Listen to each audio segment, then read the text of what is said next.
Got it at Cyberzone. Get it? Got it.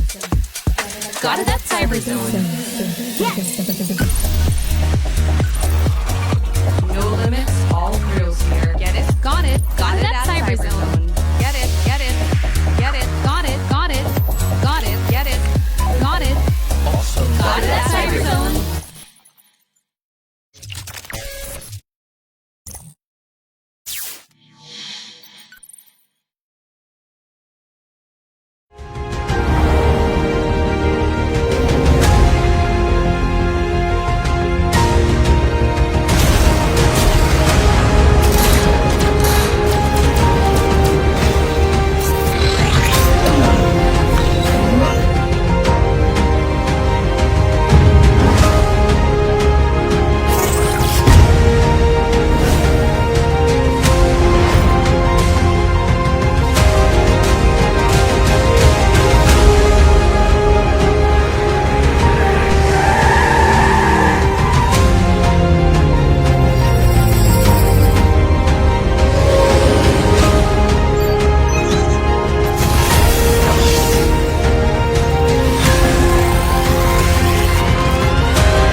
Wow! Sumakses dahil abot kaya? Uy! Sumakses dahil walang arte! Wow! Sumakses dahil walang tigil! With PLDT Home Fiber Prepaid, sumakses din ako! Mag-Fiber Prepaid na!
Ang sarap gumising sa umaga, sa tuwing naaamoy na ang luto ni nanay, ang daing at tinapay, at lalong-lalo na Virginia hotdogs, wala nang ang ibang gusto. Virginia hotdogs, ito ang baon kong paborito. Basta hotdog, Virginia. Rules, we make them.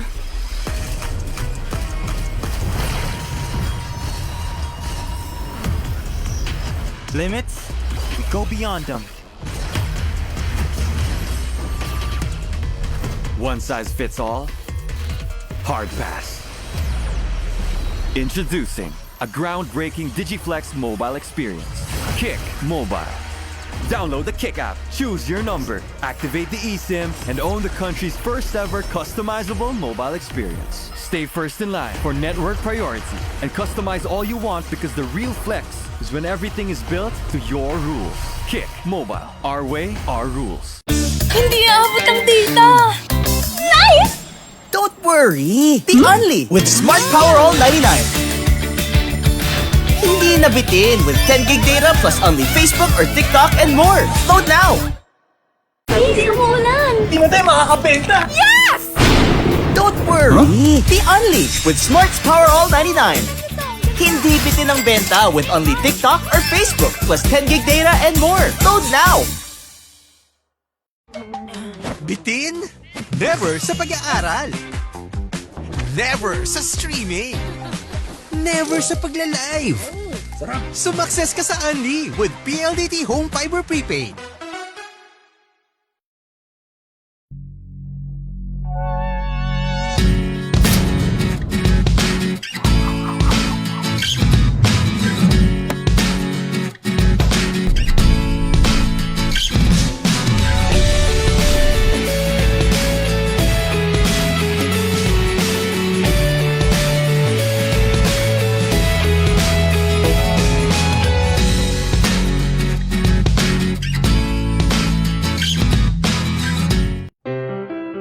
Non più tra i farfalloni amoroso, notte e giorno di torno girano, delle belle turbando al riposo, Narcisetto giro d'amor.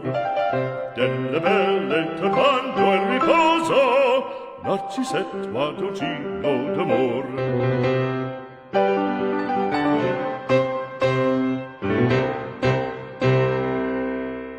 Dad, natatakot akong mamagsak. Huwag kang matakot. Di mo ba alam, nandito lang ako. Huwag kang matakot na matulog mag-isa. Kasama mo naman ako. Huwag kang matakot. Huwag kang matakot.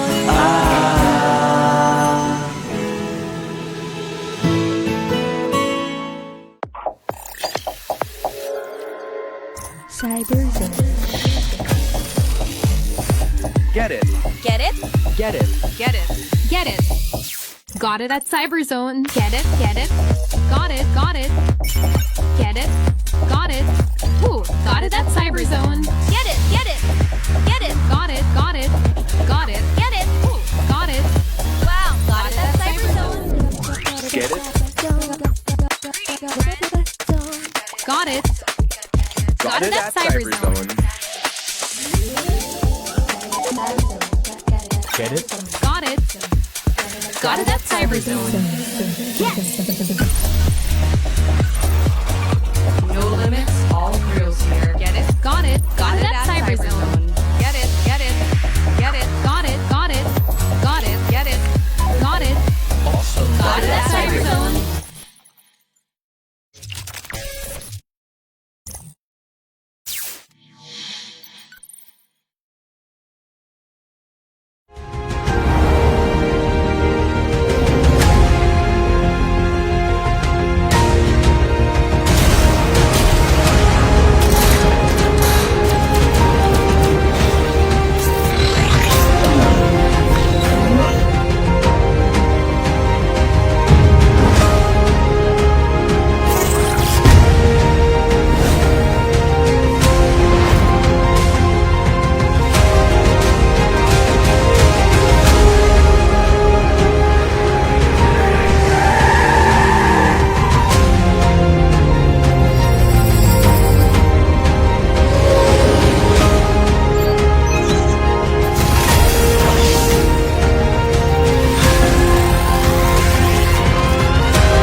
Sumakses dahil abot kaya?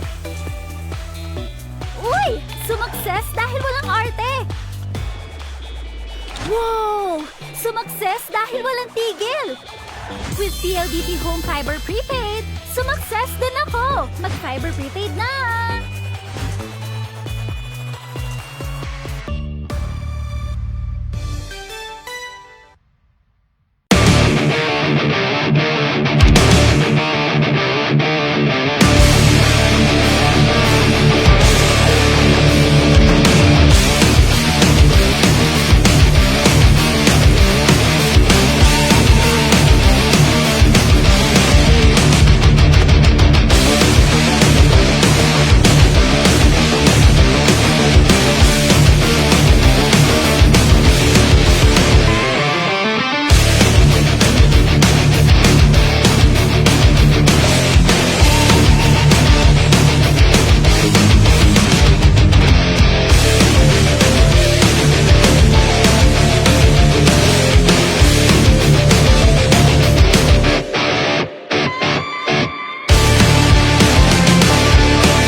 Ang sarap gumising sa umaga, sa tuwing naaamoy na ang luto ni nanay, ang daing at tinapay, at lalong-lalo na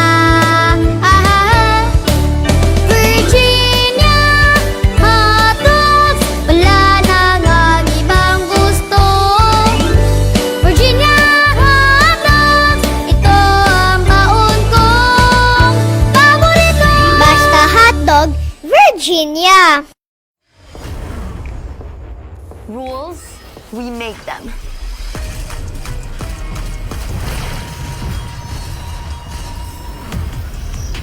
Limits, we go beyond them. One size fits all? Hard pass. Introducing a groundbreaking Digiflex mobile experience. Kick Mobile. Download the Kick app, choose your number, activate the eSIM, and own the country's first ever customizable mobile experience. Stay first in line for network priority and customize all you want, because the real flex is when everything is built to your rules. Kick Mobile. Our way, our rules. Hindi aabot ang data! Nice! Don't worry! The Only with Smart Power All 99.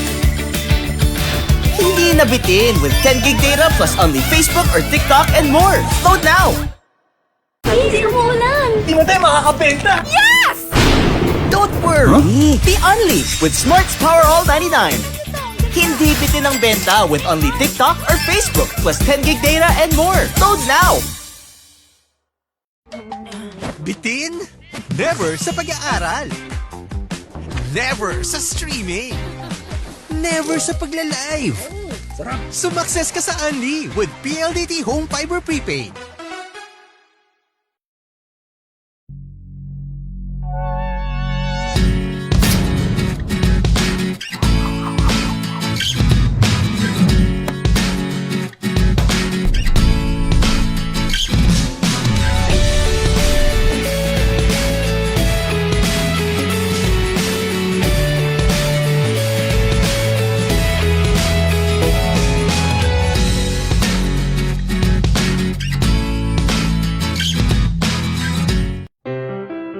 Non più tra i farfalloni amoroso, notte e giorno di torno girano, delle belle turbando al riposo, Narcisetto ad Gino d'amor. Delle belle turbando al riposo, Narcisetto ad Gino d'amor.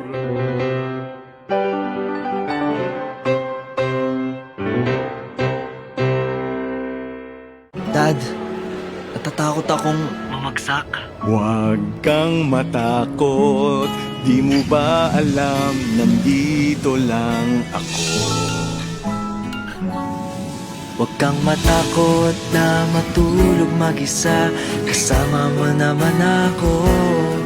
Huwag kang matakot, huwag kang matakot,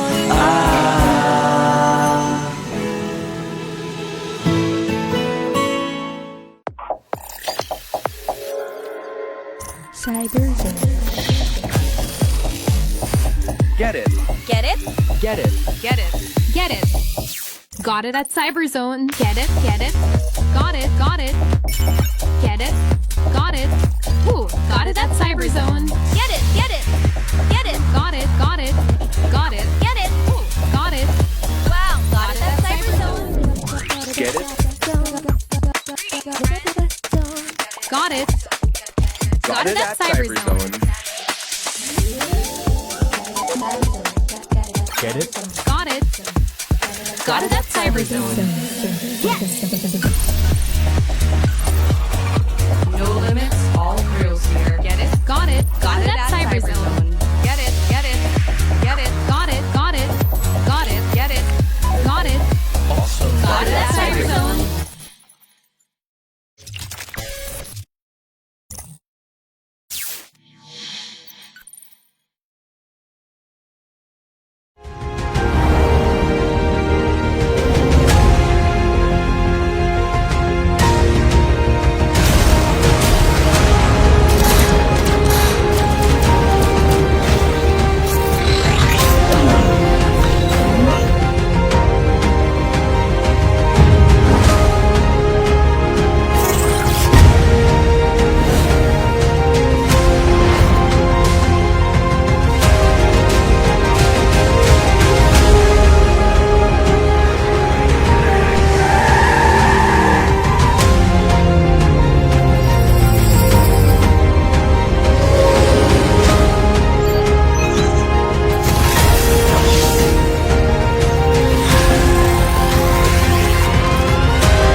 Wow! Sumakses dahil abot kaya? Uy! Sumakses dahil walang arte! Ladies, gents, and esports fanatics, welcome to the grandest stage of Cebu's collegiate gaming. Honoring the spirit of camaraderie and good sportsmanship, we welcome a new season of rivalries and excellence. Let us welcome Our esports student athletes. Entering the stage, the Benedicto College Cheetahs.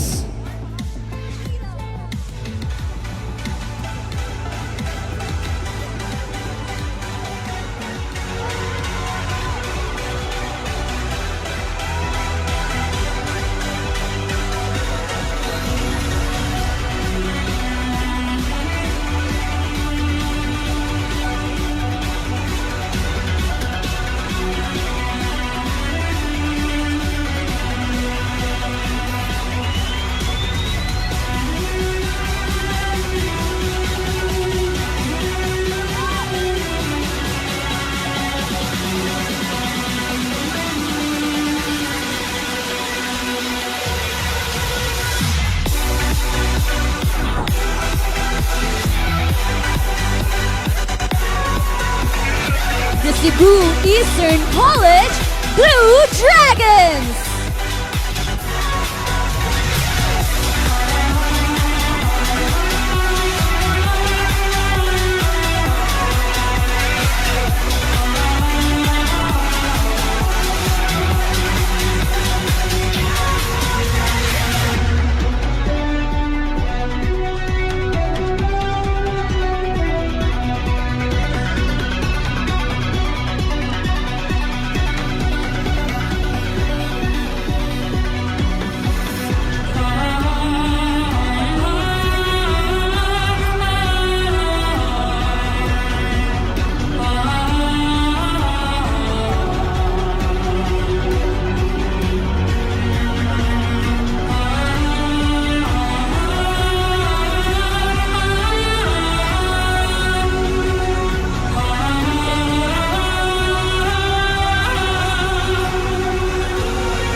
the Cebu Institute of Technology University Wildcats.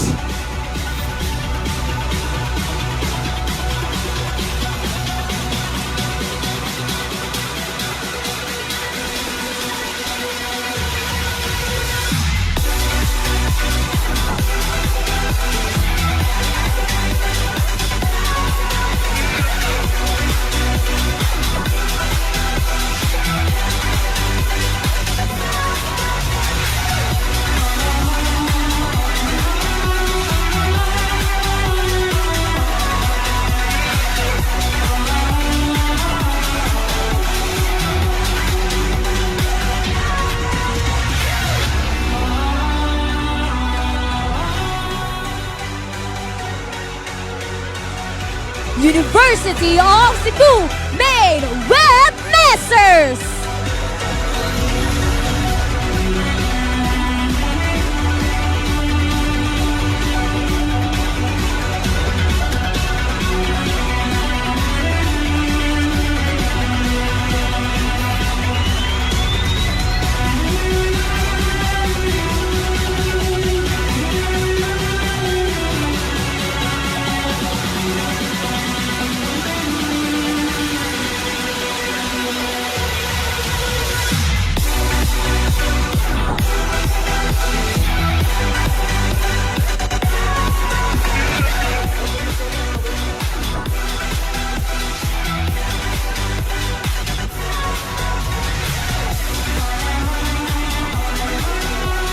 University of Cebu, Lapu-Lapu, Mandaue, Webmasters.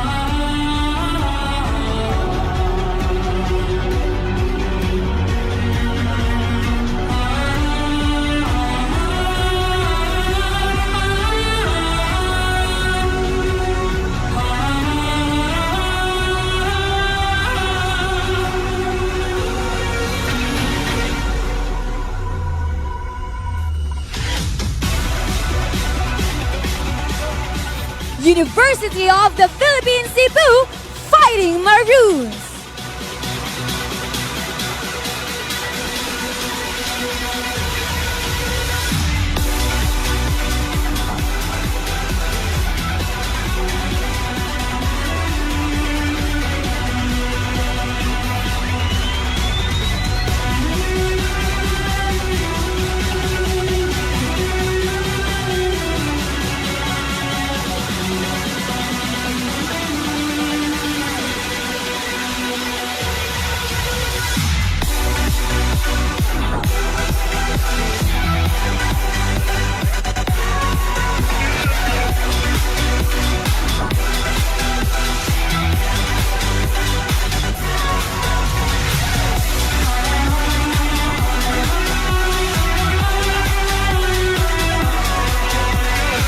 University of San Carlos Warriors.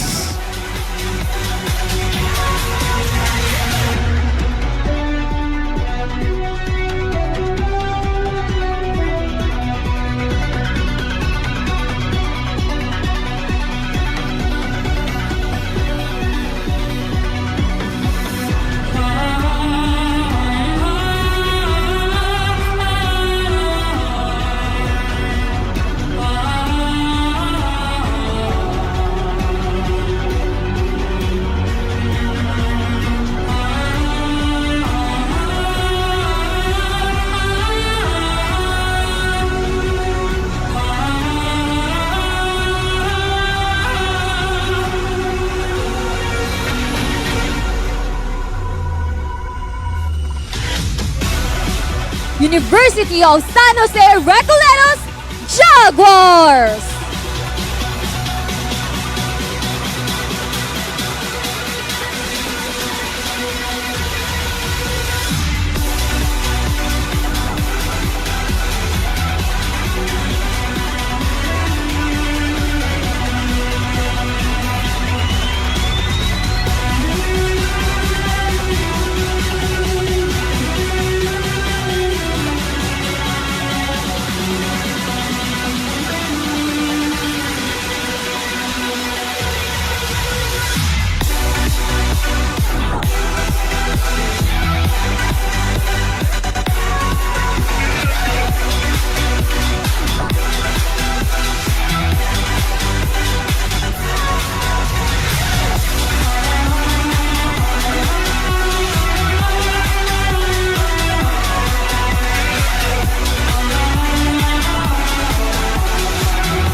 University of Southern Philippine Foundation Panthers.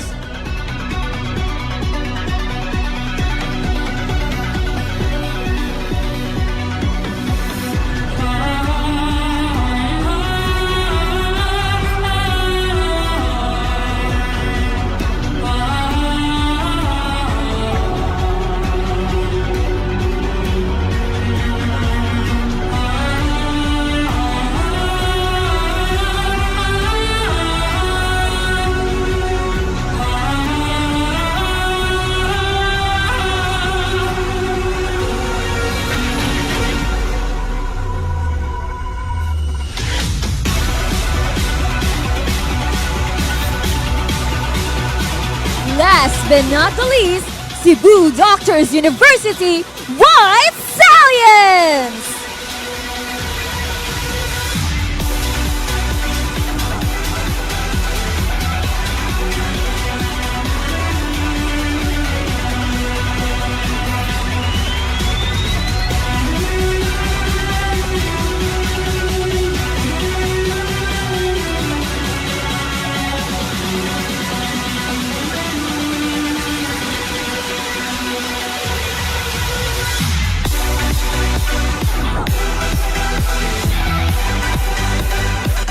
Virtual DJ.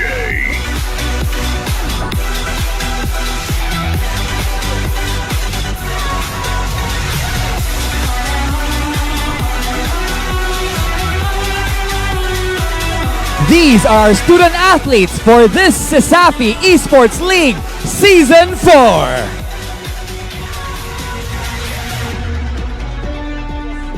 May we request everyone to please remain standing for the invocation and the singing of the Philippine National Anthem.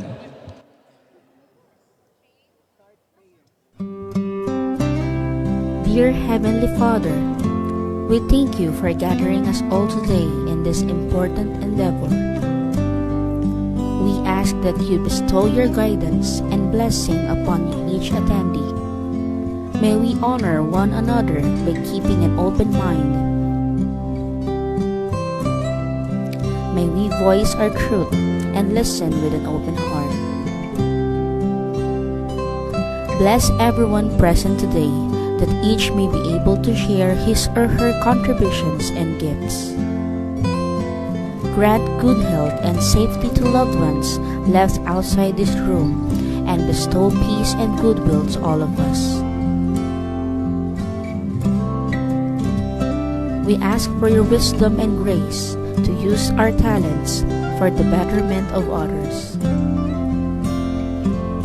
May the various activities related to this day be a success through your intervention.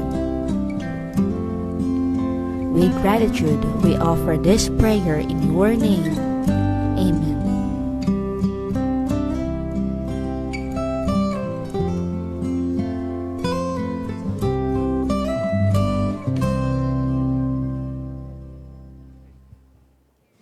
Mga kababayan, ang pambansang awit ng Pilipinas.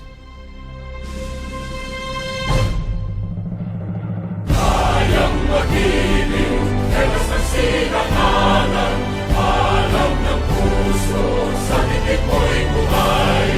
Lupang hinirang, kuya ka ng magiting, sa manlulupin, di ka pasisingil, sa nagatak tutok sa simoy at sa langit mong pagaw, ay hinatang tulad, awit sa pagkayang minamahal. Ang isang ng matawad mo'y tagumpay na naghihiling, ang bituin at araw niya kailan pa may di magdidinig. Lumalang araw ng walhaging pagsinta, mo'y langit sa piling mo. Ang inigaya ng pagkay mga aking, ang mamatay ng dahil sa'yo.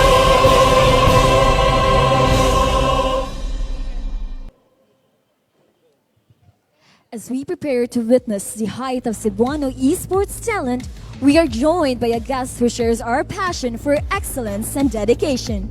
Please help me welcome the CESAFI Advocacy Partner from Impact Blue Dot, Miss Aninia Esenzo.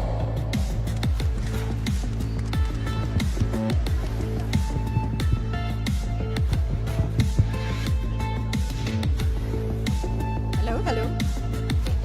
Hello, guys. Hello, everyone. Commissioner, guests, our Executive Director, Sir Bert, and of course, our volunteers and our athletes and parents. Hello, good morning, and welcome to CESAFI Esports League Season 4, where you are the legends forged. Every year, I come back here. I have the pleasure and the privilege to be with you. And every single time, it's goosebumps when you are presented. I do this for a living. We advocate for the environment. We are your advocacy partner. And we go around, we do talks. But every single time I get to be with you, it's really something extra special. There's no such thing as inconsequential in the fight for your environment. And of all skill sets, yours is the one that's most needed here now. In the advent of AI and high technology, where the world is flushed with so much misinformation and greenwashing about the environment, they throw waste to energy technologies around when it should be a category of technologies. You have the skill to carefully examine which technology is to be applied for management of solid waste, which is the current problem, that is not against Philippine environmental laws. And that's only one portion of the fight for your environmental protection that we need you to come to the front lines for. There are so many others, especially now that the fight is in social media, and that's exactly your home front. So please join us. This is an invitation to join us at the front lines of environmental fight, because I need you to fight with me in this. No legitimate environmental fight happens if it is not youth-led.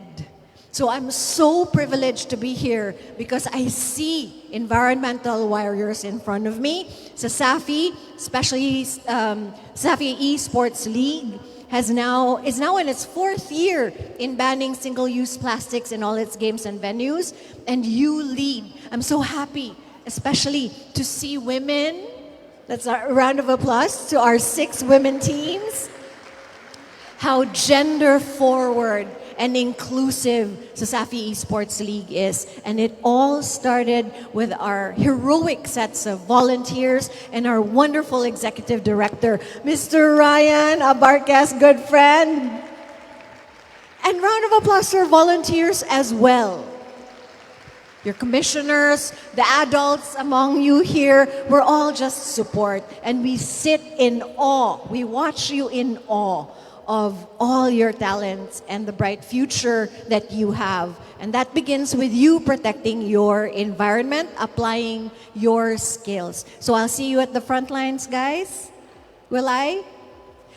Also, I have a bit of good news. Ian will flash on the screen. Ian, I have a bit of good news. So we try to advocate, and it's not all sad and injustice in environmental advocacy. Actually, above all, it should be fun, right? So we are partners with CESAFI and the Esports League, and you are the first to know about an upcoming gathering of environmental advocates. So we now, your skill set is in technology. Here, we also bring your creative skills in music, and technology is also needed here, and in advocacy, in advocating for our environment. This May will be a concert for all environmental warriors, especially the youth. And CESAFI Esports League is, of course, the #1 partner in making this a great success. We hope to do this every year. Everybody's going to gather and just be together for our environment and enjoy above all. The best of Cebuano talents will be there, national and local artists, and of course, our E-Leaguers. I'll see you there. Yes. Okay, so thank you very much for having me.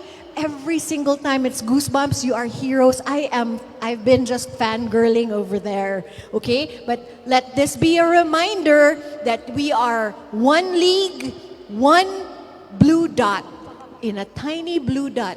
If you're out in space, the perspective of Earth is just a tiny blue dot. And soon we're gonna gather for what again? What again? Louder, guys, like you mean it. One league, one blue dot, and thank you very much. What an amazing time to be with you always. And I'll see you next year. All winners to me. Thank you. To commemorate this significant moment, may we request all players to gather for the photo opportunity.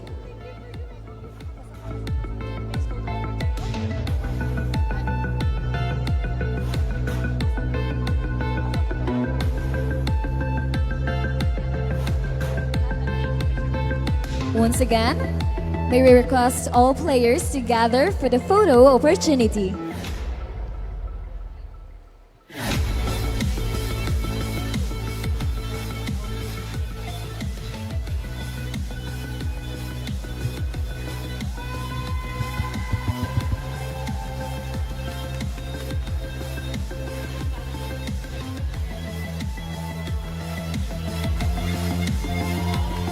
Thank you so much for that, Miss Nina. And to further inspire our journey today, we are honored to be joined by a leader who has dedicated his career to transforming the landscape of Philippine sports. Please help me welcome one of the PSC commissioners, Mr. Edward Jaiko.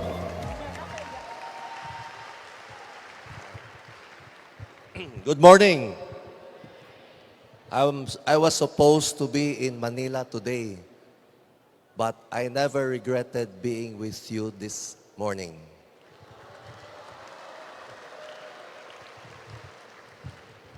From the heart yan, from the heart. Question. How many of you, raise your hand, how many of you were from the public school?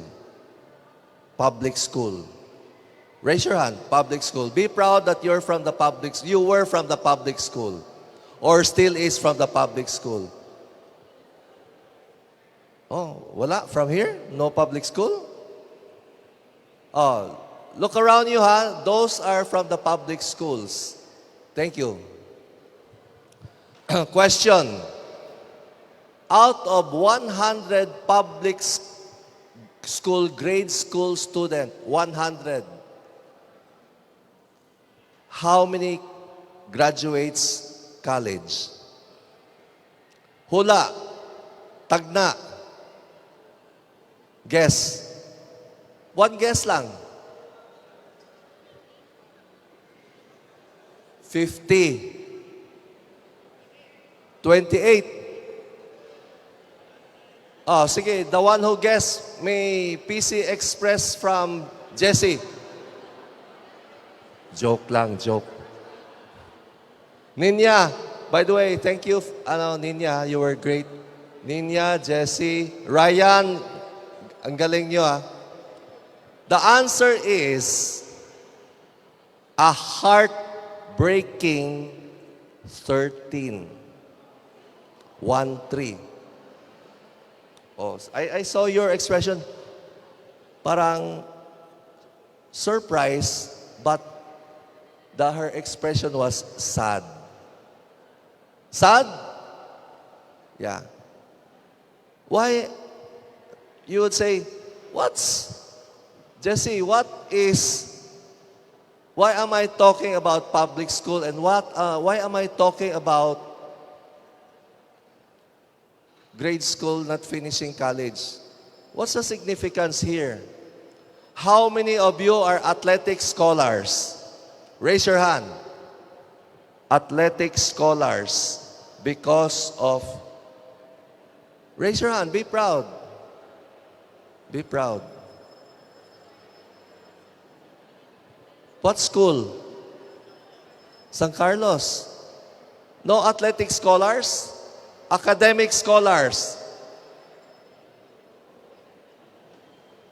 Academic scholars. Okay. Why am I talking about that? It's because you have a grassroots program now. Yes, no?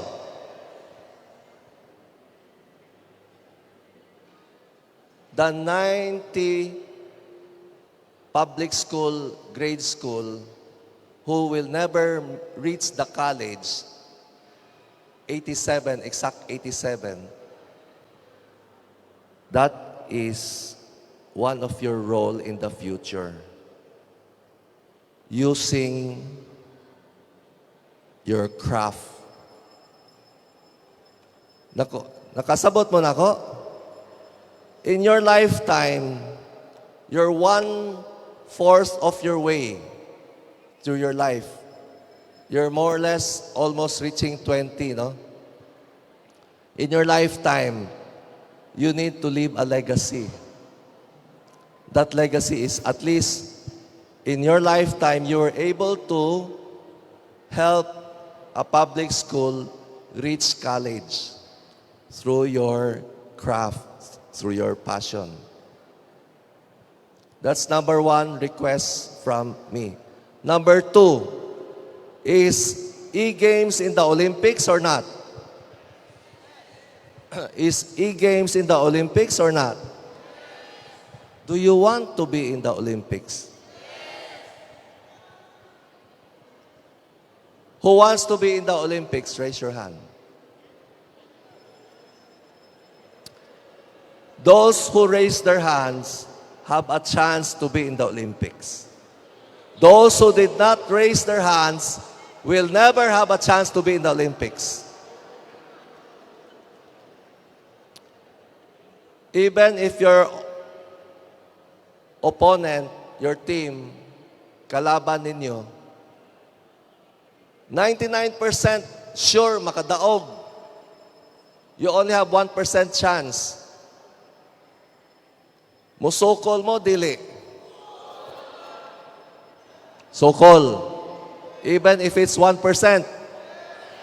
Correct. Sakto. Oh, another trivia. There are only 2,000 national athletes. Out of those, I think 20 are from E-Games. I'll repeat, there are 2,000 national athletes under Philippine Sports Commission. Of those 2,000, maybe 20 are from esports. Guess of the 2,000 athletes, how many reached the Olympics? Were qualified to go to the Olympics. Qualified, Even if you can pay plane ticket to America, to Paris, to join Olympics, if you're not qualified, you cannot join the Olympics. Correct? Okay. Of the 2,000, how many were qualified to join the Olympics? How many?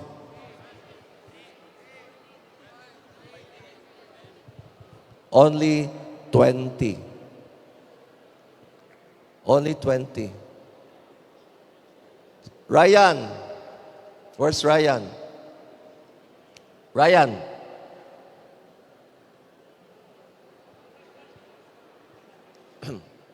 Yeah. You know Ryan, right?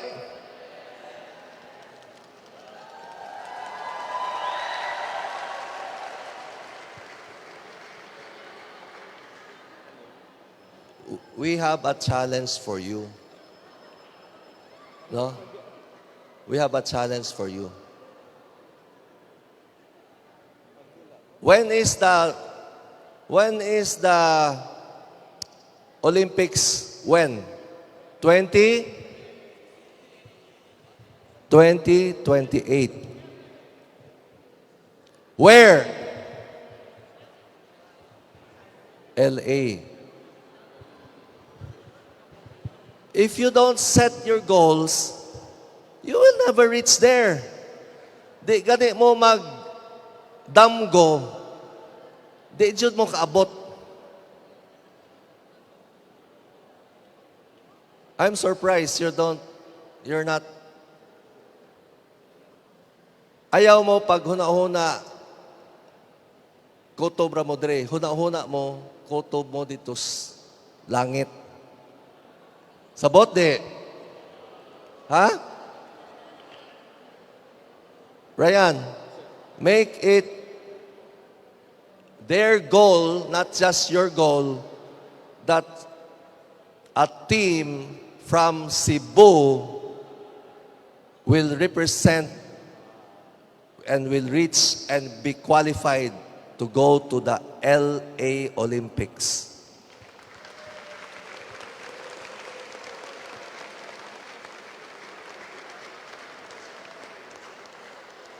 Maodyod na ang inyong goal. Naagod mo sa Olympics, di na lang na ninyo daginuton. Naka-gold ta sa SEA Games. Naka-gold mo good mo sa SEA Games.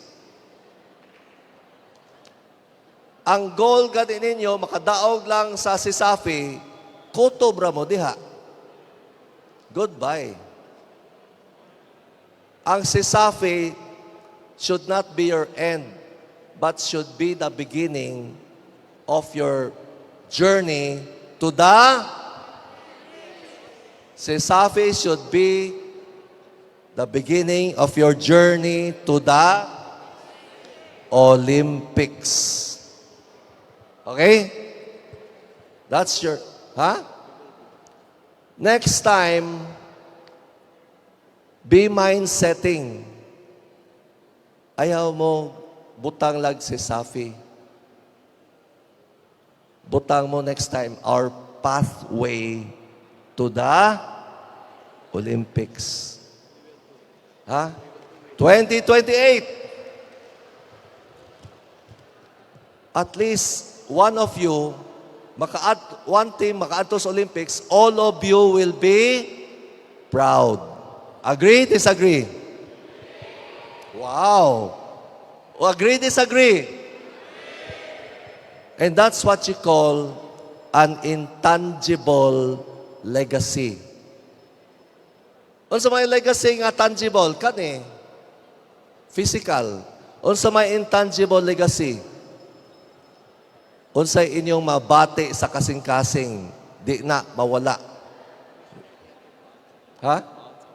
Nga conscious na siya? Sige, thank you, Teka na itong masipang pakpak si Ryan.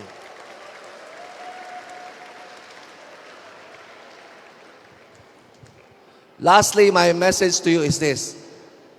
With a 10,000 peso cell phone, you can propagate your craft to the public school. Barato na kayo.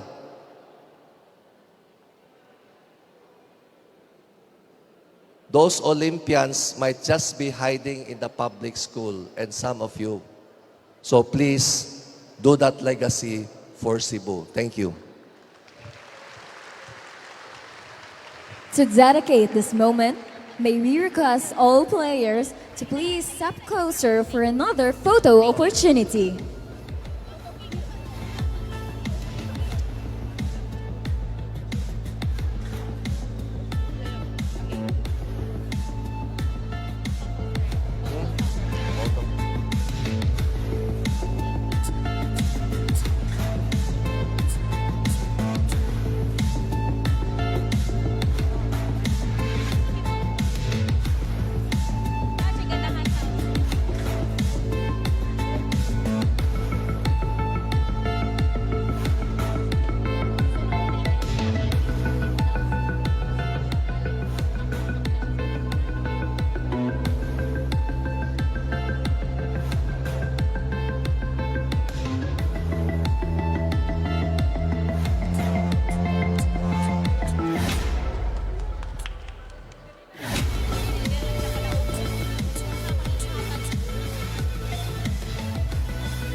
Beyond the flashy plays and the final scores, the true foundation of the CESAFI Esports League is character. Before we head into the arena, our competitors must first pledge to uphold the highest standards of integrity. To lead our athletes in the official oath of sportsmanship, we are honored to once again call upon Mr. Edward Haiko. By the way, the Olympics now has a direction. Using sports as a tool to fight crime. Ang mga bata, kanang makawatan, dili na gusto mangawat. Kung dili, wa slay mahimo, nangita sa pamaagi, mangawat na lang sila. So give them the tool, the positive tool to go away from crime. You agree? They are actually as bright as all of us. They are just idle. They are just idle. Okay? And I'm very proud of you. Daghan man din mga bright diri, mga cum laude, summa cum laude, mga summa cum laude. Uy. Password. Love.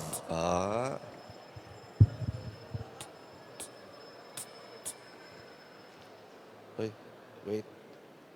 This shows my age. I'm just turning 27. Uy, naaraman din na. I don't need this. I'll just read that. Di ba?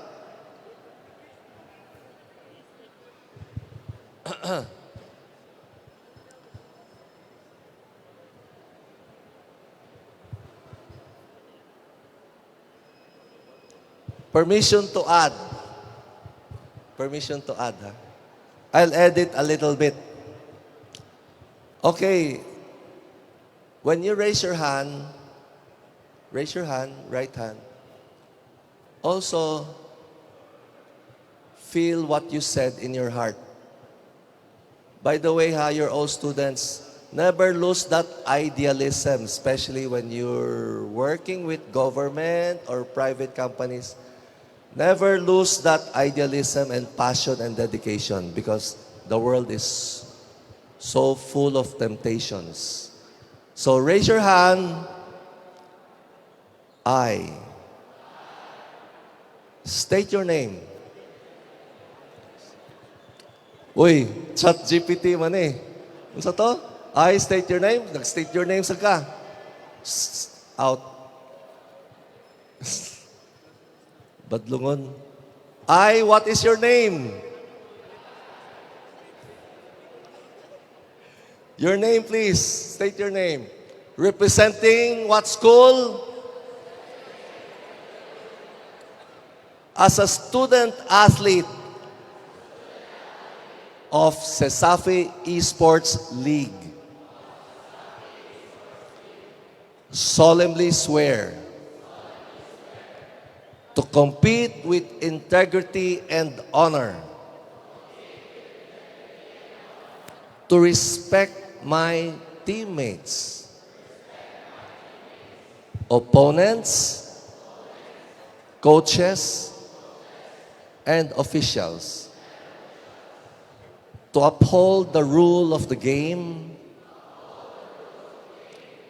and the spirit of fair play, to show discipline in victory,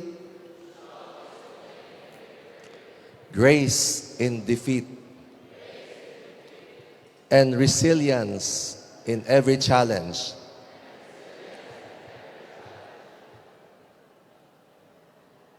I endeavor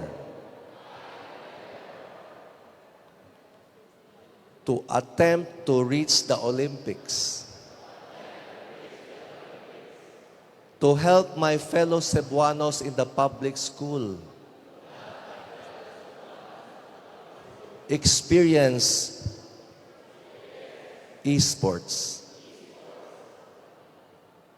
I endeavor in my little ways to do an intangible legacy,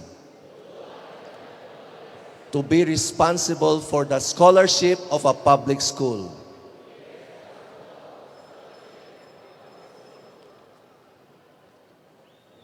And I pledge to represent my school with pride and to embody sportsmanship, unity, and excellence, both in and out of the arena. So help me God. Congratulations. Have a nice day. Ladies and gentlemen, let's give a round of applause to the student athletes of CESAFI Esports League Season 4. Athletes, to show camaraderie and sportsmanship, hand in hand, let us honor the game before the real battle begins. You may now take your handshake.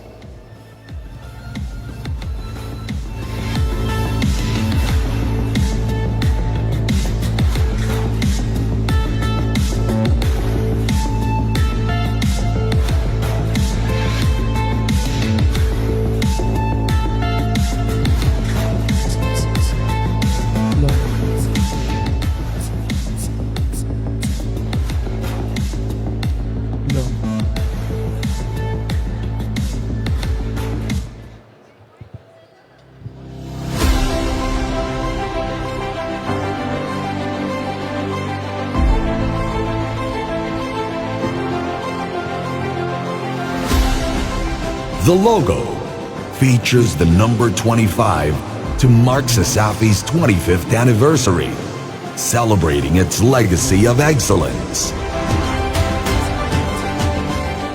A person holding a torch, inspired by the original CESAFI logo, represents the passing of knowledge and passion from past to present, honoring those who paved the way while inspiring the next generation. The rising stars symbolize young talents who are guided by the achievements of CESAFI Hall of Famers, echoing the slogan, "A legacy built, a future inspired."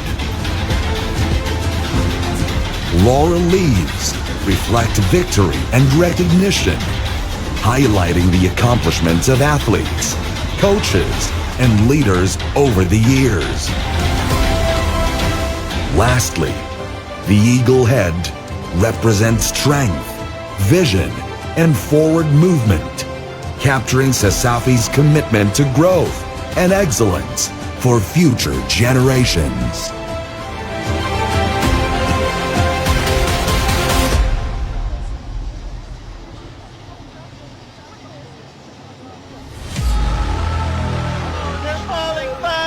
DJS, now's the time to shine, buddy. DJ, can you?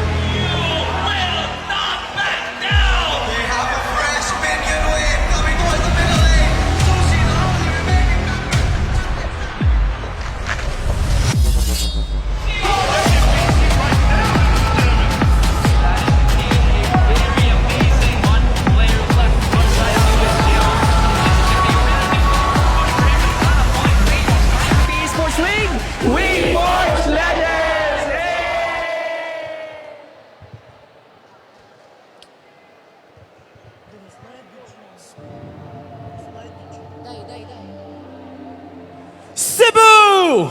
Are you ready to witness the rise of legends? This is not just a game. This is a battlefield of skill, strategy, and heart. Welcome to the arena, where student athletes transform into champions, and every click, every shot, and every play defines their legacy.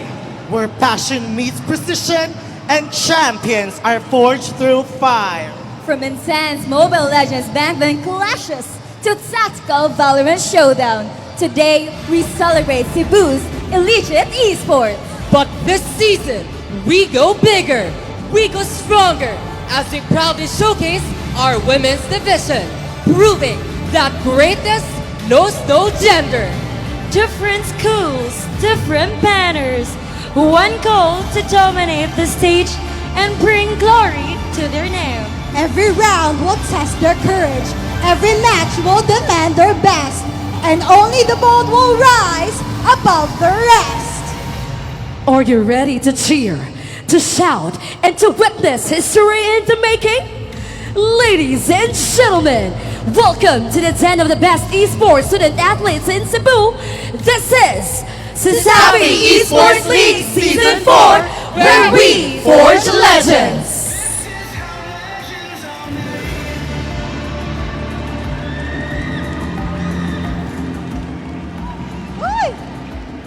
Ladies and gentlemen, after months of preparation, after months of anticipation, the moment is finally here. Today, we don't just open a season, we ignite a battlefield as today. Rivalries return, and as champions defend their throne, and new legends begin to rise. Once again, maayong buntag, SM Seaside Cebu, and welcome to CESAFI Esports League Season 4.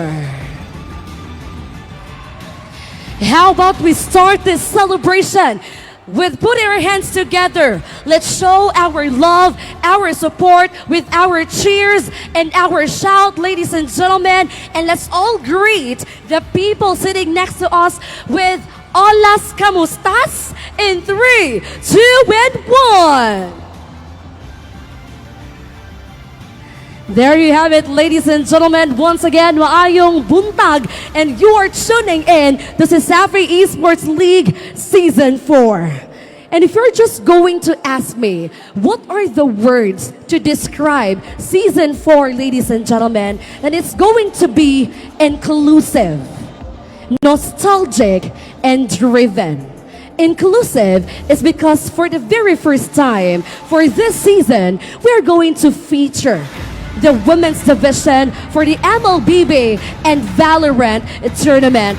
Where are the women, where are the players of the MLBB and Valorant? Ladies and gentlemen, can we hear the cheer and support from our women's division? There you have it. Once again, for the very first time, we are going to see, we are going to witness the skill, the competence of our players representing their different schools. And that's being inclusive. Second word to describe for this morning is actually nostalgic. Because this morning, aside from the fact that we are going to witness MLBB matches from the women's and men's division, we are also joined by Pokemon TCG and the Beyblade. Can we hear the cheers and support from Pokemon TCG and Beyblade, ladies and gentlemen? There you have it. And of course, aside from the fact that we are inclusive, aside from the fact that we are feeling the nostalgic vibes for this season, we are driven. We are driven because we are fueled by the support, the love of our partners and sponsors for this season. And these partners and sponsors for this season are our partners in working together to grow and elevate the collegiate esports here in Cebu. And of course, speaking of our partners and sponsors, a big shout out to Smart PLDT, Virginia Foods Incorporated, Crayon Lab Custom Apparel and Digital Prints, SM Seaside Cebu. We also have IPI. We also have Puso Pilipinas, PC Express, and of course, our very own venue. This is SM Seaside Cebu. Ladies and gentlemen, most especially to all the people who are watching our Facebook Live, for today, we are jam-packed with many activities wherein you guys can enjoy. And since we are featuring Women's MLBB Tournament, I believe it's now time to feature our first players for this matches. And of course, aside from the fact that we are here, I am here on stage, I'm also joined by my field hosts. We have Grace and Nine. Grace and Nine, kumusta dira, Grace and Nine?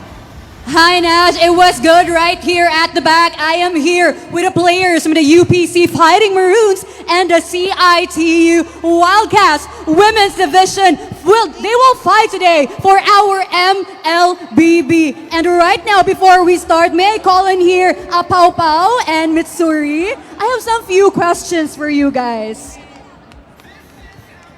Hi, good morning. Good morning. How are you? We're feeling excited for today's game. How about you, Mitsuri? How are you?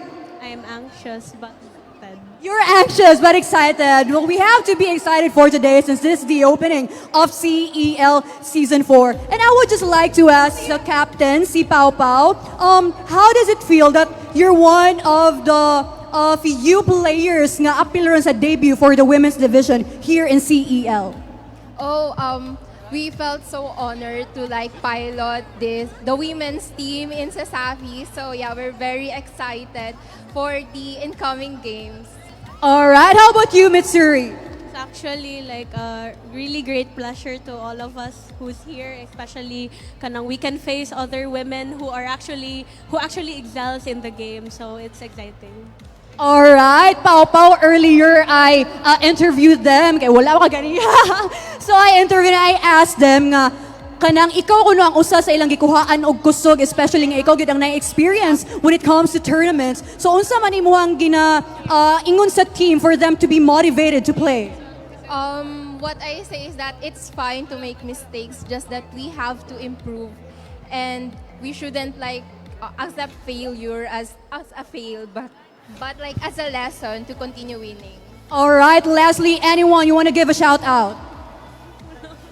Anyone in the UP community, the coaches, everyone. Shout out sa coach namin. Hello coach, thank you so much for the guidance. That's all. Thank you so much once again, Pau Pau and Missouri, ladies and gentlemen. Janine, who do we have here at the CIT-U side? Hi, Grace! Hello, CEL fans! I'm right here with the CIT-U Wildcats. Naposing naman kasi napaka-Barbie ang ilang gi-wear. Oh. And by that, can I ask, this is the debut of the women's division in CEL. How does it feel to be a part of this growing opportunity? Of course, I'm honored to represent my university, CIT-U. And for the upcoming other new kanang women's division, I want na kanang mo grow into another koan ang women's division gali sa CESAFI, dili ra siya karon lang in another koan good siya na season appeal ang women's division. Yes, because it should be long-lived yung women natin, correct? And by that, you have your next opponent. It is the UPC Fighting Maroons. What are your guys' preparation when it comes to fighting the Maroons? We play RGs and scream from other school and teams. I encourage my teammates to be confident and believe in themselves.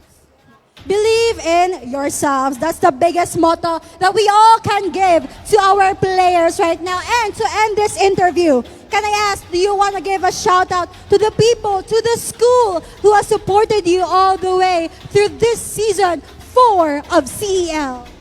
I would like to say thank you sa my ate, si Kirsten, sila Hans ug si John, and my teammates. Sad. Once again, thank you so much, CIT-U Wildcats, nakapink pa. And let's say thank you so much for CEL. Let's pass it on to my dear host, Vaughn. How are you, Vaughn? Thank you so much for that, Nine. Good day, good morning, CESAFI, and welcome back once again to, of course, the CESAFI Esports League Season 4 grand opening, because right now here as well, PC Express is back at it again, supporting us here for the grand opening. So as you can see here with your cameras, ladies and gents, you will see that we got monitors, we've got hard drives, we got PCs, we've got laptops. How are you with RAM, by the way? The RAM crazy situation right now, but PC Express has you covered, and they have something of top of the line as well. They have their tough gaming series, Intel cores, as well as a plethora of other products. But while we're here, I want to actually take a moment to interview. But before that, actually, we want to take a moment to interview some people from PC Express in a bit. But nevertheless, let's take a look at one of their spectacular machines over here. As you can see over the camera over here, you point it over there. They got the Valentine's thing going on. And of course, it sees me immediately. An amazing view and perception as well. And if you might be interested in going over for a double monitor setup, by the way, a really nice strategy. Double monitor here is actually really amazing from Samsung themselves. If we move over here as well, look at the bottom of here, we got the Trident Z5s, the Renegades, the Kingston Fury, tough gaming. If you have questions about your PC plethoras, if you want to get into the gaming industry and whatever you need for streaming, PC Express has you covered. And ladies and gents, on the stream and here on the stage as well, they have you covered because you can always check their booth over here for more information regarding their products. That being said, I think PC Express still has more to show. They got games running around in the corner as well and promotions left and right.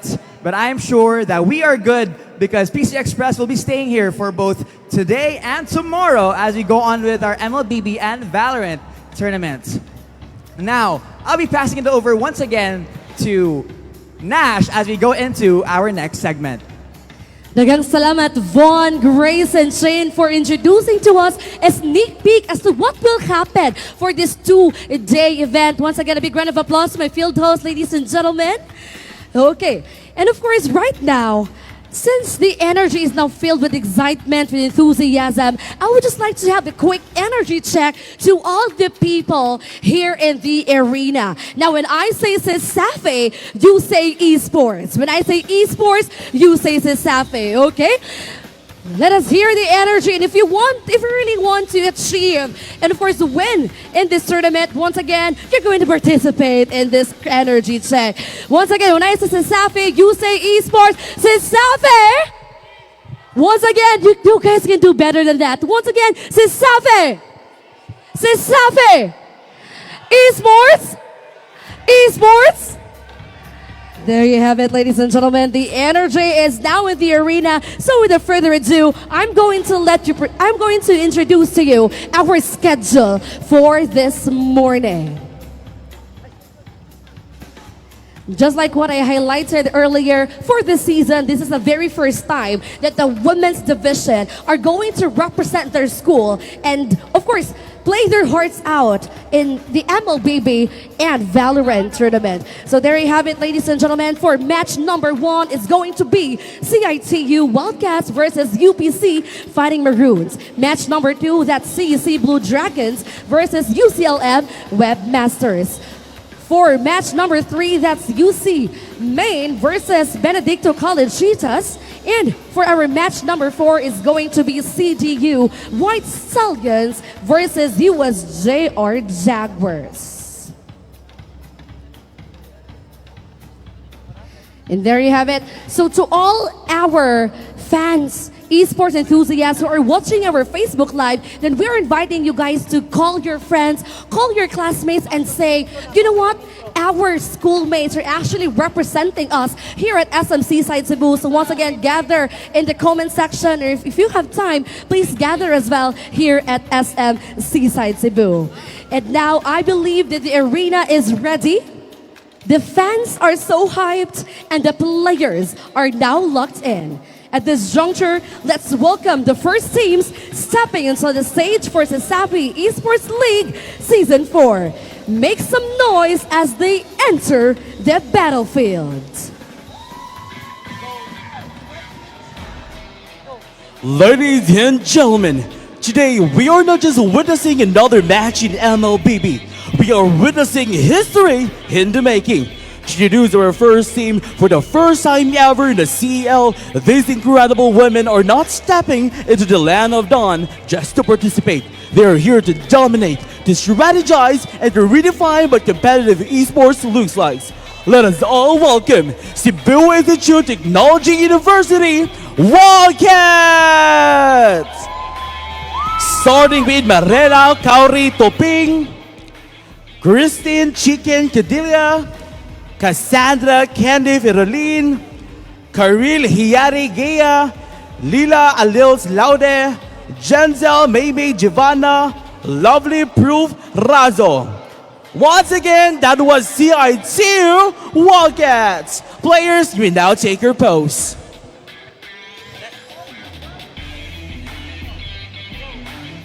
On to our next team. This team is more than a new bracket, more than a new roster. This is a statement. A statement that talent has no gender, that skill knows no limits, and that the battlefield belongs to those bold enough to claim it. Ladies and gentlemen, let's give it up for the University of Philippines Cebu Fighting Maroons. Starting with Selena Luma Malig, Eliza Mitsuri Asuncion, Avery Fami Cartagena, Julabi Lache Badana, Shaira Paupau Makali. Once again, that was UP Cebu Fighting Maroons.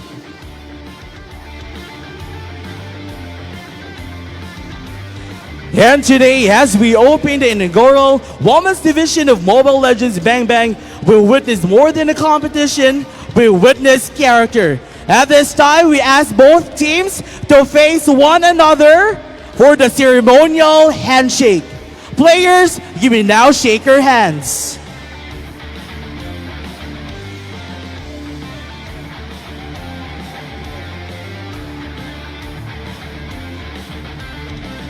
Once again, that was CIT-U Wildcats and UP Cebu Fighting Maroons. And I believe for this match, it's time that our casters will take over. Casters, take it away. Hello, ladies and gentlemen. Good morning. SM Seaside Cube Wing. We are finally back here in Season 4, and I'm super duper excited. By the way, we are going to be joining you here in game number 1. This is your Femme Fatale caster, Kiyoshi. And together with me is actually one of our new buds here in our caster department. A little debut going on here in the department as well. So introduce yourself, partner. Thank you so much. It's your bite-sized sweetness. I'm Rare Candy, coming at you live here at SM Seaside Cebu. He's so sweet. He's super duper rare, and it's really amazing. The energy can be felt already. So everybody watching the stream right now, please like, share, and comment which team you're supporting for. Don't forget to follow the page as well, and tell your friends to actually join in if you have time. Coming over here to SM Seaside City Cebu, it's going to be a worthwhile experience. And share the streams to your friends, to your family. You can share it to your crush as well. Use it as a reason to start the conversation. You know what I'm saying? Definitely. I heard people in the background saying, oh, there's a lot of good-looking people. So CEL has a lot of people to be crushed on. We have face cards. Yes. Yeah, face cards. So the debut of the women's division here in the CESAFI Esports League. It's amazing how far women have progressed in the industry. Because in the past, it used to be like, does women fit in the industry? But now it's different. Women in esports. Who would I know that? Okay. Wait, Nina? Aren't you a woman in esports? I am a woman in esports. It's a privilege as the first ever female caster of the CESAFI Esports League to cast the first ever women's division in the CESAFI Esports League. It's an honor. It's a privilege. And I'm shaking because I'm so excited, and I'm like really looking forward to the games later today. So on top of that, I'm debuting. This is the first women's division. A lot of debuts. Yes, this is a historical moment. And honestly, I also share her sentiments that I am also really honored, and really, as you said, it's a privilege to actually be casting for today's games. That's right. So, of course, it's going to be game number 1. We have CIT-U versus UPC. Let's head on over to who our players are going to be. And now, all right, the face cards, you know, right? The face cards are just so amazing. Ladies and gentlemen, this is CIT-U. We were able to ask the players a while ago, actually. We do have, the team was formed solely for CEL. So this is going to be the debut. A lot of debuts. Like I said, a lot of debuts going on. So this is going to be the debut tournament here for the CIT-U women team. And I heard they actually played in the Tri-University MSL tournament earlier last year. Yeah, it was. I think they were they were the third place, right? Oh yeah, they were third runner-up. They were able to go into the top 4 teams in the tournament. That's an amazing feat already. So I'm really looking forward to what strategies they're going to show in the battlefield. And I also asked them if they ever had a chance to actually interact with UPC prior to today. There's none. So this is the first time these two teams are actually going to fight each other. So to the fans of CIT-U, please cheer on the team. Yes, they are here. And here, as we mentioned, it's UPC coming at you with their lineup. And as you mentioned, this team has also been, again, really confident. I talked to them earlier, and they were very well articulate. I want to say so very well spoken. And when I asked them, like, okay, what's the secret to your team? What's the secret to your team's success? And they were like, it's just all of us. We are a well-rounded team, and I couldn't. And that's what I want to see. I can't wait to see that in action. How about you? I can't wait to see it as well. And of course, this team was actually formed not initially for CESAFI Esports League. They actually competed in SQUAA before, SQUAA. Wow. And they did a really good run. And if I'm not wrong, it's still the same roster. There's just a bit of a change on towards their roamer. Because this is what happened. Their gold laner from that roster graduated. So there's been changes in the roles, and then they have a new roamer going into the roster. So not only, again, another debut. That is the key. That is the key of the word today. It is a debut. But regardless, this is still a tried and tested team with a lot of relative history and chemistry together, and we can't wait to see what's gonna happen because this is new. This is I want to reiterate. This is the first CL Women's Division opening. Yeah, definitely, and the peak, the energy, it's so high. So we are gonna let the ladies rule the battlefield here in the land of Dawn, ladies and gentlemen. It's super duper exciting. Once again, please don't forget to like and share the live stream. Comment down below. Let your support for the teams be felt in the comments section. You can chat there, CIT win or UPC win. Just let them feel that even virtually they have that support. And if you want to come on over here at SMCs, you can definitely do that. So come on and join us here in the venue. It's pretty comfortable here. Yes, we are here at SM City Cube Wing. So tell your friends that, tell your classmates, tell your girlfriends, again, maybe your crush. Now is the time to actually chat them. This definitely. It is post Valentine's Day. There's still a lot now. That's right. So there's gonna be a little bit of fixes here and there. So we're gonna hop on to a quick break before we actually get into the match and let ourselves be ready for the intensity that's gonna happen later on. We'll be back. Don't go away.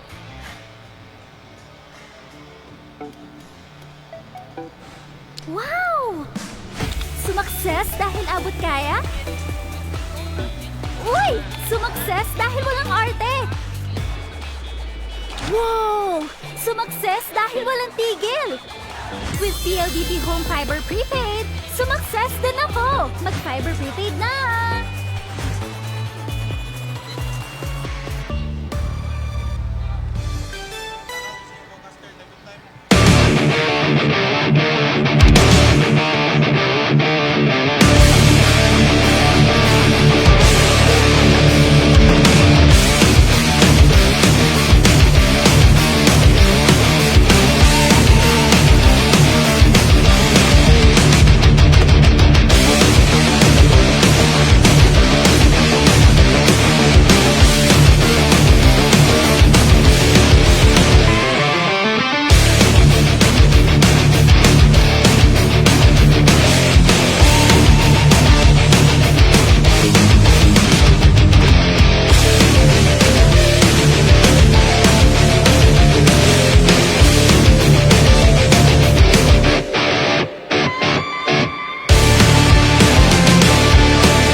Ang sarap gumising sa umaga, sa tuwing naaamoy na ang luto ni nanay, ang daing at tinapay, at lalong-lalo na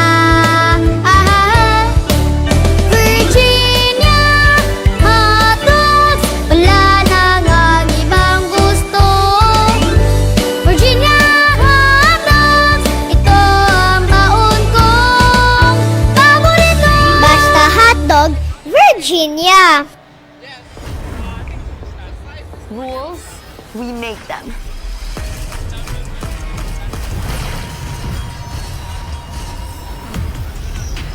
Limits, we go beyond them. One size fits all? Hard pass. Introducing a groundbreaking Digiflex mobile experience. Kick Mobile. Download the Kick app, choose your number, activate the eSIM, and own the country's first ever customizable mobile experience. Stay first in line for network priority and customize all you want, because the real flex is when everything is built to your rules. Kick Mobile. Our way, our rules. Hindi aabot ang data! Nice! Don't worry! Be only with Smart Power All 99. Hindi nabitin with 10 gig data plus only Facebook or TikTok and more. Load now!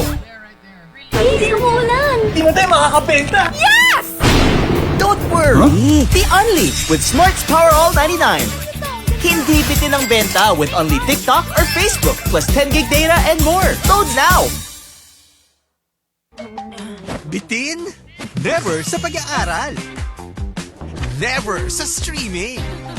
Never sa pagla-live. Sumakses ka sa Unli with PLDT Home Fiber Prepaid.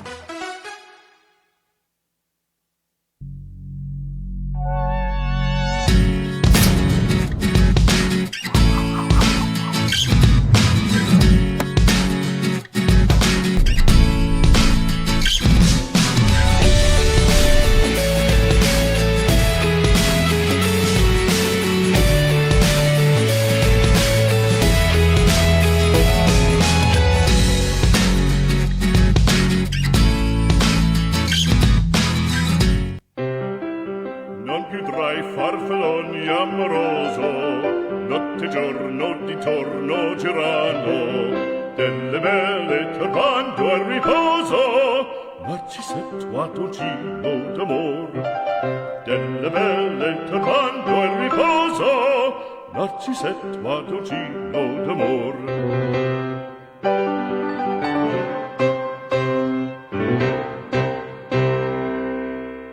Dad, natatakot akong mamagsak. Huwag kang matakot, di mo ba alam, nandito lang ako. Huwag kang matakot na matulog mag-isa, kasama mo naman ako. Huwag kang matakot, Huwag kang matakot.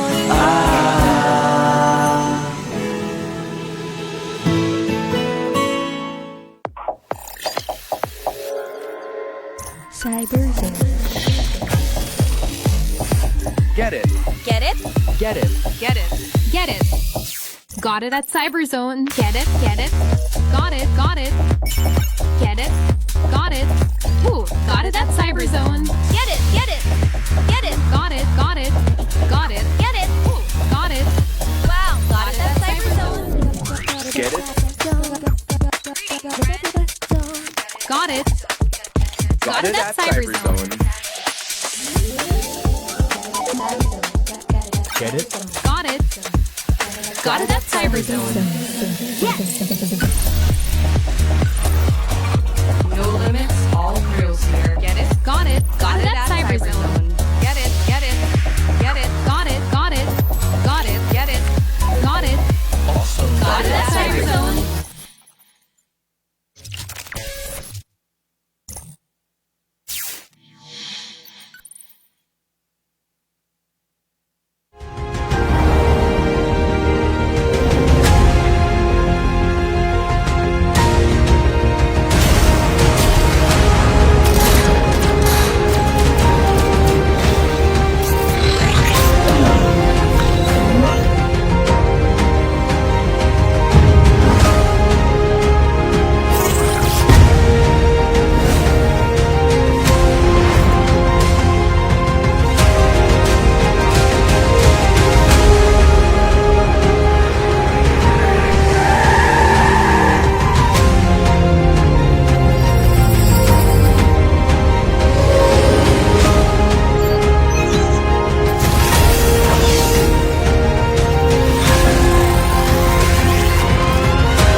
Sumakses dahil abot kaya? Uy! Sumakses dahil walang arte! Wow! Sumakses dahil walang tigil! With PLDT Home Fiber Prepaid, sumakses din ako! Mag-Fiber Prepaid na!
Ang sarap gumising sa umaga, sa tuwing naaamoy na ang luto ni nanay, ang daing at tinapay, at lalong-lalo na Virginia hotdogs, wala nang ang ibang gusto. Virginia hotdogs, ito ang baon kong paborito. Basta hotdog, Virginia. Rules, we make them.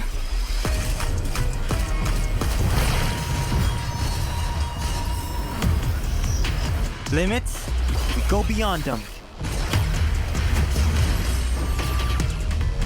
One size fits all? Hard pass. Introducing a groundbreaking Digiflex mobile experience. Kick Mobile. Download the Kick app, choose your number, activate the eSIM, and own the country's first ever customizable mobile experience. Stay first in line for network priority and customize all you want, because the real flex is when everything is built to your rules. Kick Mobile. Our way, our rules. Hindi aabot ang data! Nice! Don't worry! Be only with Smart Power All 99. Hindi nabitin with 10 gig data plus only Facebook or TikTok and more. Load now! Easy umulan! Di mo tayo makakabenta! Yes! Don't worry! Be only with Smart's Power All 99. Hindi bitin ang benta with only TikTok or Facebook plus 10 gig data and more. Load now! Bitin? Never sa pag-aaral. Never sa streaming. Never sa pagla-live. Sumakses ka sa Unli with PLDT Home Fiber Prepaid.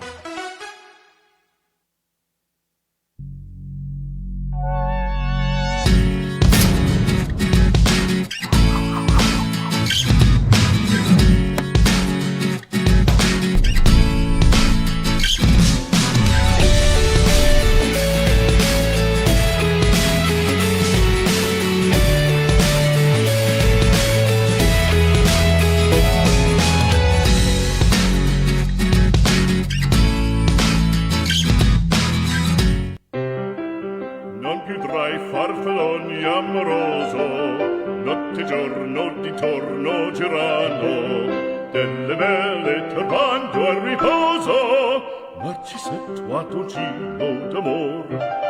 Delle belle turbando al riposo, Narcisettuatocino d'amor.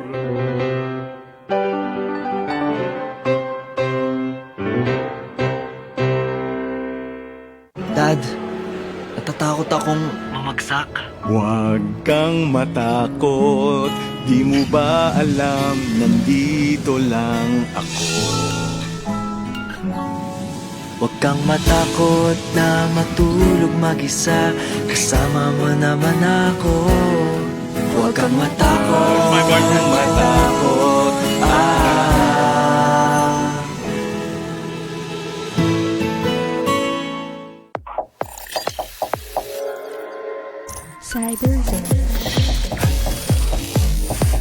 Get it.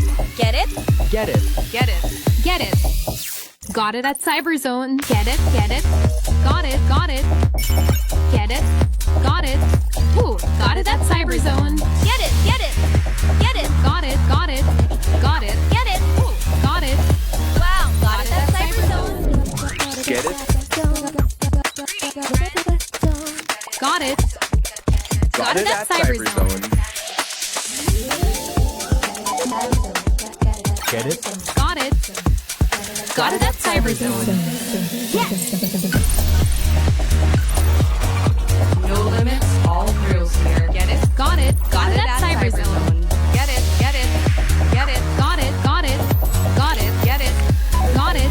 Awesome. Got it at CyberZone.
Wow! Sumakses dahil abot kaya? Uy! Sumakses dahil walang arte! Wow! Sumakses dahil walang tigil! With PLDT Home Fiber Prepaid, sumakses din ako! Mag-Fiber Prepaid na!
Ang sarap gumising sa umaga, sa tuwing naaamoy na ang luto ni nanay, ang daing at tinapay, at lalong-lalo na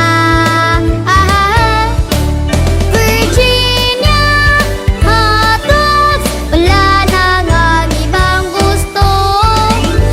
Virginia hotdogs, ito ang baon kong paborito. Basta hotdog, Virginia. Rules, we make them.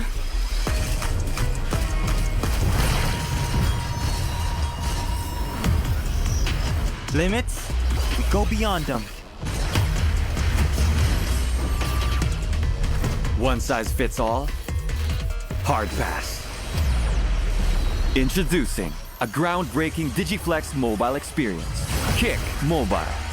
Download the Kick app, choose your number, activate the eSIM, and own the country's first ever customizable mobile experience. Stay first in line for network priority and customize all you want because the real flex is when everything is built to your rules.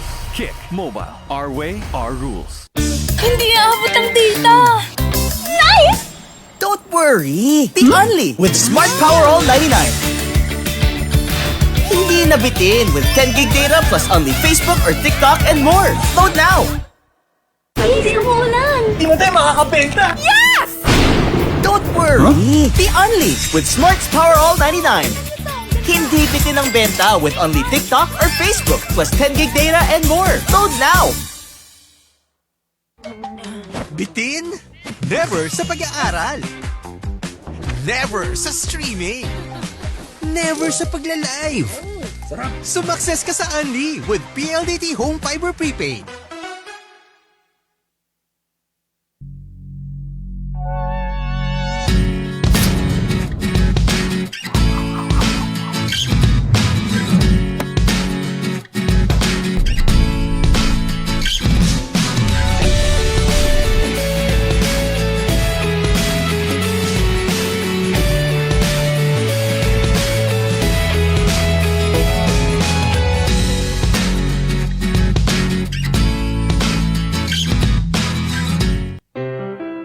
Non più tra i farfalloni amoroso, notte e giorno di torno girano, delle belle turbando al riposo, narcisetto giro d'amor. Delle belle turbando al riposo, narcisetto giro d'amor.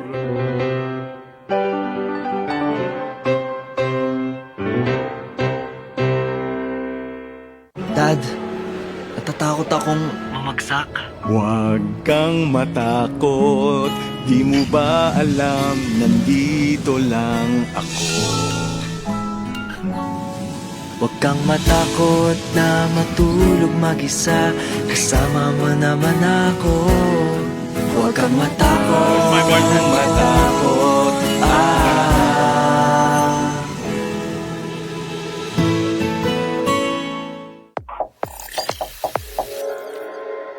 Cyber Zone. Get it. Get it? Get it. Get it. Get it. Got it at CyberZone. Get it? Get it? Got it. Got it. Get it? Got it. Ooh, got it at CyberZone. Get it! Get it!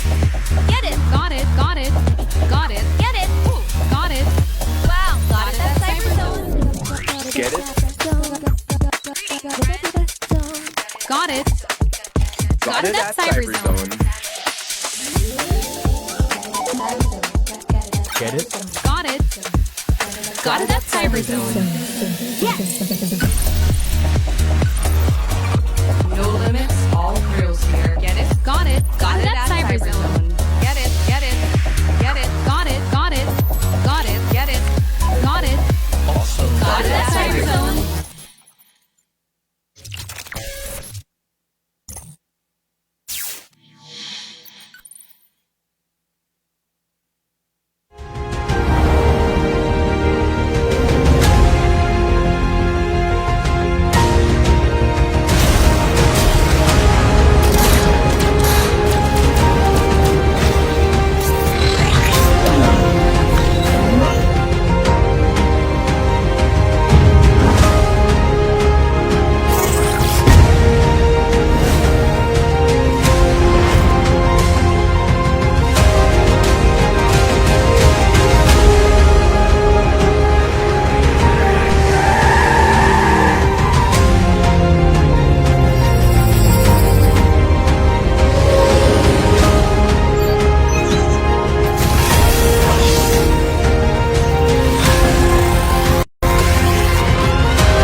abot kaya? Uy! Sumakses dahil walang arte! Wow! Sumakses dahil walang tigil! With PLDT Home Fiber Prepaid, sumakses din ako! Mag-Fiber Prepaid na!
Ang sarap gumising sa umaga, sa tuwing naaamoy na ang luto ni nanay, ang daing at tinapay, at lalong-lalo na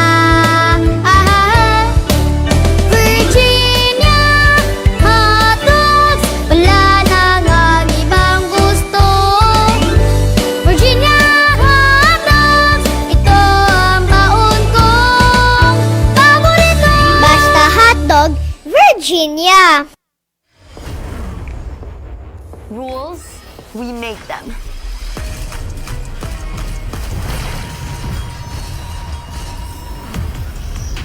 Limits, we go beyond them.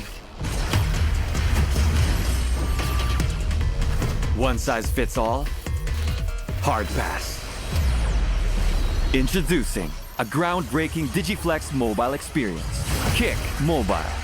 Download the Kick app, choose your number, activate the eSIM, and own the country's first ever customizable mobile experience. Stay first in line for network priority and customize all you want, because the real flex is when everything is built to your rules.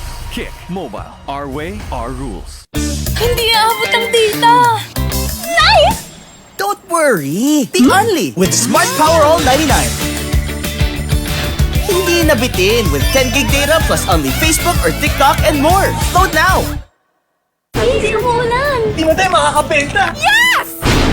Don't worry! The Only with Smart's Power All 99. Hindi bitin ang benta with only TikTok or Facebook plus 10 gig data and more. Load now! Bitin? Never sa pag-aaral. Never sa streaming. Never sa pagla-live. Sumakses ka sa Only with PLDT Home Fiber Prepaid.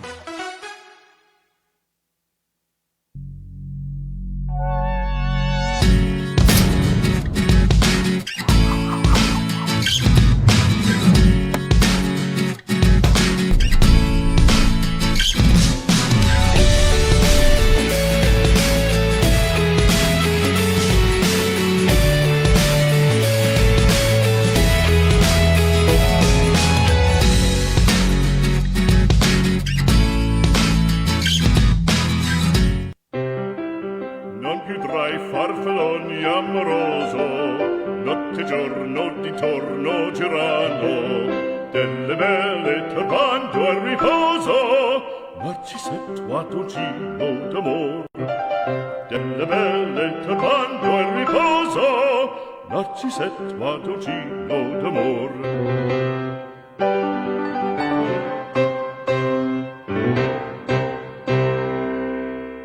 Dad, natatakot akong mamagsak. Huwag kang matakot, di mo ba alam, nandito lang ako. Huwag kang matakot na matulog mag-isa, kasama mo naman ako. Huwag kang matakot, huwag kang matakot.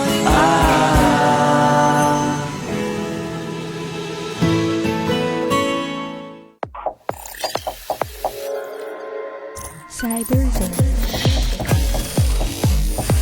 Get it. Get it? Get it. Get it. Get it. Got it at Cyberzone. Get it. Get it. Got it. Got it. Get it. Got it. Ooh, got it at Cyberzone. Get it. Get it. Get it. Got it. Got it. Got it. Get it. Ooh, got it. Wow, got it at Cyberzone. Get it. Got it. Got it at Cyberzone. Get it? Got it. Got it at Cyberzone. No limits, all thrills here. Get it. Got it. Got it at Cyberzone. Get it, get it, get it. Got it. Got it. Got it. Get it. Got it. Awesome. Got it at Cyberzone.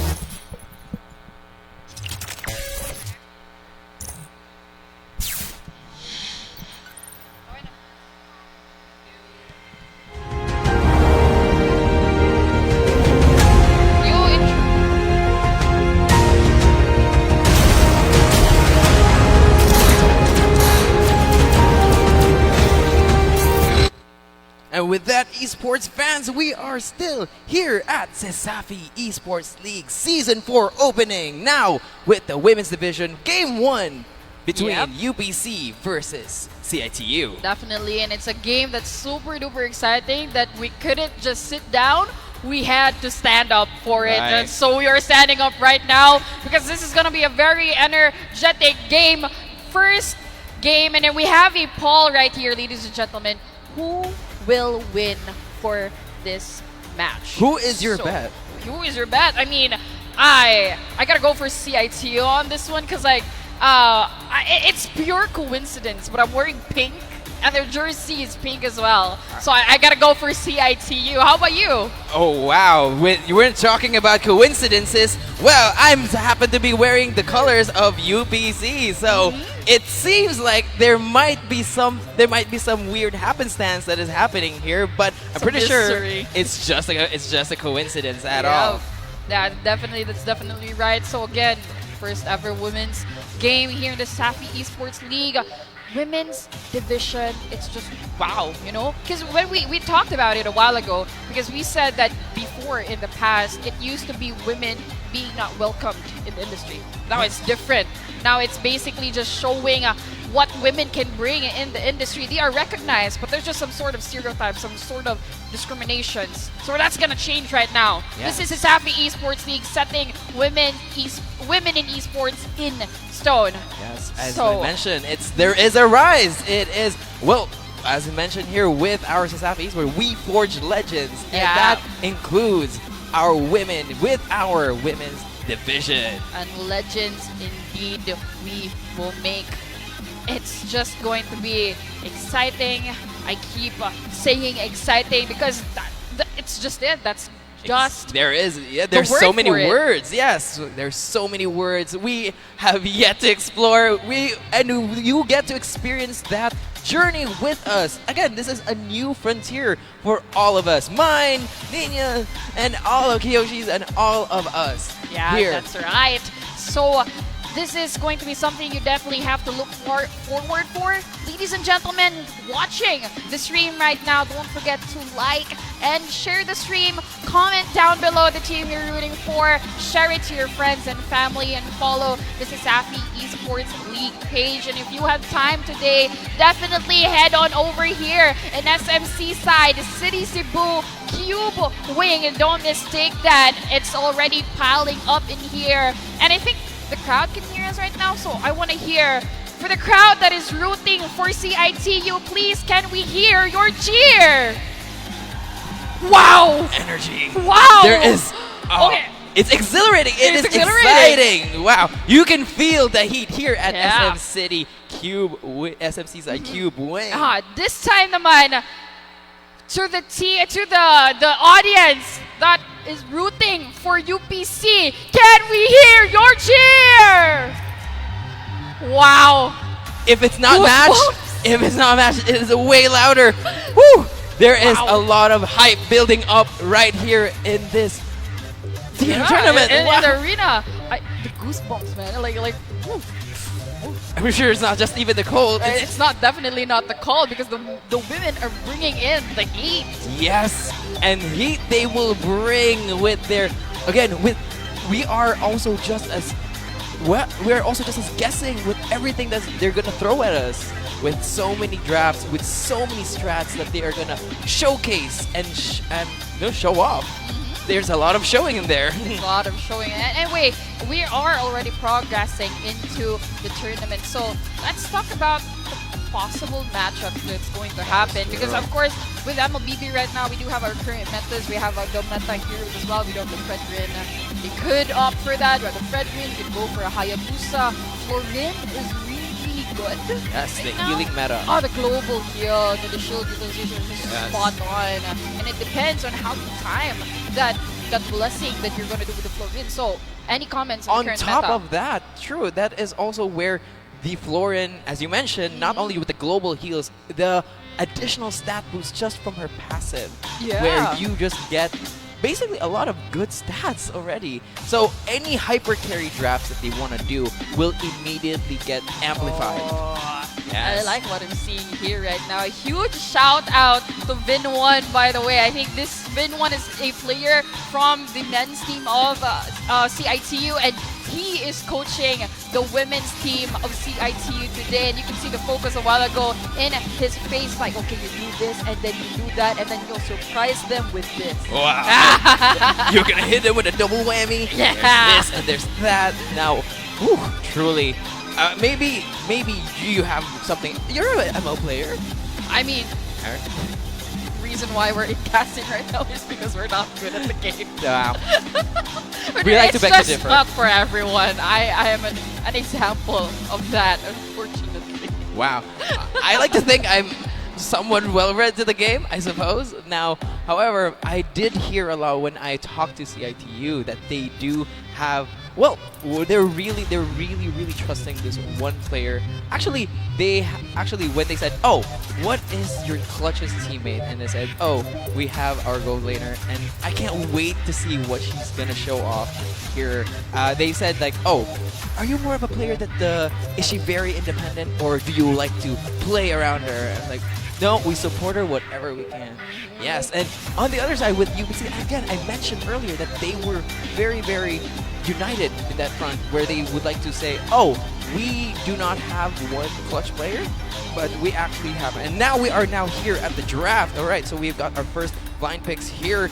We are our Blans. We've got Matilda here on the side, and then Sora. Again, a really really important ban here, especially for the side of the UBC. Saying that again, we do have the bans here for the side of CIT-U. We have the Matilda ban, the Sora ban, as well as the Hilda ban. I think I understand what they're going. Like, these three heroes are literally annoying pokers. Yes. Especially the Hilda, man. Hilda early game is so lethal.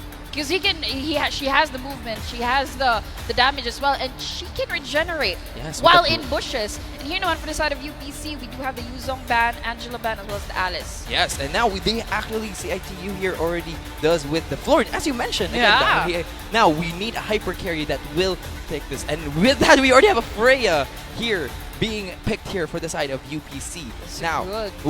This is very interesting. We've got two melee. We got I think a melee here that's gonna be for the side of UP with a Jushin from the side of CIT-U. Now that is very interesting because again, with this early, you can really zone out with their mid lane. The amount of value that you can get with Jushin just being an early pick has so much impact.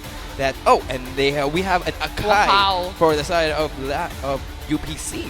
This is a good answer because these are huge CCs here, both Zuxin as well as the Garatkacha. And so putting in the Akai here as a rope, no, this is not a rope, this is EXP because we already have the Florin for the roam. So Akai on towards the EXP could literally just heavy spin anyone that tries to go inside the setup here that UPC is trying to do. So this is a good answer.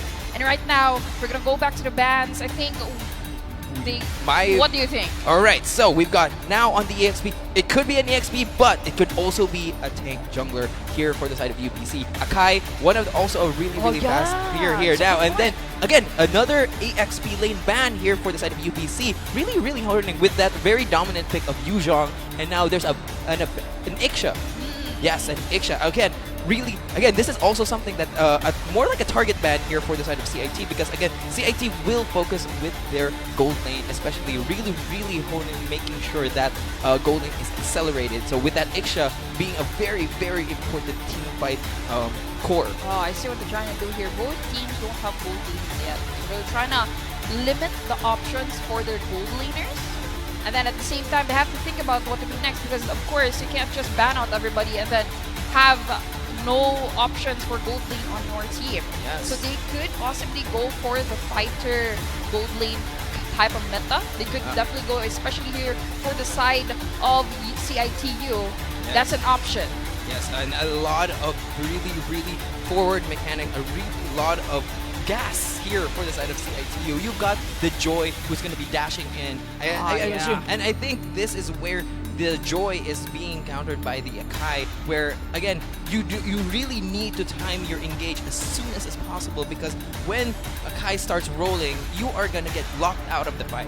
Yeah. Just one wrong move from UPC and that fight is over before they started, and then Freya from the side of UPC can start going ham on the lineup here of CIT-U. That's right. Right now though, UPC opts to ban off Claude here. Yes. And then a Zetian ban. Oh, that's a good ban. The Zetian ban here for the side of CIT. We have been seeing a lot of Zetian, especially in ranked game of MLBB. The sets that you can do, especially with the ultimate of Zetian, it's just lethal. Yes, especially with the timing. Yes, that's gonna be Fury amazing. of the Phoenix. Yeah. It really sets up the entire I would like to say it's like a melody for the entire band. Yeah. Yes, you start off with an engage, and then here comes the bass drop, I suppose, with the Wu-zation, Fury of the Phoenix, and then everyone's just gonna go ham. Now, I'm really looking forward to what the mage pick here is going to be for CIT-U, as with that Wu-zation ban, there's only a limited option here with either for that range. If they really want to go for that range, they could go for a Farsa, and possibly... Oh, what could be a good option here for mage for the side of PC? You could actually go for a Kagura here, because considering that Zetian can lift you up, Kagura has anti-CC. That is true. Yeah. Yes, the Kagura with the safety of that umbrella, with that Yasuo Flea. Yes, the Yasuo umbrella Flea helps block out, because even the hardest CC will immediately get cancelled out with that second skill by the Kagura. And on top of that, you have a support that is pumping you guys with heals. And again, this is a very scary team fight mechanic here. There you go. Yes, the it Kagura is the Kagura. pick You called for it. the side of UPC. I saw it from a mile away. And of course, we have here this time for the side of CIT-U, good pick with the CC as well as the Lapu-Lapu. This is enough sustain and enough damage to actually kite down that Akai as well as the Freya. That is they true. need a hero that could actually shred the Akai, the sustain here coming from UPC and CC or Chichi is a very good answer. Very good. And this is actually where the gold lane fighters are going to actually coming to life here at CESAFI Esports. That's a very interesting pick here now with the gold lane fighters. Now, what would be the primary gold lane pick here for the side? Actually, it could be either gold lane now or an XP, because Freya could now go to the gold lane actually. Again, if they went with a fighter pick here on CIT-U, I can't really see Freya on towards the gold lane, because with the Freya and Akai combination, it's either both of them could either be a jungler or an EXP. Because if you put Freya in the gold lane, especially with the Chi-Chi up against it, it's gonna be really hard for the Freya, considering that Chi-Chi has a very high damage even early on in the game, and it might be a snowball for the Freya here of UPC. that is true. A lot of CC power here from the CC. Yes, CC. Yeah. Yes. With that dive with the Lapu-Lapu, again enabling that team fight here. With the Joy, you open up with the Joy, and then you've got a follow-up here by Jushin immediately going in.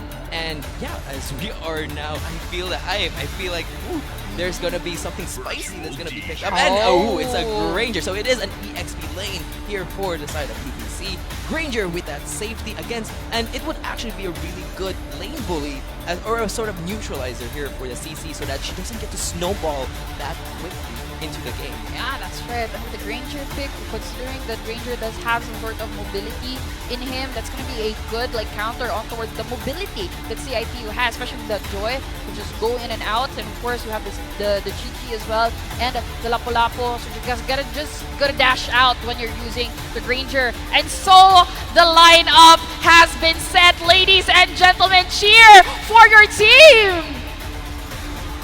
Wow! You feel the excitement, the expectation. This is CESAFI Esports League Women's Division, game number 1.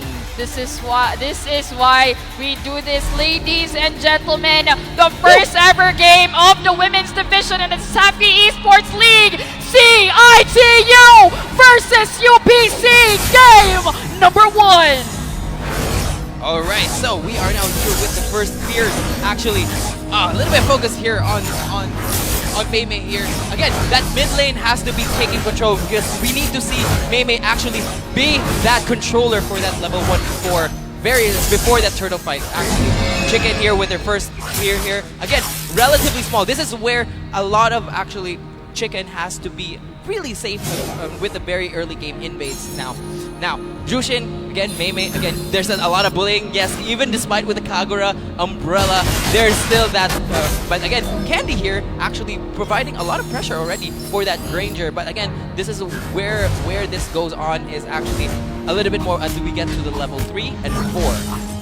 That's right. And of course, ladies and gentlemen, the important thing early in the game is for you to actually get that level for EXP. You need that so that you can be ready for that first turtle engagement. There's a lot of pulls going on around here in the middle lane, and with the Kagura, with the anti-CC, it's actually really safe to just go near. The Zuxin can't do much against a Kagura. Yes, there's a lot of safety here for the side of UPC with the way that they've drafted this comp. You've got a Kagura shield. You've also got Akai also has a shield, relatively, and Freya with when she's going and when she's ramping up during her ult.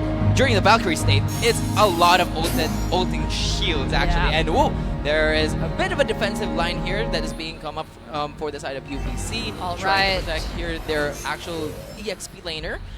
Again, there's turtle fight is gonna be on its way. Ooh, a little bit of early on engagement right here. Latte looking really low. Kaori as well. They really have to position themselves properly. We do have the level 4s going on. Both retribution is available. Latte goes in with a heavy spin as well. The lockdown on towards Hiyari. Not yet dead. The AOG has been committed as well. Latte is first to go down the pickup. Coming from Mei Mei. Luna is down. Mitsuri as well. And that's going to be 3 down in exchange of none. CIT-U prevails in the first turtle engagement. And it was a key counter engage by Hiyari with that AOG that helped lock down Latte and as well actually Luna. So Latte just going in, receiving those pokes. That's going to be the buff going to Latte once again. That's a good engagement. They have the buff, so the gold is not that behind. So you have to make it that the gold gap is not that huge, because that's going to be a problem later on. And by the way, we forgot to point this out a while ago, ladies and gentlemen. Latte, the Akai, is going to be the jungler for UPC. Freya goes into the EXP lane. Yes, we have that bit of a tank support jungler here for the side of UPC. CIT-U going for a much more aggressive setup with that Joy going in, going out, and again, really timing those key engagements. All the while they do have safety with their 2 dives, actually Kaori and Candy actually providing a lot of beef onto this. Well, Jushin providing some backline support here. Ooh, Candy, there is a little bit of a flicker out here by Papao. Maybe, I think that there is gonna be something here. Okay. But Candy is definitely a target. Good spot there coming from Luna. Crimson Beacon has been committed as well. There goes Pow Pow being knocked out. Pow Pow goes down. Ultimate coming from the Florin is on as well. It's going to be a 4 versus 3 situation. Latte is bit by bit getting castrated here. Coming from CIT-U, KD is left, including Mei Mei. An amazing play coming from CIT-U. Look at that kill gap. That's going to be 5-0 And it's been Hiyari doing this counter engage of pawn and pawn of AOG.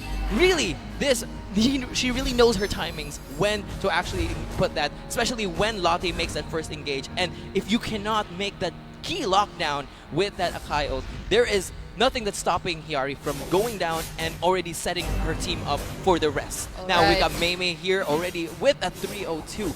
Now, again, a turtle fight here happening here. A little bit of an extra secure with no rotations happening here from UPC. And it's going to be a very very secure here by Chicken. Yeah, this is going to be a problem because look at the rotations here coming from CIT-U. It's really well.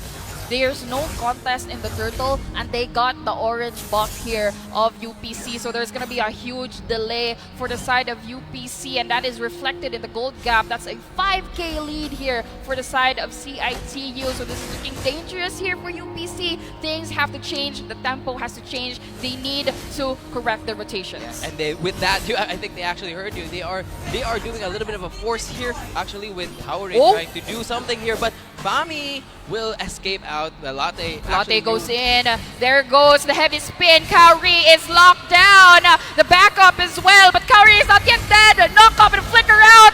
Kaori is safe. No, he's not. Fami goes in, and Kaori lives for another day. The Crimson Beacon is up and running. Bloom has been committed as well. Fami is first to go down. Another one from UPC. Lotte a little bit far away from his teammates, and look at that HP gauge. Getting to 0. The engage was good, however, there was not much of a follow-up here by UPC. There was a little, well, Lotte was still doing the whole spin, and this cost them their mid-turret already for UPC. Again, they have to now play really defensively to make sure that the gold gap doesn't get even bigger. This is going to be a problem here, because look at CIT-U now. They're slowly getting majority of that map control, considering that the outer turret here of the top lane as well as the mid lane is open. So a lot of that map space of UPC is getting controlled by CIT-U, because look at that. Look at the rotations actually moving forward and pushing slowly and surely UPC back to that small space. That is a very astute observation here. 11 seconds here to the next turtle fight, and I don't think UPC is in a position to actually contest this, because with their two of their tier 1 turrets already down, the rotations are going to be cut off here by CIT-U, or as mentioned here, they're very positioning themselves already inside the jungle of UPC. The jungle is not UPC's anymore. It belongs to them. That's right. Third turtle objective might actually easily go to the hands of CIT-U here. So it's a huge problem for UPC. What I think Lotte should be doing right now is try to get as much farm as he can to compensate for that gold loss. A little bit of skirmishes up here on towards the top. Candy, Mei, and Yari putting so much pressure on towards that top lane of UPC. Third turtle going to CIT-U. The gold gap is huge. It's nearing 10,000. Yes, 10,000 gold lead is not what you want to see here if you're a UPC fan. This is really, they have to really play defensively. They are out of here, and Fami will try to try to survive, but the knockup coming pulled from back. the Zokshin as well. And there goes the heavy spin, pushing back Chicken on towards the edge, but he gets out safely. Lotte is actually compromised. 2 down for UPC. And that's what happens. There's a lot of desperation plays that they try to salvage, but it doesn't seem to keep working on here for UPC. Again, really good key engages here by CIT-U. Very decisive, actually. You really have to again, I really want to hammer in how Hiyari has no hesitation with actually going in. The moment they see an opening, they go for it. They pounce on it, actually. Yeah, like the Wildcats they are. They do. That's right. Good, very good rotations here coming from CIT-U. Look at that middle lane. They can't do anything. UPC doesn't have the resources to actually counter CIT-U. They need a miracle set play, but they don't have that much of a set. You only have the heavy spin coming from the Akai of Lotte, and that push here from the Freya, the Valkyrie. So that's going to be a problem. It's going to be really hard. When you look at CIT-U, only CCs everywhere. You have the Zokshin, you have the Garatkacha, the AOG, and you have the Lapu-Lapu even. And you can see that, but there is, I see what you see in the vision here with the UPC. You have the heavy spin as well as the Kagura umbrella being set here with that actually burst of damage. That way, Fami can now go to toe with everything with CIT-U guys. Because again, Freya is still someone that you have to be very, very cautious of. The moment she gets her 3-item spikes, she will destroy everyone in the side of CIT-U once she gets a chance. I just realized something. I was wondering, why is CIT-U so painful? Look at Mei, Candy, and Kaori. All fighter emblems, ladies and gentlemen. If you're not aware, fighter emblems, they have that hybrid attack damage. So that's going to be really lethal. And I think they took advantage of that lethality, literally putting UPC down to the ground. And look at this, ladies and gentlemen. First Lord of the game, free Lord for the side of CIT-U. UPC has to try and push the flow of the minions to actually be able to counter that Lord. And I think they can't really do much with the contest. They have to really play defensively with everything that they have right now. It's a 9-0 score lead. We've got an almost blastering gold lead here for the side of CIT-U. Now, with the free Lord, again, they could still probably hold this in defensive line. Again, you've got that Granger who can actually still provide that long range support, while Fami can still tank actually, and there's still that threat of Latte's heavy spin, and again, with that combination with Mitsuri. Lord is in. Lord is knocking on towards the doors of UPC. UPC is waiting for the miracle set. They have to try and maintain those inhibitor turrets, not to unlock the super minions of CIT-U, and they did a phenomenal job. Mind you, this is still level 1 Lord. They can still burst down that Lord, but they need to counter-attack the prevailing damages that's coming from CIT-U. Look at the AOG! Atras on UPC! And that's going to be a heavy spin! Committed! That's going to be an isolation on towards Iyari. No to avail, ladies and gentlemen. Latte is going to be knocked up. The bloom coming from the Florin is there, but Latte's life is not enough. Fami is going to try to make something happen, but Kaori will slay her down. That's right. And look at that beautiful trophy. Wow! Wow, that is wild actually with that Baksha. Whew. That is incredible here from the side. Ooh, it's a little bit of an It's on your done, it's on your done! It's still here! The base is still alive, and look at the damage coming from Chicken with the electrifying beat. 6 down 2! And that's gonna be a bit of a problem here for UPC. And I think we're cut short with the hype as well. But that's gonna be a victory for CIT! Yes, game 1 now goes to CIT-U. Whew! That was a banger. I was doing this one like, wow. Well, you said you were very surprised with the fighter emblem. No, I was really surprised because with the fighter emblem, it's really a game changer. The fighter emblem, the hybrid attack damage of fighter emblems, you can really feel how lethal it is. You can see how they were able to just tear down the defenses of UPC. Amazing play coming from CIT-U, your winners of our match number 1 in the series. Ladies and gentlemen, do not forget, this is a best of 3. So there are still chances for UPC to bounce back. Yes, plenty of chances. Again, we have not yet seen the last of what UPC can offer. Again, this is a team that you see their concept in drafting. They are very much aware of what they want to play and what it takes for them to win. Woo! That scoreline is grandly impressive. Let's talk about items here.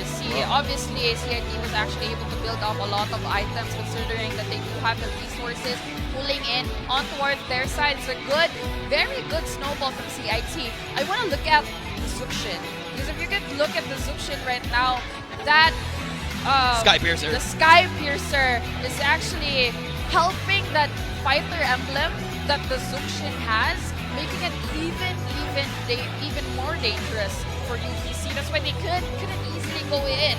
Not to mention that they weren't able to snowball in the beginning of the game. Plus damage coming from an area of effect, by the way, from the Crimson Beacon of a Zukshin. Yes. So, wow. And there's so much. Again, with I actually want to point out that fighter emblem has so much, not just damage, but also utility. Again, you are not killing the 3 of these.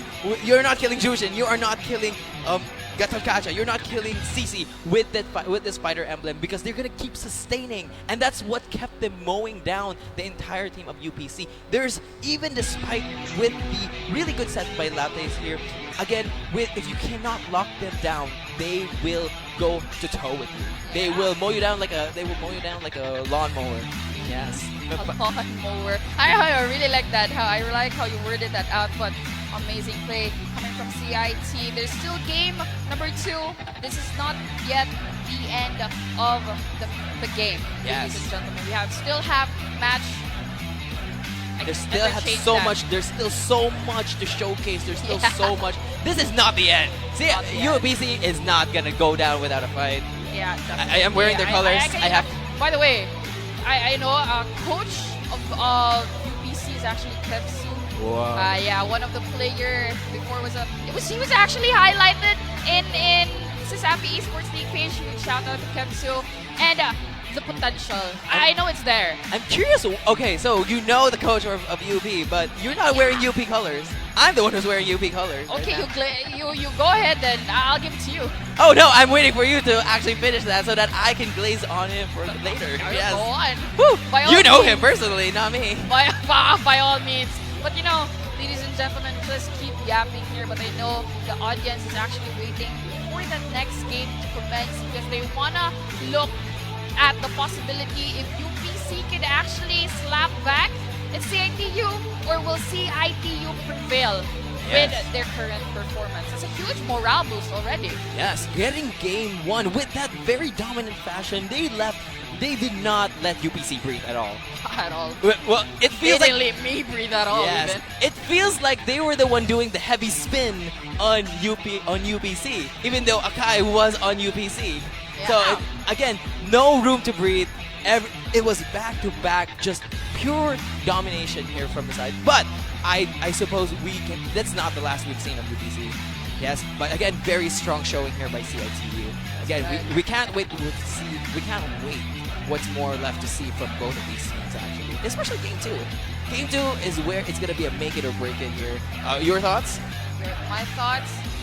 I'm just looking forward. I'm really just waiting because I'm like, this is a morale boost already for CIT, but I know in UPC's heart they're gonna be like, oh, I gotta get back at them. I'm not gonna settle for this kind of result. I have to get back at them, and I think that's what they're thinking of right now. So they have to re-strategize, reset their minds, and actually try to go in with much more confidence and clarity to what they're doing in game number 2, because they have the potential. That early on upset of CIT-U was actually the defining moment of the game. Yes, they have to go back to the drawing board here for the side of UPC. Again, as you mentioned, Kepsu is a really talented player, and now their coach, I'm pretty sure they're going at it now like, oh, where did we go wrong? He's a talented player, he's a talented caster as well, and now he's the coach. He's an all-arounder. He's an all-arounder, man, Kepsu. He's everyone's man. He's a legend. He's a legend. You know what we do in CESAFI? We forge legends. Yes. You see what we did there? Of course, it's a bit of a wait time here in the arena. So, to the audience, whoever here supports for CIT, please let me hear you scream! It's even louder than game number 1. Well, they added more. They added more. They brought in more friends. So this time naman, let's to do the supporters of UBC! Scream! Wow. They're there as well. Wait, I want to hear it again, actually. I really do feel like, do it one more time for UBC! They have the woos, the whas, and of course, everyone is standing, sitting down, just looking forward to what the next game is going to happen. And you can see right now in the camera, it's packed. If you could spot which camera it is, audience, please say hi. Show us some pictures of your friends. Troll them, whichever one you want to do. Wave hi to the camera. Of course, we have a little bit of a selfie going on right here. Shout out to Rudy, by the way, our, I believe, president of the Wildcats Esports team of CIT-U. Woo! Yes, he is here to actually support his team. Well, it is his team. It is his organization's team. It is his CIT-U Wildcats. I bet he's like so proud right now. Yeah, we got game number 1. We have win 1 coaching over there. I love you're just putting words in his mouth. I will not say to disagree. Yeah, I mean, who can be proud of that kind of performance? So right now, CIT-U I believe what's happening in their head is like, okay, we got game number 1, we got this. We did it. We already did it once. We can do it again. Yes, twice for game 2. That is real. I think that is gonna be what's running. But for the side of UPC, they are gonna be okay. We can't let them win. We can't let them get away with this. Oh yeah. We need to strike back. Oh, the rivalry. Yes. Game number 1 of the rivalry can already be felt. So it's like us trying to assume what they're thinking. But they could have possibly just be like, okay, let's do this kind of hero lineup for game number 2. But you know what? This is how the game runs, ladies and gentlemen. So once again, to everybody watching the stream right now, please don't forget to like, share, and comment down on the stream. Follow the page or comment over here to SMC side, City Cebu.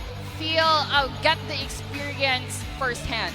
Yes, and you can definitely feel the hype, the energy that is going to be surrounding, especially with these coming games. It's not just, again, I want to remind you guys that this is not just one game. There's going to be multiple games here for the side of MLBB. Yeah, we have more to definitely offer right. actually tomorrow. If you're also very interested on that, come on over at Day 2. Yeah, that's right. Day 2 is going to be a spotlight for Valorant. But for today, it's going to be MLBB. And of course, the MLBB fans here in Cebu are gathered all over here in Cube Wing. This is Kevzu, by the way, guys. Look at him. Just, okay. And who's the glazer now? Do that, and then you do this, we glaze everyone. It's Yes. like, they're so amazing. All the right. talent, the potential of everybody here. And if you Very listen to the opening remarks, this is the pathway to the Olympics. All right, and with that, the path to Olympics starts with the drafting phase for game number 2. Uh-huh. Yes, we've got here Hylos now being the first pick here for the side of UPC. They're going for that Rome first pick, which is immediately countered by the Grok and the Wu Zeshan. They didn't get the Wu Zeshan earlier in game 1.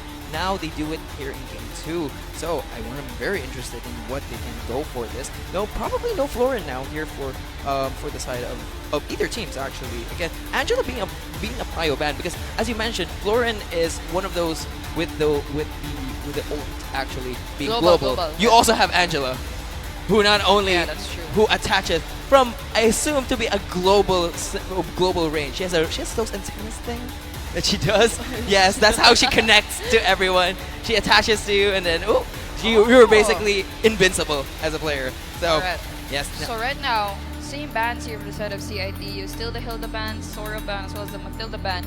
Different kind of bans here coming from UPC. The ban is Zuxin. I believe that's going to be a respect ban here coming from UPC because the Zuxin of CIT-U was just lethal. Alice is out, Angela is out. First 2 picks of CIT-U, the Zetian as well as that Grok. I believe that combination is really, really amazing because with the Zetian's ultimate, there is actually a lot of counterplay actually that is provided here both for the side of UPC as well as CIT-U. Yeah. Now, here's the thing about the Wu Zeshan. It actually opens up for, again, if you're really going for that wombo combo, you can actually go for a Valentina. Again, with a lot of key ultimates here, you've got a Grok.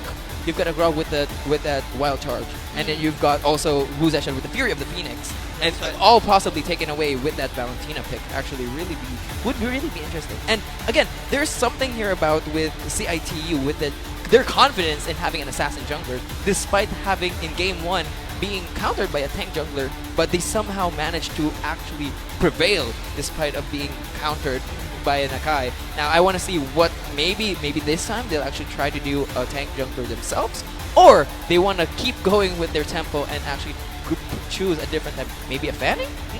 could be a Fanny, but I think right now, considering that it's actually really a bit hard of a Fanny as well because the invade coming from the Hylos as well as the Grok is going to be a problem. But the layering here coming from CIT-U with the Zetian as well as the Grok, the Wild Charge, plus the Fury of the Phoenix, that's going to be a good set here if CIT-U will be able to pull that off flawlessly. It's going to be a problem for UPC. Now, what they're doing with the Hylos here for UPC, they actually want that solid frontliner. They want that frontline plus that movement that they could actually go in and move forward, and that's gonna be brought by the glorious pathway coming from the Hylos. So right now, there's a lot of dive actually here because of that high-low pick. Again, it's a very point and click stun here from that high-low, providing that very key lockdown actually, which is something that was somewhat sort of lacking in their previous game, where the Akai, yes, you can actually deal massive control on that. However, it leads with so much execution burden. That's what I want to call it. It's the execution burden. Or maybe the other way, burden of execution right there. So maybe with that high-lows here, that it's actually a very simple point and click. Whoop. It's a bonk. It's really just a bonk with a trident. Is it a trident? Okay. The weapon of high-lows could be a spear, or it could be both. This could be a combination of a sprident. A sprident. Bro, so talented, so creative, just makes up names here and there, so that's pretty amazing. Now I think they're taking their time actually going in for their next picks here. Possible picks, there's a lot of options. They still need their core, a possible core here. They could actually UPC, they could go for a double sustain here with the core as well as the high-lows, but nope. Different pathway, they're going for the Lunox as well as the carry, so that's going to be burst damage and DPS as well for the side of UPC. Wow, alright, we've got, this is weird. We are going at it now here. They took their time and now everything is set. Very much actually, but you have a lot of high HP bursters here with that Lunox, with that Chaos, with those Chaos Bolts, and then you got Carry with her Light Will Marks melting it down, actually 3 high HP targets here from the side of CIT-U. You've got Freya, you've got the Kacha, and you've got Grok. These are, once UPC gets the ball rolling, these tanks will melt. Despite everything, it's just the matter of whether this carry will survive. And even then, there's this Lunox who's also peppering with Chaos Balls. And on top of that, again, now they're actually gonna do a really surprising pick compared to the first game. Yeah, we got a Julian now. Okay, this is going to be a hyper carry core here that will set the tempo here for the side of UPC. Yeah, but you know what I like about what UPC did? They saw that there's double sustain here coming from CIT-U, especially with the Grok as well as that Garrett Kacha. So with the carry as well as the Lunox, it's going to be no problem trying to kite down that sustain coming from CIT-U. So ladies and gentlemen, game is not yet the end. This is game number 2 of CIT-U versus UPC. Give us a shout if you want to support each of these teams. Let's start it off with CIT-U. Alright, and if you're a proud maroon, show us your shouts for UP Cebu. Yes, and that hype was already with Meme taking first blood here against UPC. What an great early start here coming from CIT. The second damage, if you could actually complete that first skill combo, is actually really good. So right now, it's going to be a competition on towards that Litho, going on towards CIT. Again, very dominant showing it. And Kaori taking down Fami already at the EXP lane. Again, almost all lanes are actually winning. And this is where you show, okay, the lanes are very much in the favor here, but... Oh, good initiation here coming from Luna. Candy looking really low. Has to flicker out. No utility.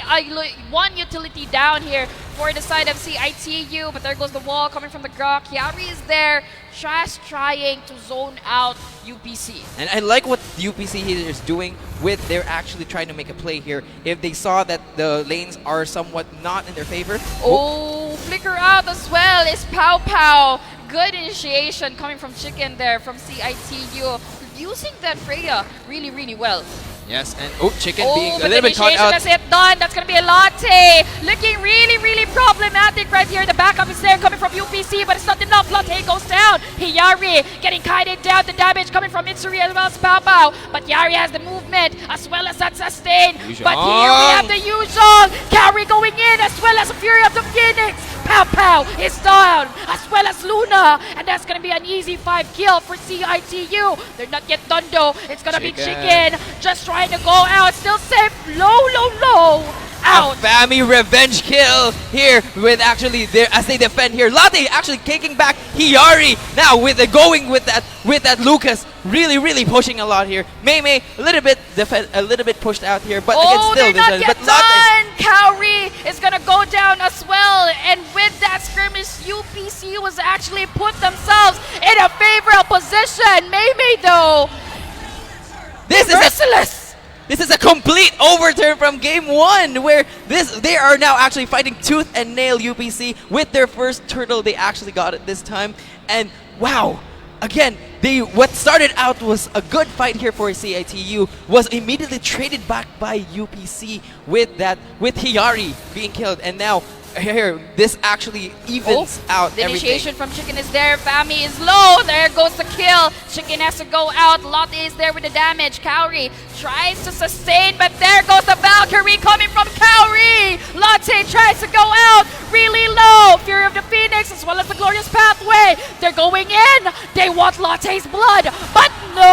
Lotte with the incredible healing. I don't need a support to heal me. I am Julian. I will heal with my passive. And that is crazy with how much this counter engage is working out. Right there on towards Mei.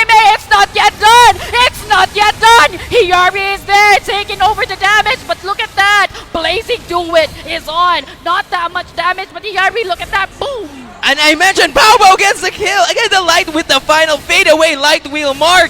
Kaori takes on also Fami. Again, Kaori is trying his very best to keep this back, but Mitsuri takes down Kaori. Wow, it's literally just a successive pickups ever since the beginning of the game. They are out for blood. They are truly out for blood, and more than so actually with this second 25 seconds till the next turtle. We'll see what UPC can get here. Chicken already going for trying to take down the tier 1 turret here, jumping out just for safety, but with Candy just being there just for safety. And then again, we already have this is definitely a different setup now here with a lot of things more in common, a lot of things more even here. Ooh, the Hylos ult already being used here. That's a key ultimate here by the side of CIT of UPC, who has to use it defensively. Now we've got that usual on with the Black Dragon already making their rotation here into the blue buff. Latte will be able to escape. They're going for Latte towards the blue buff. The Wild Charger's been committed. Fury of the Phoenix once again. Luna is low. Tries to go away, but no, she cannot. Fami is there for the damage, but the back of the Blazing Do-It has been committed by Candy as well. Kaori has to go back. Look at the damage. Hiyari is gone. Latte is gone as well with Fami, and that's going to be a 3-for-2 exchange. They're not yet done. Bao is gone. Kaori as well. And with only 4 people, for Mitsuri trying to escape here from Mei, but will actually get away with just a sliver of the health, with Luna providing a backup just there, just to zone off Mei with 2 people, with almost just 4 people on the map here. Again, a counter engage here by Luna as they try to protect the tier 1 turret here at top lane, as they are now immediately making a beeline towards the turtle here to secure it for them. Again, the gold lead is very much is still in the favor of CIT-U, but again, UPC will not let go without a fight. They will fight bit and every tooth and nail. I said that multiple times. There is a lot of nail that is showing off here for the side, with Kaori having to jump away just as defensively. Okay, this is going to be really interesting because I think they're just trying to get that tempo. It's going to be a turtle dance, but there's an initiation coming from Hiyari. Pow is first to go down. What I said coming from Mei. Mitsuri is gone. Pow as well. 3 gone for the side of UPC. And CIT-U pulled off a great initiation, securing not only the kills, but also the turtle. And this happened because Fami was still clearing bottom side. It was a light rotation, and I feel like that could have actually helped out with this no hesitation here from CIT-U to go in like they're like sharks, or no, better yet, wildcats pouncing on their prey, immediately going for blood. And there is now, with all the tier 3 outer turrets here for UPC down, CIT-U is taking dominance again here at the stage of game number 2. I can't believe this is still game number 1 of the day. Like, wow. Just the first match, and this is already the kind of intensity that they're showing.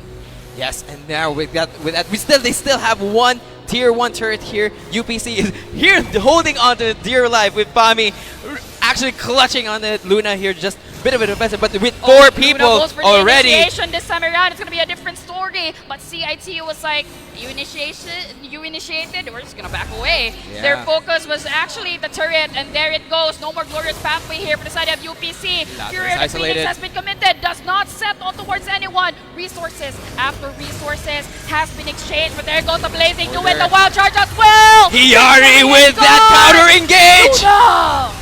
May already. Latte's isolated, trying to fight for dear life, but Hiyari claims down Latte Fami, the only one left for the UPC as he tries again, holding on to dear life for this middle team turret.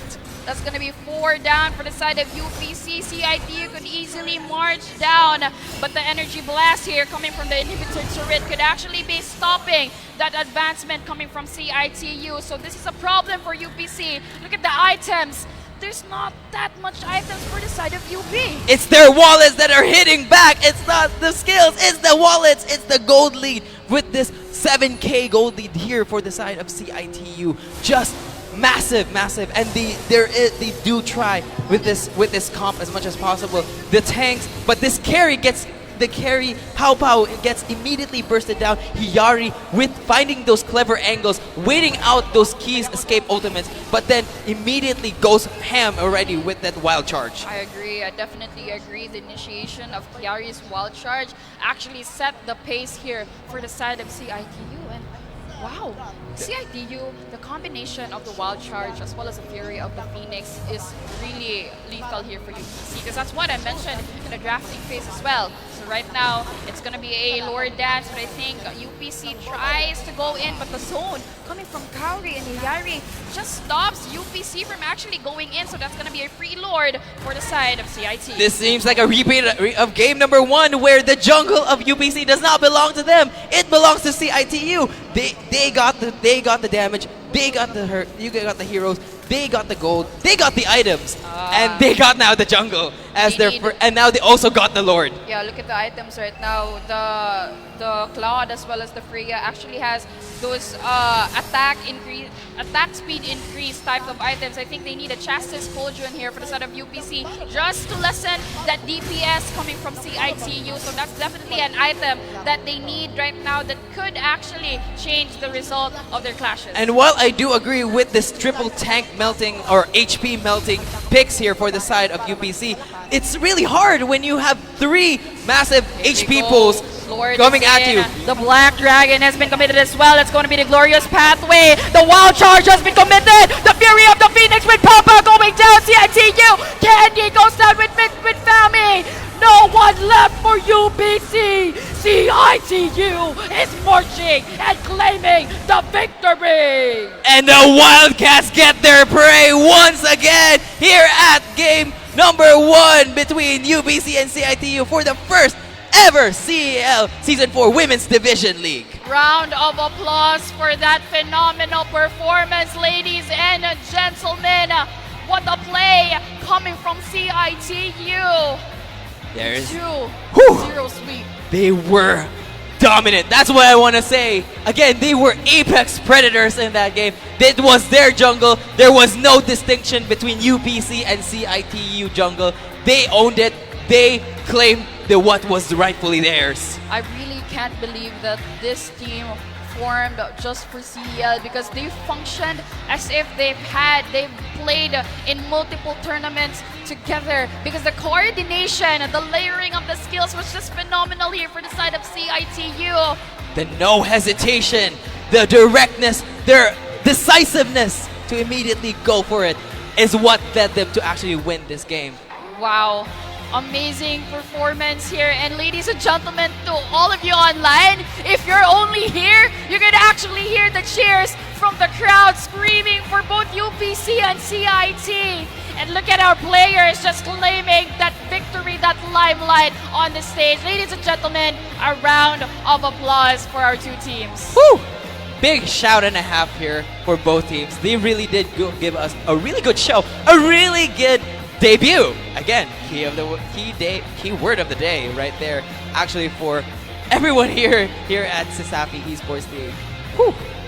Wow. Even me, like a while ago, I was really, really cold. but now it's definitely the heat that I'm feeling. So right now, we have to hear the thoughts of our winners. So without further ado, let's pass this to our host for further interview of our players. Woo! Thank you so much, casters, and once again, congratulations to the first two teams for the MLBB Women's Division. We have the UPC Fighting Maroons. We also have right here the CIT-U Wildcats. Once again, ladies, congratulations for giving a very ecstatic matchup for today, and especially na ay special participation from Vinwan earlier. Siya din ang MVP for this match, Vinwan. Wami na inform. Anyway, we'd like to ask some questions lang sa ato ang mga players. Ren, you may go ahead with the UPC Fighting Maroons. Any question for the team? Yes, I agree, Kaz, that it was very swift moment for University of the Philippines Cebu campus. However, they showed us that they will never give up until the very end. So my question is, at that game, it is very evident that CIT-U dominated that game. But you guys showed that you are strong, you are wise, and you are bright. And it shows your effort as a team. Now, my question is, kumusta man? How's that feeling after that battle? How are you guys? Can we have Mitsuri? Yes, Mitsuri. Actually, we're still very happy to represent our team. And of course, given the time na we were able to prepare, even with just short amount of time, I'm really proud of our game despite actually losing. All right, thank you so much, Missouri. How about Latte? Latte, what can you say about your performance today? For my performance today, I don't think I have any regrets because I actually did my best, and I mean we can say proudly na this experience can be helpful for us in the future if we continue with this type of play. All right, thank you so much once again to the UPC Fighting Maroons. Once again, ladies and gentlemen, can we give a round of applause for the UPC Fighting Maroons? And now, forward please here, CIT-U Wildcats. Congratulations on winning today's game. Really, evident kayo ang inyong kabatak as what UPC said earlier, batak daw mo. So what can you say about your performance? Can we have Kaori? Where is Kaori? Kaori, very cute kay ni si Kaori. Oy, I love her so much. What can you say about your performance, Kaori? Very exciting. Very exciting. It really is exciting, So can we have any more answers coming from Hiari? Hiari. I'm very proud of my team. All our hard works na graduate na daog graduate sa sleepless nights katupag coaching ni Hans God, shout out.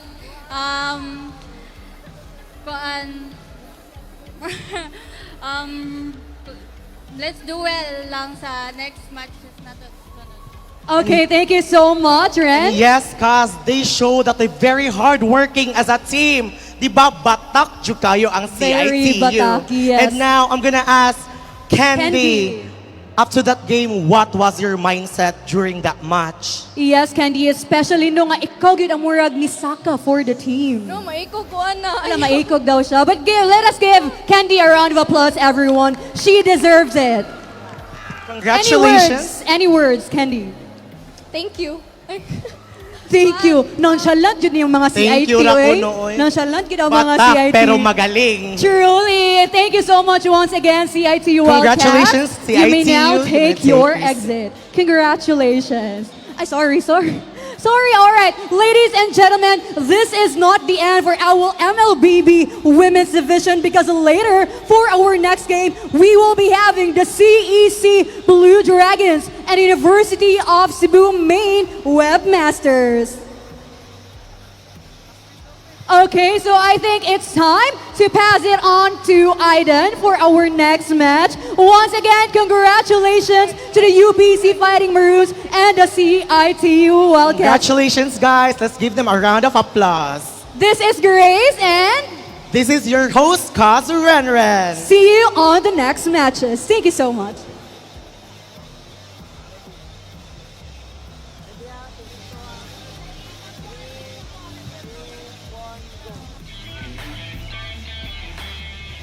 Action inside the land of Dawn continues as we are about to witness a matchup between the Cebu Eastern College Blue Dragons and the University of Cebu main webmasters. Let us first welcome the Queens hailing from the Cebu Eastern College Blue Dragons. We have Catherine Delicate Shoti Liva, Guada Kayla Ding Sabayton, Ilesa Juvia Abelia, Mia Bianca Mia Bia Cabellon, Vina Ina Anasario, and Flordian Urza Tolirete.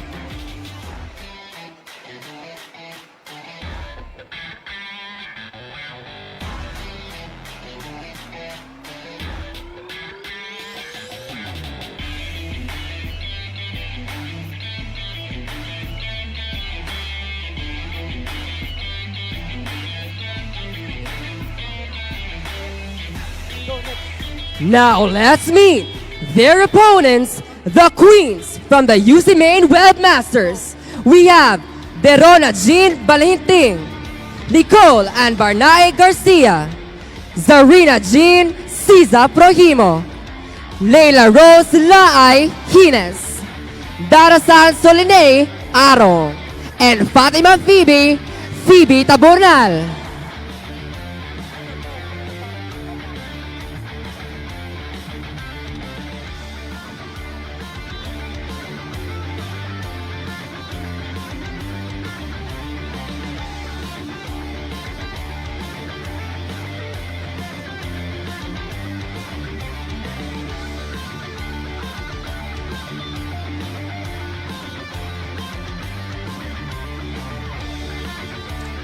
Athletes, to show camaraderie, sportsmanship, and honor to the game, you may now shake hands.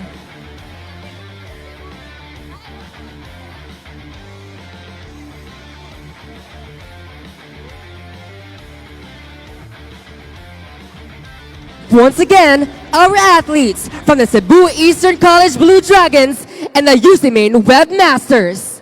Casters, take it away. Thank you so much for that, Grace. Once again, we are your casters for game number 2. This is still This is still your female caster, Kyoshi. And this time around, it's going to be a different new blood that's going to be joining me here in game number 2. So without further ado, please introduce yourself. What is up, everybody? It's me, Salty-chan. It's on the text. Salty Chan is actually one of our new bloods here in the caster department, so it's gonna be a lot of debuts just as we've discussed in game number 1. So, are you excited for today's match? Absolutely. It has been a blast being here today, and just the electricity in the air has just been wild to feel firsthand. That's right. So, me and RC was actually able to discuss about women in esports. So how about you? What are your thoughts on the progression of women in esports this time around? I feel like, yeah, we've seen significant progress ever since.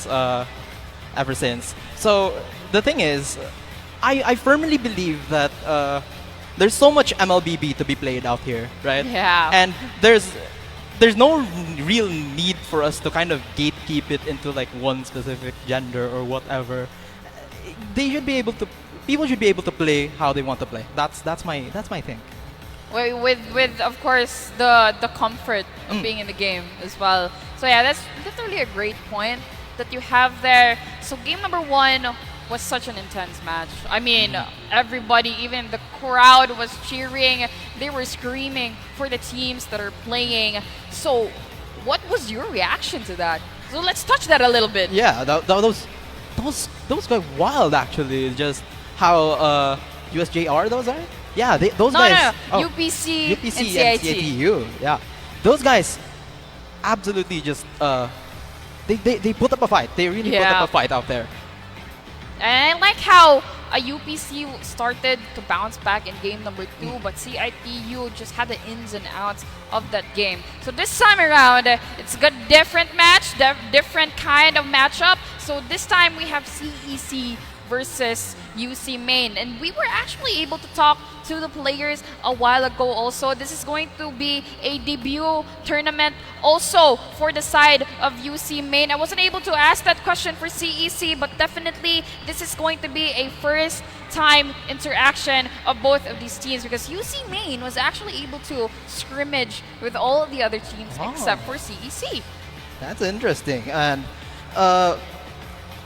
now looking at them, look at the roster here. Yeah, amazing roster here coming from CEC. This is their lineup, and I did hear that they do have a lot of confidence on towards their EXP player, which is going to be Ding. They have that confidence that Ding could actually put up a fight with the EXP laner of UC Main, and that's gonna matter later on because we're gonna point that out once UC Main's roster is gonna be shown. So back to CEC, they just have an amazing composition with each other, a little bit of dependence on towards Ding here. So I think Ding is going to be the shot caller here for the side of CEC. So they do have a very versatile play style, and I did hear from them that if ever problems will start coming up, they are actually gonna fall back into a passive type of gameplay until they're able to reset and recapture the momentum of the game. Yeah, and that kind of play is just you just lie in wait until the right moment to strike.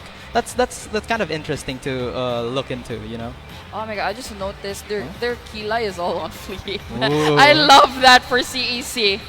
And now you see here the UC Main here. This is their roster out here.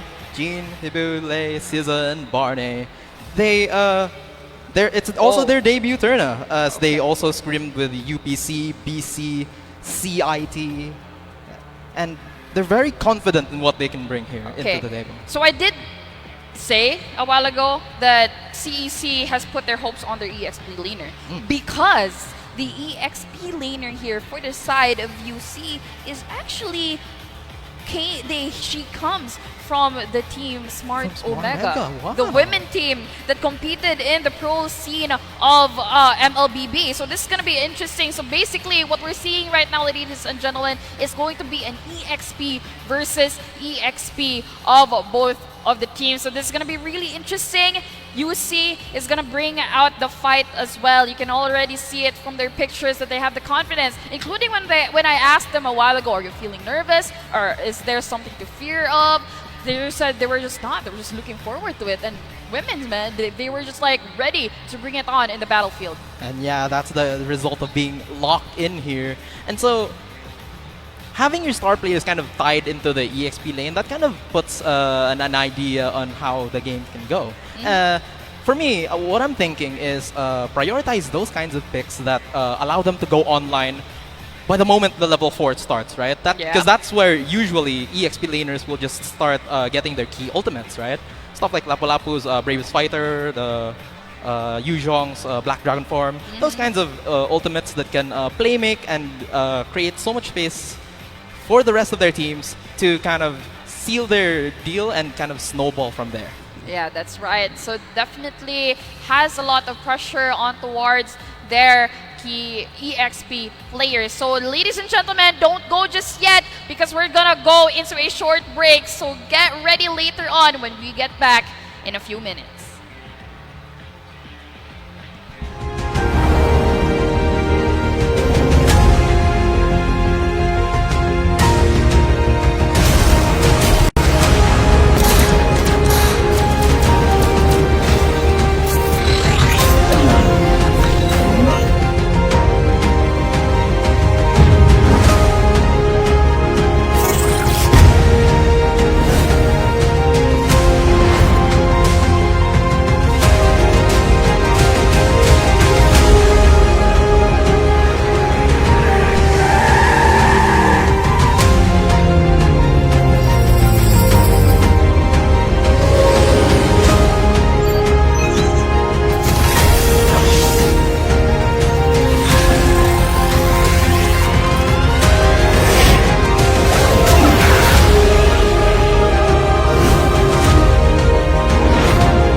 Wow!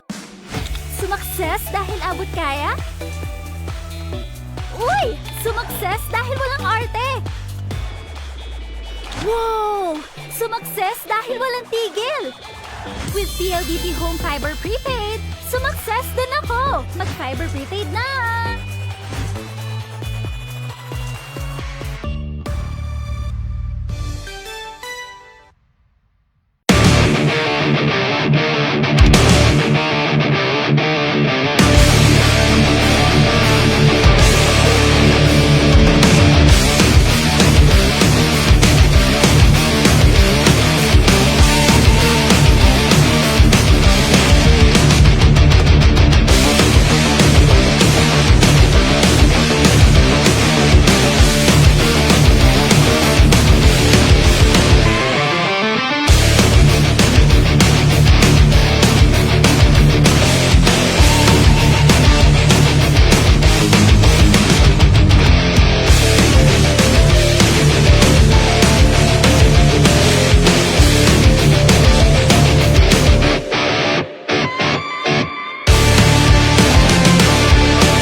Ang sarap gumising sa umaga, sa tuwing naaamoy na ang luto ni nanay, ang daing at tinapay, at lalong-lalo na Virginia hotdogs, wala nang ang ibang gusto. Virginia hotdogs, ito ang baon kong paborito. Basta hotdog, Virginia. Rules, we make them.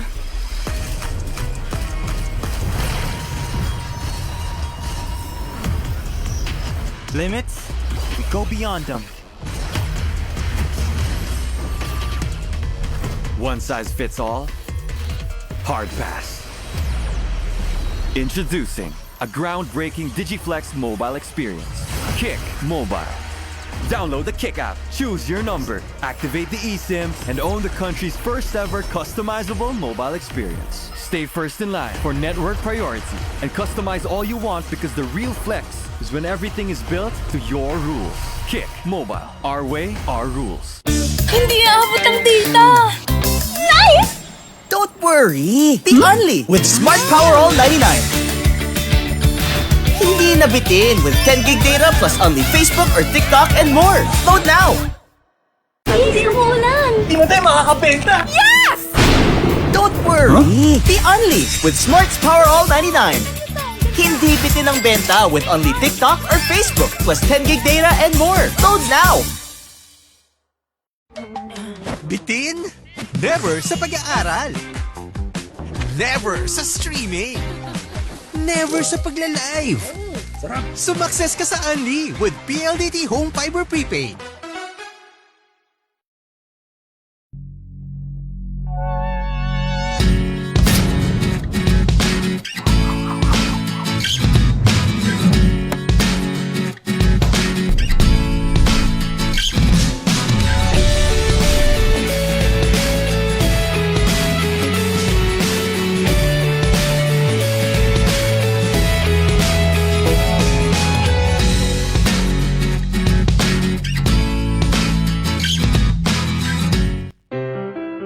Non più tra i farfalloni amoroso, notte e giorno di torno girano, delle belle turbando al riposo, Narcisetto gino d'amor. Delle belle turbando al riposo, Narcisetto gino d'amor.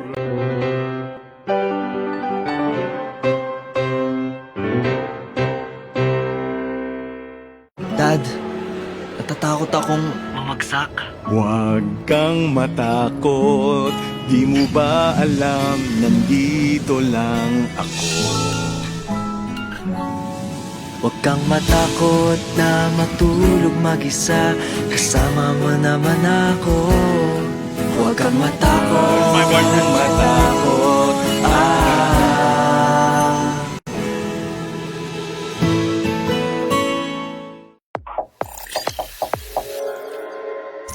Cyber Zone. Get it. Get it? Get it. Get it. Get it. Got it at Cyberzone. Get it, get it. Got it, got it. Get it, got it. Ooh, got it at Cyberzone. Get it, get it. Get it. Got it, got it. Got it. Get it. Ooh, got it. Wow, got it at Cyberzone. Get it. Got it. Got it at Cyberzone. Get it. Got it. Got it at Cyberzone. No limits, all thrills here. Get it? Got it. Got it at Cyberzone. Get it, get it, get it. Got it, got it. Got it, Get it. got it. Awesome. Got it at Cyberzone.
Wow!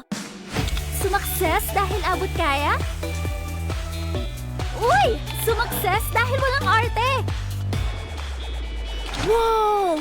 Sumakses dahil walang tigil! With PLDT Home Fiber Prepaid, sumakses din ako! Mag-Fiber Prepaid na!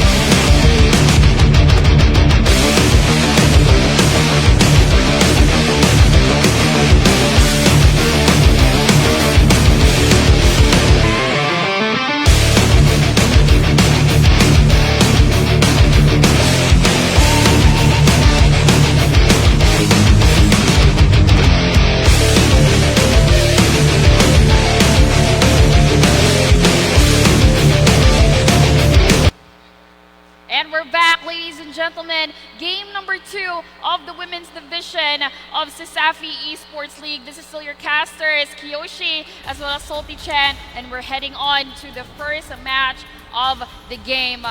What are your thoughts in terms of meta that these players could possibly approach or pick? Judging also from the previous games, we're actually just leaning into more dive-focused comps, right?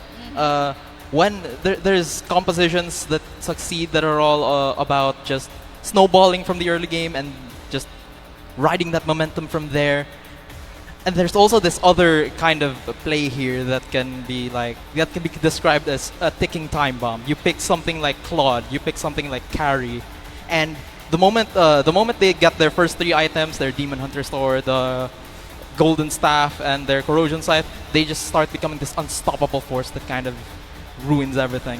Yeah, that's definitely true, and I agree with you on that one. You know, in game number 1, we actually saw that fighter emblem type of utilization a while ago. I'm interested if that's gonna happen again in game number 2, because sometimes it's literally those small details that you don't pay attention to as much that actually becomes the game changer in the game, the defining factor of the game. So right now, they could opt for those kinds of methods. They could also go for those usual picks like the Freya or the Florin. Depending on the composition, I'm really excited what they're gonna be doing here, because once again we are going to focus at our 2 EXP laners, SISA as well as Ding here from both CSE as well as UC main. So the battle of EXP players. So looking here, we have some standard bans out here that what we've seen earlier. Stuff like the Zushin and the Grok here. Really good playmakers in and out. But we're starting here with the Freya here as a first pick for UC main. Ooh, you know what? Interesting bans here for UC main. Like you said, the Yuzhong, the Florin is banned as well. With the Hilda, for the side of CEC, we do have the Fredrin as well as the Grok and the Zuxin. So they definitely don't want to go up against those very sustained and high CC heroes. Now UC main very quickly so O's for the Freya, Zetian as well as the Khalid first pick. So the Khalid, we already saw Zetian as well as the Freya. The Khalid here is actually really annoying because with that mobility that Khalid has, even early in the game, he can easily poke in and try to invade the jungler, try to delay the snowball of the jungler of the opposite team. At this time, yeah, exactly. And the thing is with Zichan and Khalid, these two kind of clear the lanes really fast, which means just they will be able to rotate much faster in the early game, as they will be countered by a Kadita here as their third pick here, CEC. Baksha carry as well as the Kadita. Baksha here most likely will go on towards that jungle position. Very, very annoying because Baksha is really, really tanky. And he can just go in and out in situations, and it's really, really hard to capture a Baksha. Not to mention that it's also a challenge to actually shred down a Baksha. Now this time, that carry, a Shredder also could be a good counter for the Khalid here for the side of UC main. And that Kadita. The Kadita, yeah, the Kadita is I think it's going to be like the Kadita, what I see here at least, is because you already have the carry taking care of the front. You have the Kadita diving into the back lane. And kind of force access into the Zachan type of backline, yeah. And whoever is going to be their goal lane for UC main, they will try to kind of alleviate that. Yeah, that's true. Actually, right now, heading off to the bans here, CEC bans that Sora. Yeah, the Sora very lethal in terms of utility because Sora has a lot of CCs. Could easily set, could easily front here for the side of whichever team the Sora goes to. So a good ban for CAC. And I think what they should do right now is actually clip down those gold options here for the side of UC in order for that Baksha to have its potential fully unleashed. Oh, but the other bans kind of say otherwise. UC main here, they also ban Lucas and CC here, who are very damage-dealing EXP laners for all intents and purposes. And also the Arlet here is banned. I just realized, I did mention a while ago that this is a battle of the EXP laners. And what they did is literally just cut down those EXP choices. You have the Arlet, the Sora, the Lucas, as well as the Chi-Chi already gone here. Yeah, and so now they'll be forced to kind of look into their deep pockets. What kinds of picks will be able to see here? As looking into these bans, we can kind of see that this Freya is going to the gold lane, right? Is going to try and fight off against this carry, but Ruby here is the for the EXP. Or, yeah, I'm seeing the Ruby EXP here for the side of CEC. Interesting pick. Good with the CC control of the Ruby is actually a good addition to the composition here of CEC. So right now, what could be a possible answer of UC main? UC main, they are lacking an EXP laner as well as a jungler here. So, remaining junglers here, we can also go for more assassins, maybe? Maybe we can see a little bit of Joy. We can maybe see some... this is a deep pull Martis, maybe? Or you can even go for Hayabusa, maybe. Yeah, actually. But with the Hayabusa, the possible... Oh, yeah, actually is the Hayabusa, as well as the X-Board here. Final picks for the side of UC Main. That Hayabusa could easily go in towards the carry and the Kadita of CEC. So in terms of performance, that Hayabusa could really be a problem that CEC has to deal with. The X-Board, good shredder as well. Both Freya and the X-Board could either be jungle or EXP. And even this Ruby here is kind of a flex. You can usually find this also in the roam, as it can actually try to stop the Khalid from just quicksand guard onto the ground and just stop it with the ult. But instead, they will go for the Minotaur. Final pick. As someone who usually picks Minotaur in ranked games, this is really interesting. So I like what they're doing here. The Minotaur goes for the set as well. It's gonna be a combination of the Ruby as well as the Minotaur Ultimate, the Minoan Fury. It's gonna be amazing. Wow. It's a really nice front to back kind of comp with the Kadita just diving in to try and break that. Meanwhile, for the side of UC Main here, Dive is the name of the game. You have the Khalid who has the set, the Raging Sandstorm to kind of jump into the enemy backlines. You have the Freya with the Valkyrie Descent just raining havoc on everyone and just free hitting. You have the X-Borg with the last Insanity. They all want to go in. Zachan's the only one who's kind of just standing back with the Fury of the Phoenix and just dishing out damage from afar. These guys want to go in. Yeah, they definitely just want to go in. So it's basically just gonna depend on how the other team is actually gonna initiate. So that initiation is gonna be very important in how the result of every clash race is gonna turn out.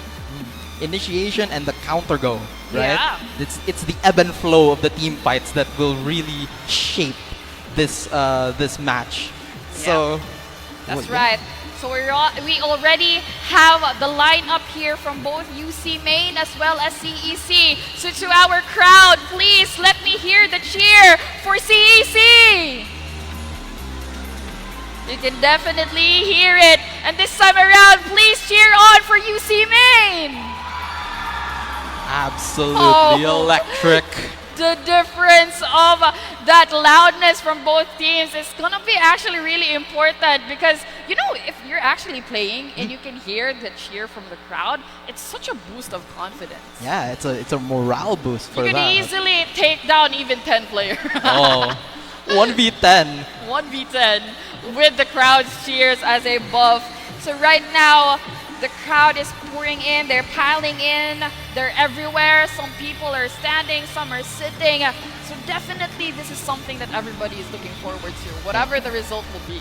Yeah. Rest assured, it's going to be a really, really action-packed match here between these two. As even the drive, look at these guys. Look at these guys at the back. Like, they're just zoom, please. Maybe you'll get your screen time later on, but definitely look forward to those cameras from either sides of the venue. So right now, game number 2, CEC versus UC. Who do you think is gonna win? Oh, now that's a tough question. I'm gonna go with UC Main. Oh, why? They have the, I really dig that dive composition. It's really fun when things kind of just go on, this is a team that kind of just goes in, you know? I like that. Dive. Or you like that too when you play ML? Yeah, I'm an EXP laner, so I should know. Yeah, you I want to go in. Should know. So for me naman, obviously I'm gonna root for CEC on this one. Composition is spot on. I really like how it goes. It really just gonna matter on how they're gonna execute it in the Land of Dawn. And I really like their mindset that they brought into the game, because they're definitely, they studied their opponent. They did say that. They're aware of UC Main's composition and they prepared for it. They prepared fallback plans. They prepared for their strategies that they could go forward on. So that's going to be something that I'm looking forward to CEC doing. Yes, and that's really interesting because a lot of it is just they're calm. Their comp is very it's a very diverse type of it's a diverse soup. It's unusual. It's very odd. no? Yeah, it's odd, but it works somehow. Because actually, that's how the meta works in MLBB right now.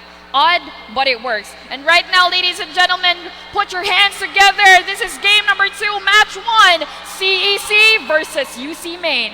Oh, here we go. Their first rotations here, just gonna be standard here, no leashing or what have you. As the Cali kind of just going about his daily life. But yeah, first few minutes, we're gonna have to wait for level 4 to really see these guys. Yep. Duke it out. I think this is what's important here for what they're gonna do, especially the roamers, because roamers, it's really important for them to reach that level 4 in order for them to like really help when the first turtle fight comes in. So the visions are important. Just trying to participate in team fights are important. So depending on the blessing you use as well, especially for roamers, because I believe if the conceal as well as the favor. Yeah, favor. You can't get EXP from creeps and farm. You really have to poke the hero enemy team. Oh, but delicate shotty here, poked out by Lei and CESA here, but is going to back off. Minotaur is one of those supports who can heal themselves, but Ooh, but there you go, starting off in the middle lane. Shotty just have to go back on that one. That's the problem here. Here we go. Under the tower, Juvia forced to flicker out as Jean threatens, but Ding here spots out Solane. Will be spotted, will be blocked out by CESA. Azina here is also poked out by Lei.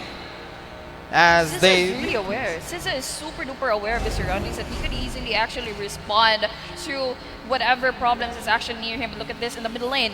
Oh, Lei here, really just poking out the Kadita here, not really letting her play. Passive of Kadita has been used up, so they know this. They could actually dive in the Zetian, rather, ladies and gentlemen. But the delicate shot is already low. Ina here is forced out to use the rough waves defensively. Jean takes out the turtle, and now here comes the dive. Solane, Terra's first blood. Ezra will trade it out, but CESA is walking forward. That turtle take was UC Main's. A 2-for-1 exchange, as well as a turtle. Turtle take and an additional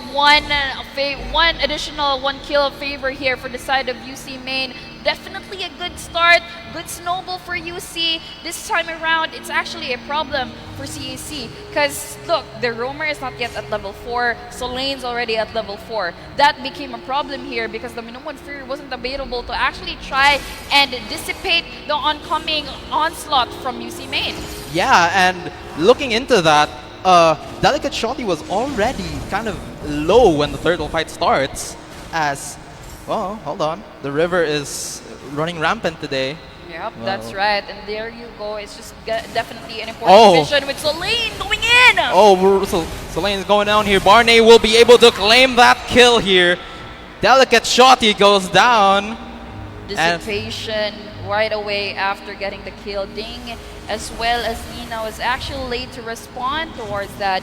UC Main now with an additional kill to their name, still prioritizing those farm objectives because even with the first turtle going to UC, the gap in terms of gold is not that huge. And you have to thank the core for that because it's really important that if there's a disadvantage in terms of major objectives, go for the minor ones. Oh, that's true. You gotta get some small wins when you get it. As Delicate Shotty is once again poked out by this Khalid. Khalid has just been a nuisance for Delicate Shotty here. Still level 4 is just really low now. As Lei is just poking out. Ding is here. Ding is oncoming. Bombs on towards Solane, but just, nope, wala lang. Just got the poke. Oh, wait. Ezra is poked out low. Forced the flicker out. That's the flicker I'm offended thing here. As the turtle fight starts, third is Poissance here by Ding. But now the rough wave will be here. The Fury of the Phoenix, but Jean steals it. Last Insanity. Valkyrie Impact. Absolute disaster here. But can CEC turn it around? Ding is down. Ina will be falling back. Wow. The Minoan Fury on towards 3 from UC Main actually helped CEC get enough kills to answer back. They did get the turtle, but look at the gold lead. It's not that much. There's still a chance for either team to actually one-up each other. Good performance there coming from CEC. The timing of the Minoan Fury is what I'm in awe for. And that was just such a good counter engage. And look at everyone at that time. They were all so low at the time, but like they still managed to hold on because of the healing that Minotaur just gives to the entire team. But That's true. Ezra here. And especially that the Minotaur actually uses a support emblem. So that's going to be additional healing, additional sustain here for the side of CEC. But the poke here coming from Shotty as well as Elaine on towards the upper side of the map. Oh, she's just poking it out. Just keeping the Minotaur in check. Trying not to let anything. But Ding just bumps it out. And calms down. Just bumps up. Just, you really have to be patient. Because if they go in right now, the next turtle is actually going to be open in 35 seconds. So you want your resources ready for that turtle because that could actually set the mood here in this match. And I think both of the teams know that. But there goes the engagement in the middle lane. Lei going down. One down for UC. -1 out there. Lei could not respond there because Ina's whole diving thing, it bypasses the crowd control, right? The crowd control from the crowd control from the Zetian indeed. So right now, the turtle is open. They could get it. Turtle is open now. Still available for both teams to take, but in position is CEC, and I think UC Main can either contest this or give this away, but I don't think they want to give this so easily. They want to go for the engagement. Shoddy here just trying to zone out. Oh, look at the Minoan Fury here. Ding is able to take the turtle. Last Insanity to use. Gene goes down, and now CEC is running for the hills. Jovia able to answer back, but now they'll be able to take that turtle and also this red buff. Red buff indeed. That's going to be a turtle plus a buff here for the side of CEC. They move on towards the middle lane. They have targets in there. Soleil gets caught up with the knock-up. Lito is there though, but Soleil just runs away from CEC. No chase down. Just a good escape coming from Soleil. And that was it. That was how things would go. Ideally, that Minoan Fury would be used to engage. And once that engage is there, you can start following it up. Use the rough waves, use the I'm offended from Ezra, and even just let there. With Ezra. It's just 1v4 here.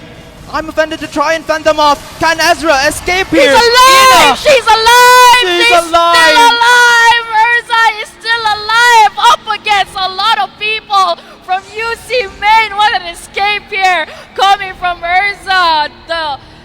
Wow! Whoa! That was a resource black hole as well. Like so many things were committed on there. The Ogi shadow kill, the everything in the kitchen sink, and she was still alive. Bit of pokes here, going on towards the middle lane. So lane's still there for the vision. That's a good use for the Khalid. Really just go in because you have enough sustain to receive any damage when you try to go in for the vision. So that's a good utility on towards Soleil. Nina tries to go in. Lei was able to back away. So they're really aware. This is really interesting. This time, if you can see, Lord is going to be open in 10 seconds. Both teams are not going to let this Lord go so easily. So this is a good thing. Once there's a Lord, once there's a major objective, make sure that those minor objectives around that Lord is already gone. You already got it. Just so that the enemy team, whatever the result of the Lord fight will be, could not actually make use of that. Oh, and in addition, we are actually running expanding rivers on this map, right? And so people like Juvia here will be able to respo into the Lord when she wants to, right? That's true, because you do get a huge additional movement with the river, whichever direction it's going in, and the area of effect of that blessing as well is really, really huge. Oh, Soleil here. Caught out here. Fury of the Phoenix here committed already. But the Minoan Fury flickers in. That gets shotty. But here comes the counter engage. Ina with the rough waves once again. Parnay dives in onto 4. Is going to be punished here. But Parnay, can she live? Barney running Run for it out. life. The shield is up. Oh, The she's able attention to is diverted away from the Lord, but there's still someone left from CEC to secure the Lord for their team. What a setup coming from CEC with the Minuan Fury as well as that I'm offended. And then that was such a good targeting here from the side of CEC. They targeted Jean there, but oh, Juvia just fighting it out. Juvia, this is crazy. Soleil here is going to try and force it out. Juvia gets a double kill at Jean. We'll try to go in and out as the Lord is already spawned and two of their teammates are dead here. UC Main, they will have to defend this. UC Main may have that good start, but CEC definitely has the tempo right now. That Lord is marching on towards the top lane of UC Main. Probably gonna get that turret as well. Now CEC close to getting that middle turret to open up the map control and take it away from UC Main. So UC definitely in a bind.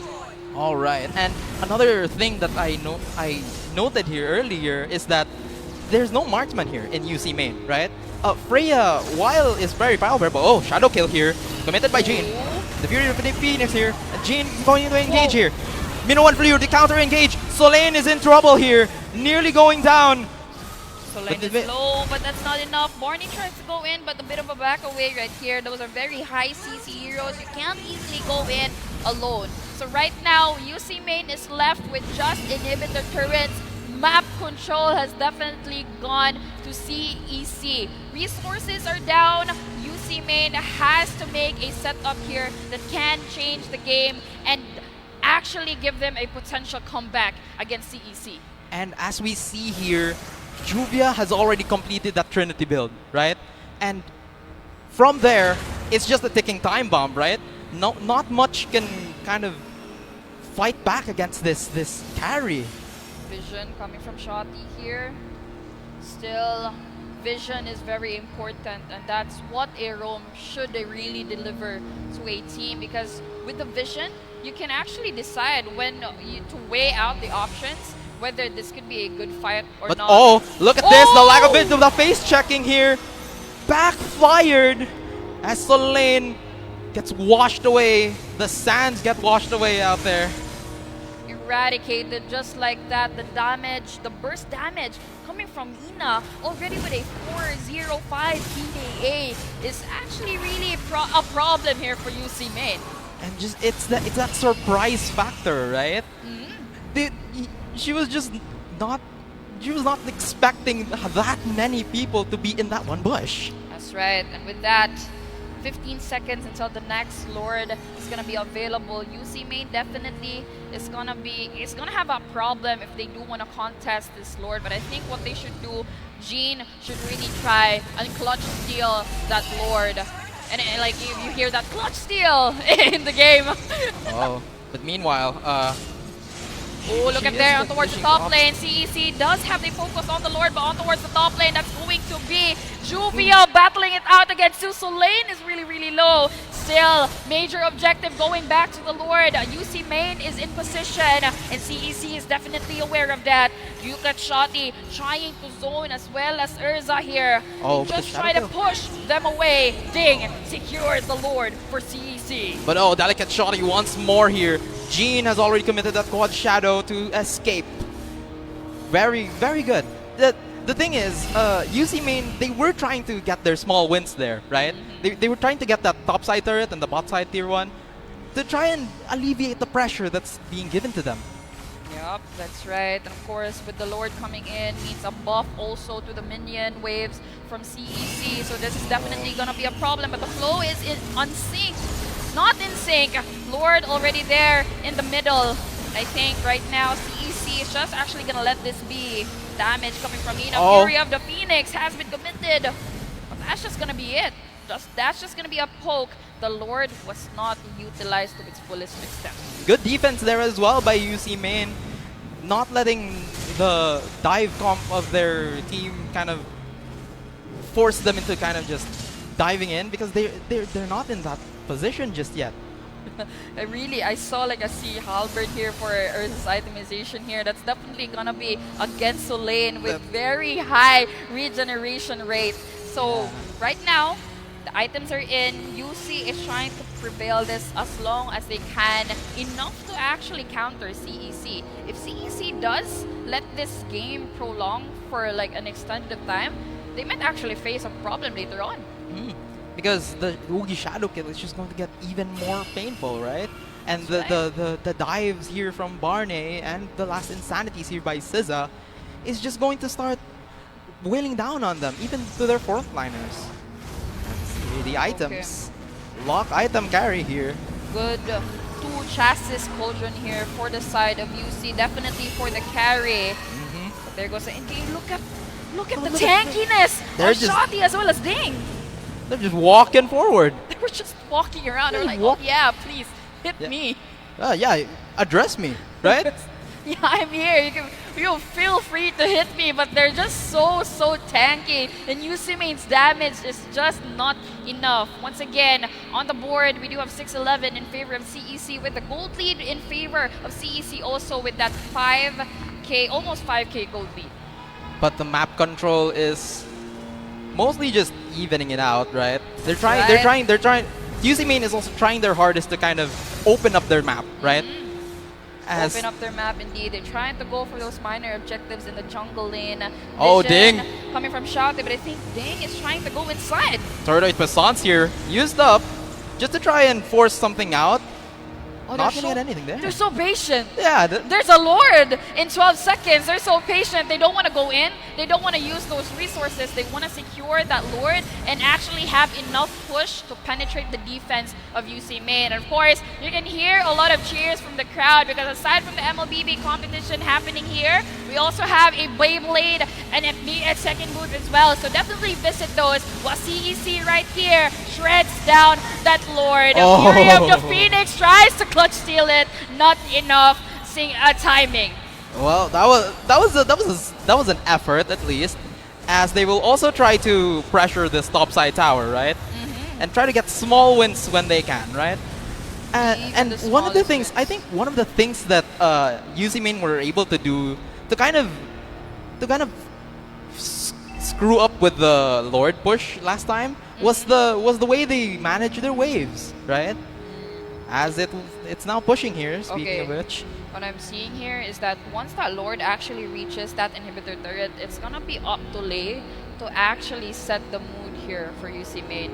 If that Fury of the Phoenix could actually give a good set for UC Main, they could easily flip the game.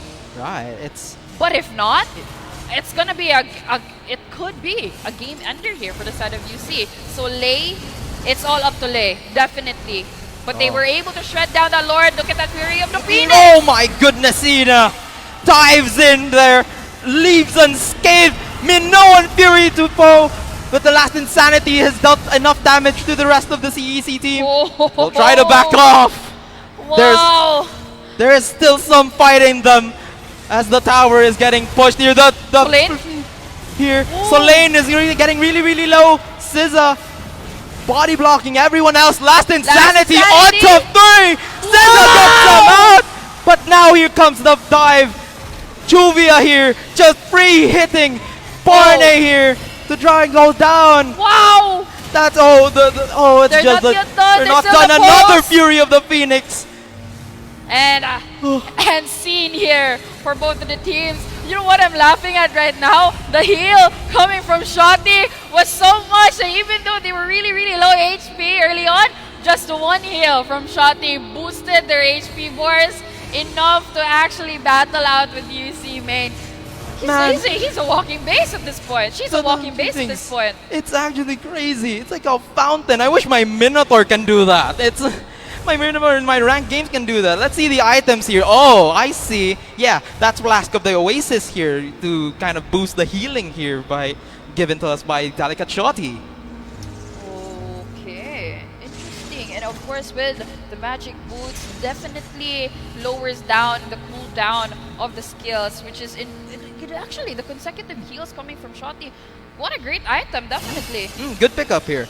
And Ezra here is also going to pick up the Oracle, no, just now, to also sustain further, right? And to enhance the healing of not only her spell vamp, all of the skills, but also from Delicate Shotty. That also counts. We're definitely going into the late game stage of the game. Look at the gold. That is enough for UC to actually get a decent item into their belt, so they have enough resources to actually battle, to actually counter CEC. But that's gonna be a Lord going to the hands of CEC. UC main will have to deploy the defense once again. It's gonna be hard because unlike before where they easily bursted down the Lord, this time it's gonna be a bit hard.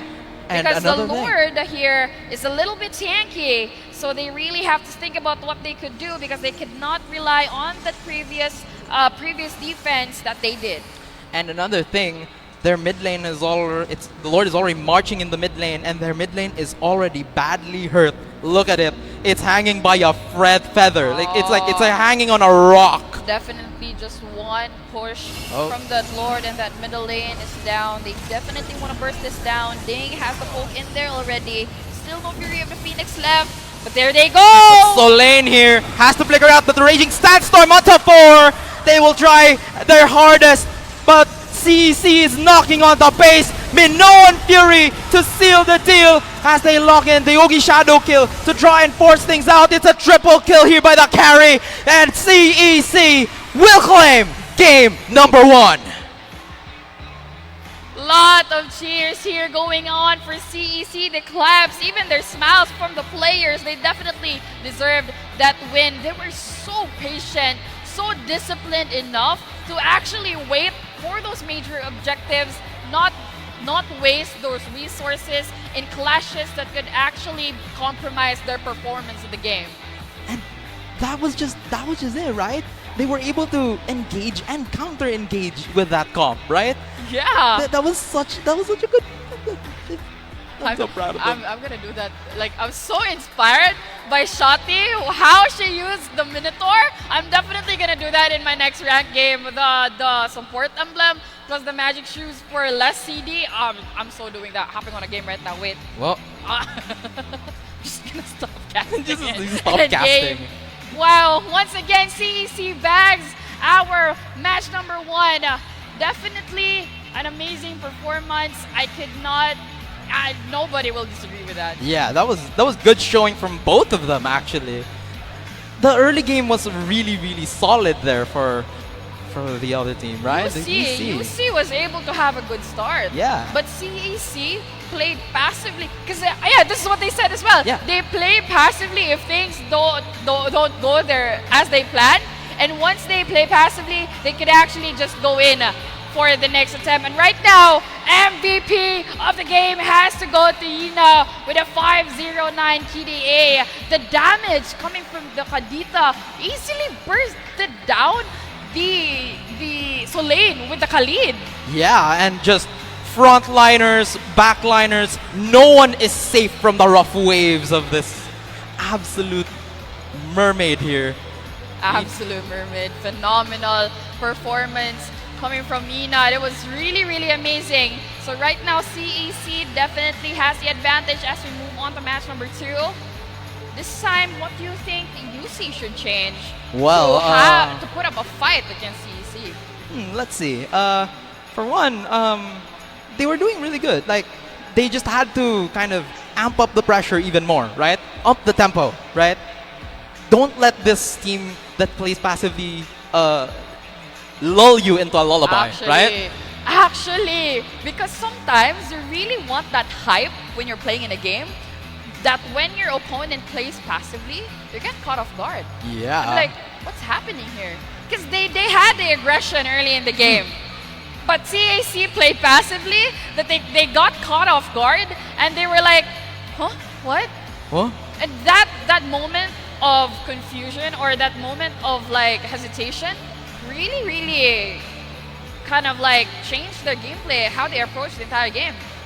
And it left openings for CIT CEC here to just openings here for just diving in, just for the overextensions, just going into them, counter-engaging, and eventually they found their own groove. They started making plays of their own, right? And from there, it just smooth sailing. Smooth sailing. Smooth sailing because the mermaid was done with the Yep. waves. No rough waves for CEC. Oh, it I was wouldn't dedicated to UC Main. I wouldn't want to be a storyline. sailor with that, no? That's right. So of course, ladies and gentlemen, we still have match number 2. Once again, this is a BO3, so don't go just yet. We're just gonna go into a short break.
Ang sarap gumising sa umaga, sa tuwing naaamoy na ang luto ni nanay, ang daing at tinapay, at lalong-lalo na Virginia hotdogs, wala nang ang ibang gusto. Virginia hotdogs, ito ang baon kong paborito. Basta hotdog, Virginia. Rules, we make them.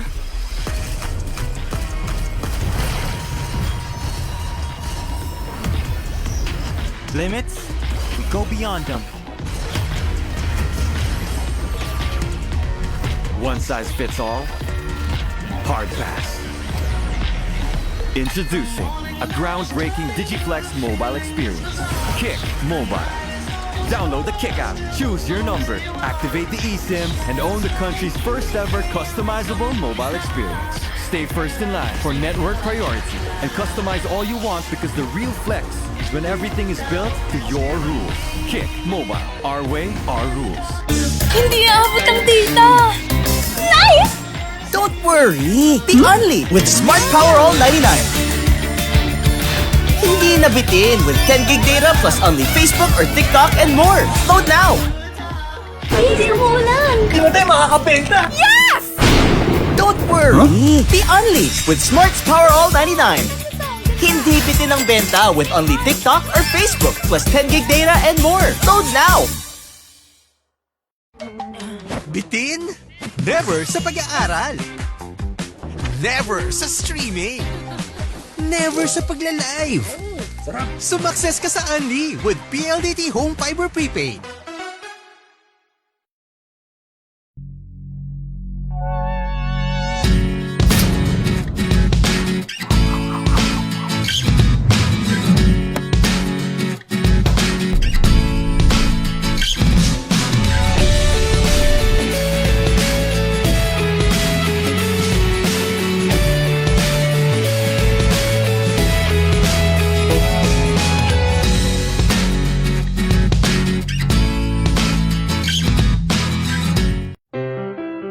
Non più tra i farfalloni amoroso, notte e giorno di torno girano, delle belle turbando al riposo, Narcisetto Gino d'amor, delle belle turbando al riposo. And we're back here in the CESAFI Esports League. This is still game number 2 between CEC as well as UC Main. This time around, it's going to be match number 2 actually. CEC was able to bag that first match beautifully. That's true. And with UC Main here, actually just putting up a fight even. But yeah, CEC really claimed that win out there. Just the performance of Shotty as well as Ina, the Minoan Fury, the sets from the Minoan Fury, and then the burst damage coming from the rough waves was so painful that UC main, even the Khalid, which is supposed to be really tanky, got burst down by the rough waves. 100-0 out there. Honestly. But yeah, any thoughts with the second draft here? What do you think is up for changing? You know? Up for changing? Because actually what I noticed is that UC main was lacking in terms of CC. That they couldn't counter attack or counter CC or counter set what CEC was doing. So what they could do is actually add additional CC heroes in their lineup. Because it was just kind of lacking for me that it was only the Fury of the Phoenix from the Zetian that was actually setting up here for UC main. There should be a follow-up. There should be a pair with the Zetian. Right. And Khalid there with the Raging Sandstorm kind of excelled in the early game, yes, but by like shadowing who's this? The Dissipated. Dissipated. Yeah, in the later part of the game, the sandstorm was just you couldn't feel it in the later parts of the game. So that definitely was a problem. So I think here UC main, definitely a reset is needed.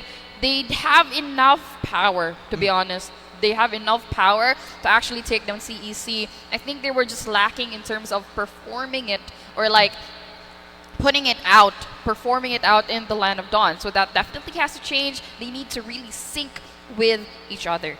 Bans are going in. Yuzong still for the side of the UC. This time it's going to be a Grok for the side of CEC. Yeah, it's the similar bans. I'm assuming Zachan will, or Zushin rather, is going to be banned here next. Oh, that's the Fredrin, I guess. But that's more or less just the same principles here. The same three bans we've been seeing from both sides, right? But here, UC main will be banning that Zushin here. I had to sneeze there. I'm so sorry for doing that. So anyway, Fredrin ban, Florine, Zushin ban here for the side of UC main. We're definitely not going to be seeing a Fredrin. No, we're not seeing that guy. They've been banning it out. The Fredrin, that bam! Just the damage. They could easily one-hit you, to be honest. So right now, Zilong? Zilong. Huh. Well, I guess maybe it's a pocket pick? We'll see. So now things are open here all of a sudden, right? They could actually go for the Arlot here for the side of UC main, because I feel like I've been hearing a lot of like the players not wanting to deal with the Arlot. The Sora is open as well for them to take. Yeah, I wouldn't know why you would want to ban, just not ban one of the either, right? Because that's really dangerous on the side here. But Carry is going to be their first pick here, UC main. They want the Shredder in their lineup because definitely Carry is the best option if you want a Shredder as a marksman. So I think CEC right now definitely wants to reach that back lane. Right. They want to reach that Carry. They wanna reach that late game prowess, and an interesting jungler roamer duo here in the Matilda and the Baksha. Yeah. Wow. This is a blast from the past. I imagine if someone actually is gonna use Odette here instead of CEC. They're gonna do that TikTok setup, but yeah. Anyway, could be an option, but still, it's a hit or miss, to be honest. If you really want to go into that direction, it's a hit or miss. Could give you problems or headaches. So this time around, waiting for the next picks of UC main. They're gonna be the one using the Minoan Fury. They're gonna be the ones to do that, as well as the Alice pick here to kind of follow up, right? They read the memo. I told them they need to layer their skills, and that they just did. So UC main definitely went with the adjustments so quickly. Chi pick here for the side of CEC. Also a Shredder. This is the Chi, especially with the curtain call. So Chi, Carry, both are Shredders. So two teams, both have Sustain as well as Shredders. And out here, as well as just front line here. They have some solid front line here, UC main especially, with that Alice and Minotaur combo here. But let's not count out CEC here. Look at this. Matilda and Baksha. This is a tale as old as time. This is the kind of team that will just roam around the map and you can't really do much about it, right? Yeah, that's true. That's true. So right now, it's not the Zilong ban. It's a Yison Shin ban. It's Yison Shin. All right. And this time, we do have the Eve ban as well for the side of CEC. Definitely Eves right now, especially if you could position that ultimate correctly. It's just painful, man. It's just a slow, painful, agonizing death. That's just a team fight win. You can't easily get out. It's such a... You combo that with the Minotaur. You combo that with the Alice. There's no escaping. Where are you going? Oh, you know what I'm actually looking forward to? So far, even with the glue being open, it's not being picked. It's not being picked. It's gonna be really interesting if UC main opts for the glue, the Alice will go into the as a jungler, and they get the glue. Oh, that's gonna be so sticky. That's like the slowest if possible. you're in that CC chain that they're gonna make, you could just like put down your phone and actually wait for when you respawn. Yeah, you just wrap it up. It's just even if they're running the Matilda Baksha, which is just a notoriously fast rotating combo. Yeah. You're not moving. I'm sorry, but at all. Leomord here is their fifth and final ban here by CEC. Whereas UC main, they will be banning out Moskov. Also one of the meta heroes, this Leomord. Also one of the meta heroes for core. Yes. For core players, it's the Freya, the Leomord. You have the Hayabusa, the Fredrin. So they don't want to deal with that. They're crossing it out of the board. The best counter for a hero is banning them. Yep. And as well here, let's talk about this Moskov ban. And yeah, Moskov does particularly well up against the carry when it comes to like free hitting and everything. And so the next ban, I'm assuming, is going to be Claude, just to try and limit out the options here for the gold laner of CEC. Yeah, that's right. So definitely that Moskov could actually also side lane. Oh, like if you're stuck in a ban, and I think because UC main a while ago, their turrets were like getting clipped down one by one. So they don't want because they obviously want to take down CEC. They don't want a segue here for CEC to do. They don't want that segue. They don't want that one hero that could easily go off lane and just shoots the Spear of Destruction and then pops into where the clash is happening. They don't want that to happen. So definitely no Moskov here for CEC. Though I'm wondering, because Expanding Rivers here is our pick here, but it's a Kadita ban. It's just that's some peak respect here. That's some respect ban with the Kadita, and this time CEC says we're gonna use a Lilia instead. Well, this is a really fast-paced team here by CEC. Lilia with her glooms here that kind of increase her movement speed as she goes. Ooh. But whoa! We were seeing some ghosts and some vampires. It's Halloween season. It's like February. It could definitely an exchange of seasons here, but the Hanzo as well as the Sicilian. We all know the Sicilian, especially when is able to stack up, is very, very dangerous when the late game comes in. That stack up from the Sicilian could be really, really painful here for the side of CEC. And they opt for the Claude pick for CEC. So I'm interested how this is actually going to turn out in the Land of Dawn. Okay. The only frontliners here for CEC is that Baksha. And Baksha kind of, as well as the CC in a sense when she uses the Vengeance, which happens like once every team fight, is going to be an interesting front line, right? But with the Matilda, everyone can kind of front line, right? Yeah. It's not really a front to back per se. That they want to just group up as one. Yeah, also, what I also see about the Matilda is could actually be a saving grace for the team. Because you could really just getting win out of if you're left in a pinch, you could easily just like getting win out of the situation. Yeah, like I see a Matilda as a guardian angel, to be honest. Yeah, there's so many saves within saves in the CEC lineup there. You have like the black shoes to bail you out. You have stuff like the black shoes or the rolling wheel here by the Baksha. But yeah, right. anyways. This is game number 2 here. Match number 2 between CEC as well as UC Main. CEC bag game number 1. So let's see if we're gonna go to a game number 3 or will this be a 2-0 sweep. And we see here just some quick stuff here. Jean's just really fast here considering she's rocking out the Hanzo here. As up the top side, Azra and Tibu just juking it out, punching it out. And as the mid side as well. It's gonna be a pokes early on in the game. Very normal start, very sluggish start here for both of the teams. They do want to get those objectives in.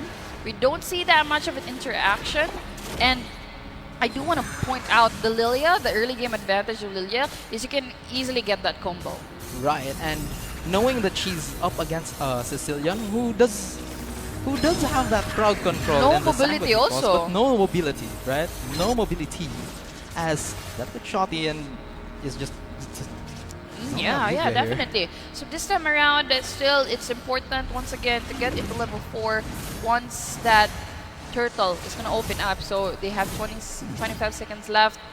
Honestly, Jean as well as Ding is so quick to get into level 4 that if you look at there on the top lane, Urza is really low up against you. Can they actually take her down? Oh, but Fibu here able to escape there. Just blinks out, and the turtle is about to spawn, so that's kind of critical here. Fibu won't be able to back up as fast as Ezra here. Oh yeah, actually, because he had to recall. So this time around, Ding is on towards that turtle. So Lane here just giving the information. Look at that, Ding secures the turtle here for CEC. Oh, the Hanzo here has to force out of the ghost. Lei here is low mana. Fibu is up the top, and the turtle is cleanly secured here by CEC. That's right, but I don't think they're done yet. They do want to go in towards that blue buff objective right now. Still with the expanding rivers, can easily rotate in and out, up and down of the map. Look at the aggression coming from Fibu on towards the top lane. Urza was really low. Fibu was just on and on and on. She really want to get that kill off of Urza. And how does she do that? Just standing there, right? Exactly. That's some baller moves out there. But oh, look at top side. Urza here. Just curtain called Fibu here. Force the flicker out. Ding here. Forces out the third for Super. Oh no, the Throne of Ruin here. But the damage wasn't enough. Urza lives with so little HP left. Top side. Jean here just hopping out the ghost. No more ghost. Just to take that gold grab and kind of threaten Juvia here. And that's a nice move there, because you don't want Juvia to get the Trinity build faster than your carry, right? That's true. 40 seconds left until the next turtle objective will open this time around. Once again, if the major objective is not yet there, try to get all of the minor objectives in the farm. You really have to do that. If you don't do that, the gap of the gold could slowly increase, which will later on be a problem that you will have to deal with. And you don't want to do that. So still, nearing 4 minutes into the game, no gold gap here from both of the teams. Turtle is up in 11 seconds. Both teams really have to position if they do want that advantage up against each other. All right. And so, as the turtle spawns, I got reminded of... It's just a fight out here.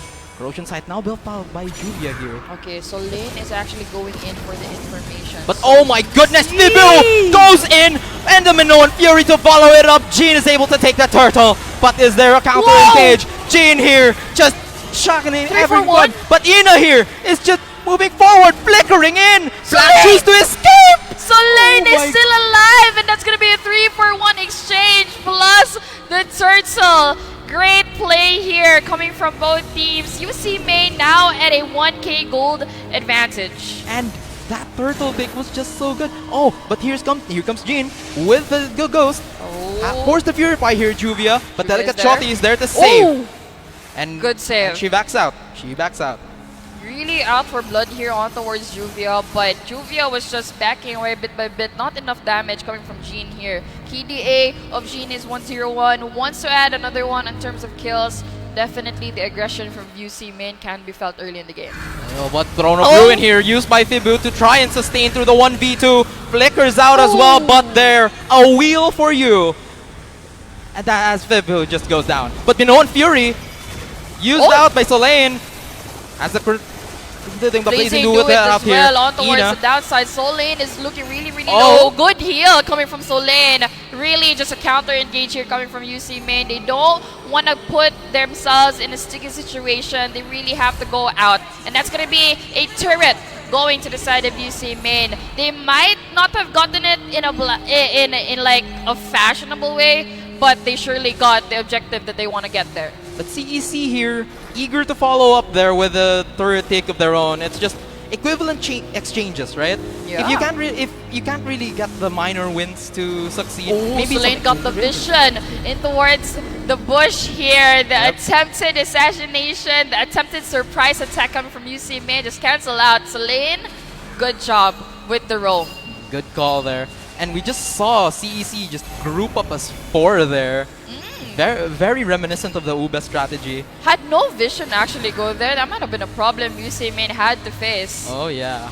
Solane always forward here. Good roam job from Solane. Urza just tries to kite them down, shred them down bit by bit. Vengeance already used, but the Throne of Ruin by Vibu is huge. Minoan Fury to follow it up. Jean is already in, but the Blazing Duet here is cancelled. Ina will take down Solane first. As Barney is going to be doing the flight wheels.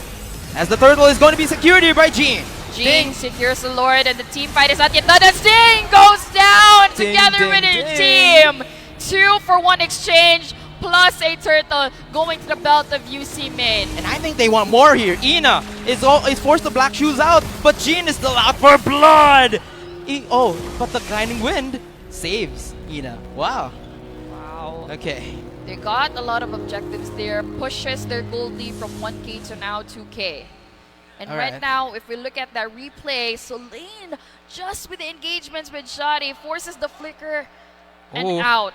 Yep, this is a blast from the past, if I may say so myself. Juvia here, just farming out here. But as we see here, Jean is aiming for one, but does not get it. No dice. And besides, it's Urza. It's just you kind of have to force many things. So far, right now, this is looking like a UC Main game.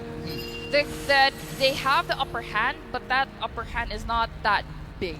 CEC still has a chance to actually go against UC Main. Oh, but Ding here spots out both Solane and Vibu. Might be in a little bit of trouble here. Lei forced it out, but wow. The Guiding Wind definitely saves people in a sticky situation. That's what I've been saying. A Matilda could be a saving grace. Yeah, see, that's what I said earlier. It's saves upon saves upon saves. Guiding Wind. You have Ina here with the black shoes. You have Jupia with the BMI and the Purify as well. And CC, well, CC can just do CC things, right? He can sustain and just shred anyone, but there goes the count. But the Throne of Ruin on to 3 here.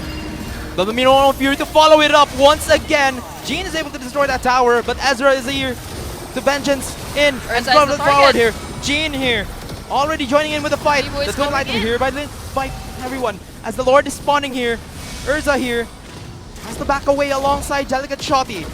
Oh, they're basically just on equal footing right here, but Jean tries to go in. Jean. Ina forces the black shoes out.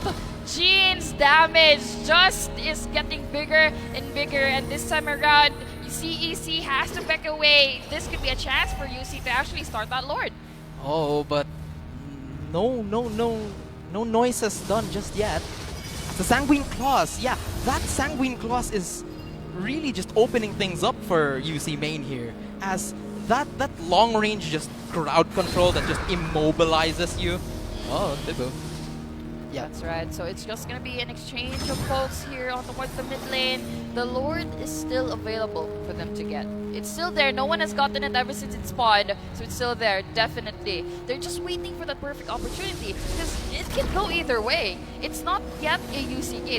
They may have the advantage because they have that 2K gold lead, but you can't still say that it's gonna be a UC game.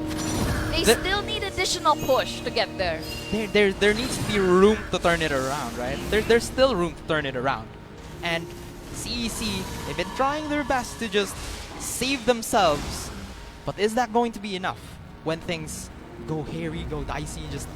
This is gonna be a very, very long pokes and dances around that Lord. But I think right now, Solane here, just going for the vision for UC main to actually know what to do, which is really important. And right now, they're defending their outer turrets as well.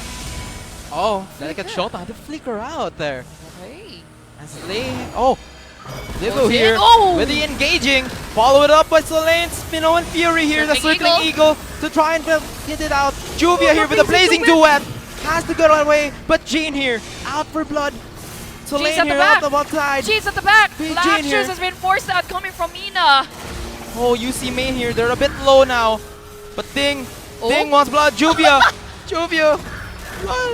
Urza's reason, Urza's lifesteal was just enough to actually put a stop to the advancements coming from Jean. Definitely, it's just an exchange of blows. No blood was really drawn other than Shockies. Yeah, and the bot side tower there as well. It's a long-winded team fight, and it didn't really get much other than that. That's true. So right now, still though, UC main has the upper hand. CEC really just wanting... See, the problem here is actually going to be that Minnow and Fury. The layering of Fibu and Solane skills really puts the stops to CEC's forward attacks. Yeah, it's a momentum stopper, right? You get knocked up, like you get knocked up and you get immobilized. It's like it's two circles of just crowd control madness out here. But here comes another Throne of Ruin here. But Ding is able to control the Lord. A 4-man here, Minnow and Fury. The blazing duet here is going to deal much damage. But Solane, but Jean here is just going to execute every last one of them. The damage from Jean just wasn't enough, but there goes Fibu, tries to go in. Ding gets out alive. And this time around, it's going to be UC main marching down the middle lane. The Lord is there in the upper lane. They have to eradicate that. They have to burst that down. But still, despite CEC getting that Lord, it's actually UC main that was at an advantage. Pushes their gold lead to now 5K. And that comes from that really, really good counter engage here. Fibu just walking in. Look at this. That's like that instant replay. Boom! Throne of Ruin. And then here comes with the Minnow and Fury. Boom! Look at them. Jumping. Trampoline out here. 4-man Minnow and Fury was really amazing. Fibu, I think, attempted to actually steal off the Lord. The timing was just off. But the support, the backup from the Minnow and Fury of Solane solidifies their attempt into actually taking down CEC. Yes, and now they're just cleaning up the super minions that went out of that Lord, right? They're just gonna keep that up, and Fibu here has already purchased the Chastise Pauldron, and what that does is kind of alleviate one of the big control heroes here, but Ding here is so low, but she's... The damage coming from Barney as well as Lei is enough to take down Ding. No core here for the side of CEC in the next 30 seconds. UC main could actually push this into an edge, put UCEC into a very small corner in the map. And wow, the light weaves just started following that Baksha. Absolutely, whoa, where did that come from? Like, absolutely, right now UC main is trying to cut out all of those farms that they could get off of CEC. So this time, if CEC was in the lead in game number 1, it's different right now in game number 2. UC main definitely has the upper hand. We can easily say that with that 5K gold lead. And with majority of the turrets broken down here for the side of CEC. It's CEC. They still have an avenue in this, right? They still have an avenue in this with the Claude, right?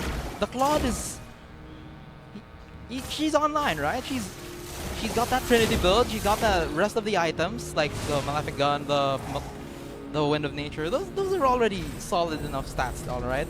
The problem here is when are you going to engage? When are you going to be able to dish out your damage, dish out the counter attack, right?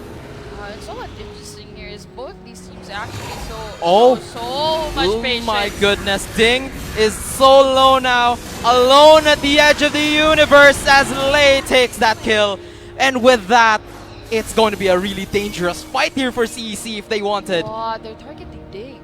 They're trying to target Ding, try to isolate Ding, and then pick her off when they get the chance. I think that's what they're doing because now the respawn second is really huge. So this is gonna be a problem for CEC because they cannot counter, they cannot contest that Lord. That Lord now freely goes to UC main, and they're gonna be marching down the road on towards CEC But in a matter of moments. look at Vibu, also alone there, but can she escape? The circling eagle is used. Wow. Just blinks out of there.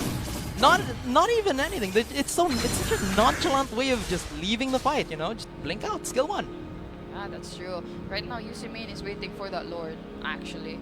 It's not yet out, it's not yet opened. Right now, what they should focus on is the flow of the minions. Try to push it on towards CEC so that CEC can be so pressured from all lanes that they could have a problem trying to defend.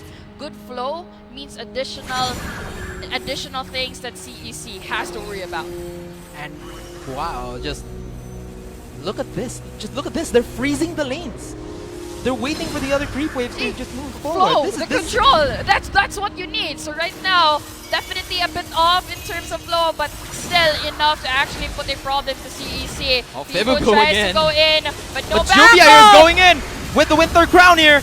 You know what, Fury and the Throne of Fury used here as well. And Jean is just wreaking havoc here. They have to go back. And They goes have back. to go back and reset, but the Lord is still there. Wasn't bursted down. Now they've regenerated. The Lord is out. Still, they have to play the defense. Oh, Fibu here wants to engage once more. Jean here is already down and out. Ina here at the black shoes. And that is 1-1 here. UC main even out the series. UC main prevails against CEC, putting us at an even 1 from both sides. We definitely are going to be seeing a game number 3. They can't get enough of the excitement, and you can see that from the crowd as well because they are pouring in, occupying those spaces. Besides just that, even if they're standing up, they really want to get into the excitement of our women's division MLBB competition. We have a series. We have a series. And wow, just absolutely beautiful stuff there actually. The Alice and the Minotaur combo. The Throne of Ruin into the Minotaur Fury, just perfect layering from them. I think at this point, whoever gets the Minotaur could actually win the game because that's what it's looking at right now. But this is the importance of layering your skills. You just can't, sometimes you really just can't rely on one set. There has to be an addition. And that's just what UC did, that they actually was able to take down CEC, who had a very aggressive performance in game number 1. Right, and they kind of just stifled that aggressive performance there by just stopping their momentum, right? They stopped their momentum, and from there, once they're halted, once they're knocked up into the air, the Hanzo can just wail at them. Yeah, I wish you guys could see this right now, but they can definitely see here that both teams are trying to huddle in, try and be like, you see right now, definitely think that they'll be like, okay, we got the chance, we still got this in the bag. Let's definitely pull off a win in game number 3. CEC this time, okay, let's not let this affect us. We got this in game number 1, we can still get this in game number 3. This time, it's gonna be whoever's mindset could actually prevail in game 3. Oh, and as you see, they go for a handshake now, and in the name of good sportsmanship, they will be taking a bow now. Yep. All right, definitely. So right now we gotta get some information coming from the players. We're gonna pass this on to our host to get us the insides of the minds of these beautiful ladies. Hosts, take it away. SMC Side Cebu, once again, let's give it up for the CC Blue Dragons and UC Main Webmasters. And ladies and gentlemen, for that second game, these two teams literally said, Abante babae. They really showed us very spectacular performances, very competitive clashes. Right, Knight? Kaayo ate. Actually, in our interviews kanina with both of the teams, they both said that women should not be underestimated. Sakto. Sakto. That's correct. And of course, at this juncture, let's try to have a quick chika with this very beautiful but very competitive na mga players. How about we start from the UC Main Webmasters? First things first, I would just like to ask the team captain, Solane. Solane, earlier before the game, I actually saw you praying religiously. Can you share to us what is your specific format sa player? Was it para maka-comeback me sa second game?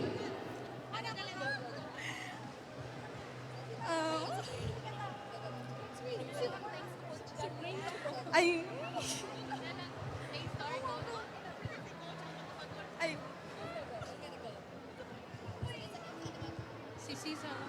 Siya may galit sa prayer, ganiha. Sa prayer, ganiha daw. So they're actually trying to sabot no kay dili na si Phoebe, ay dili na si Sarah, Dara ang nagpray ganiha but silang tanan. So I would just like to rephrase the question. What was the collective prayer nga amo nakit-an earlier kay mura grabe kaayo ka religious and I can just see nga mura ang inyong gipray ganiha is comeback. Is that true?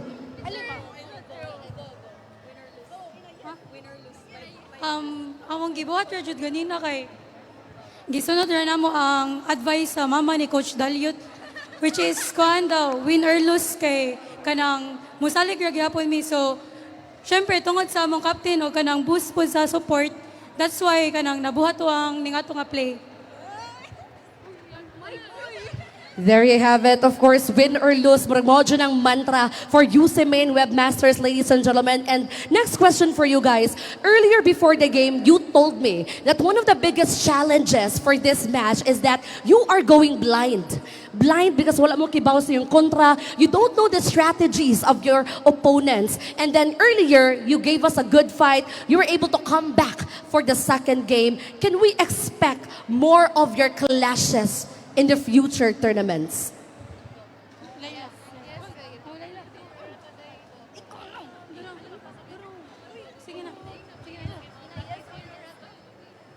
Yes, kay actually itong amo mga hero is dili pa to na mo kanang tanan hero gani o ko dili to na mo comfort tanan.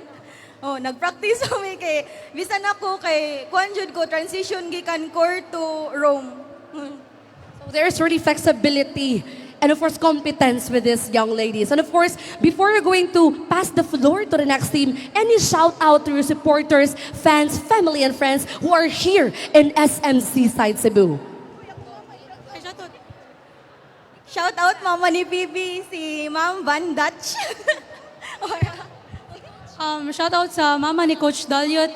Then shout out sa akong kuya, happy birthday.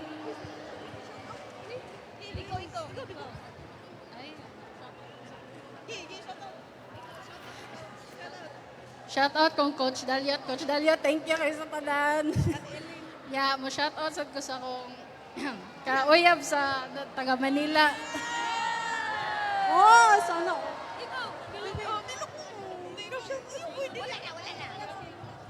Thank you so much. Once again, a big round of applause for the UC Main Webmasters.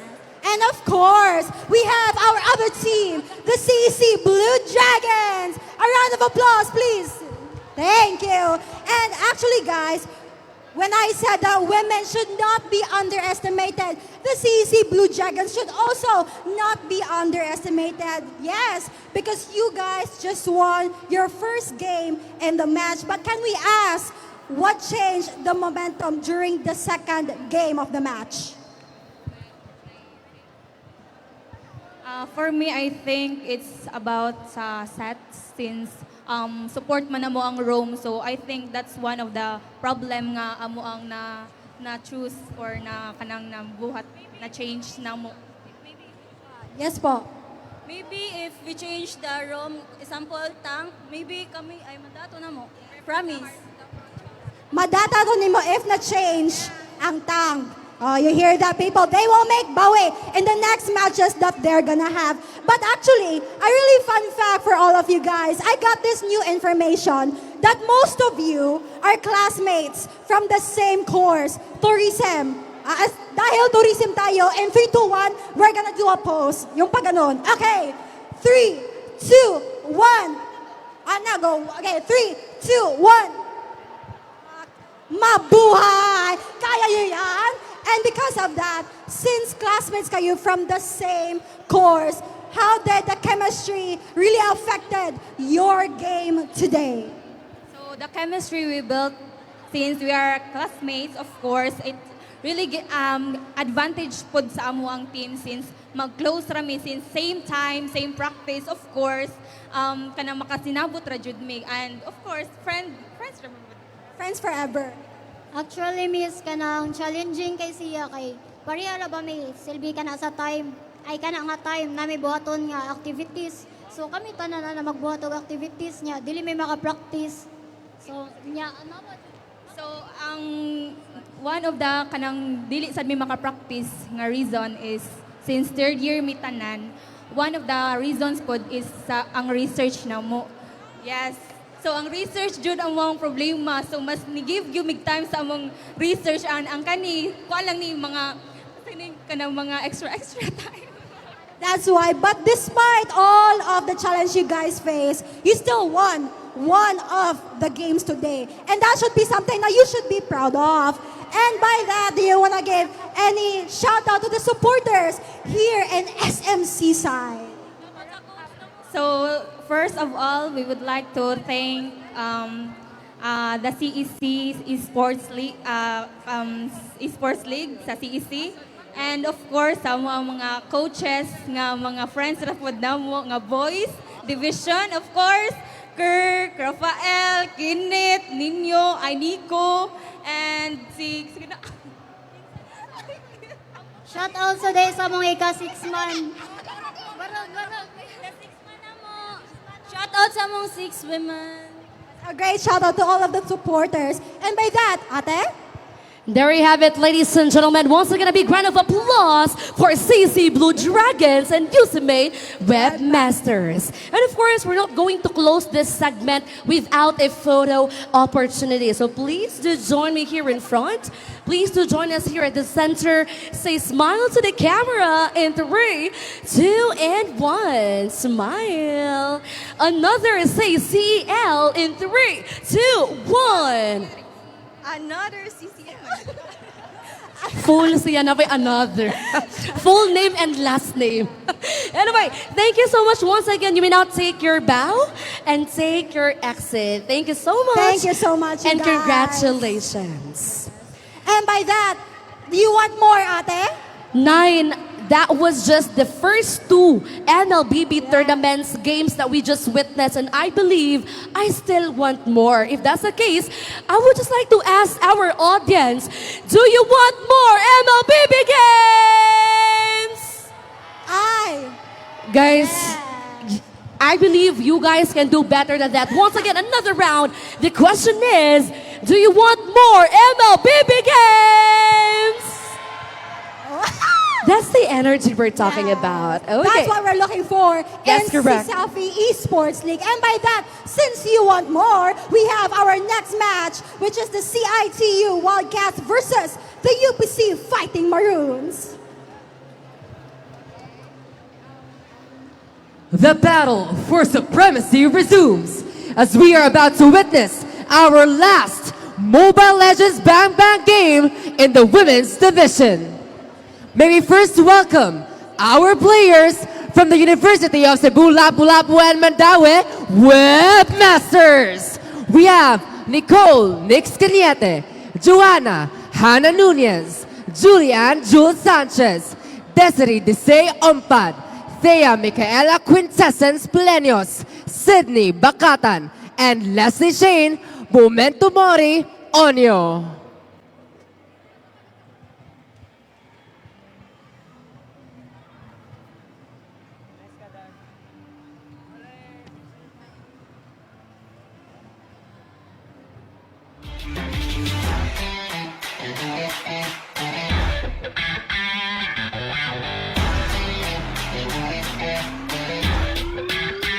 Now it's time to meet our players from the Benedicto College Cheetahs.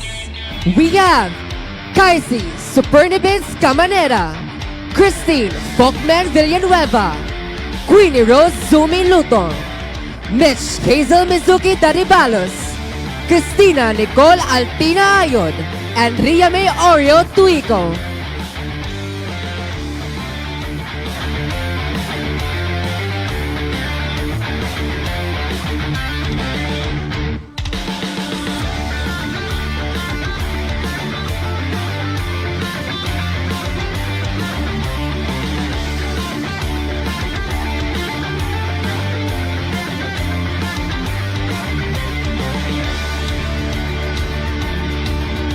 Athletes, to show camaraderie, sportsmanship, and honor to the game, you may now shake your hands.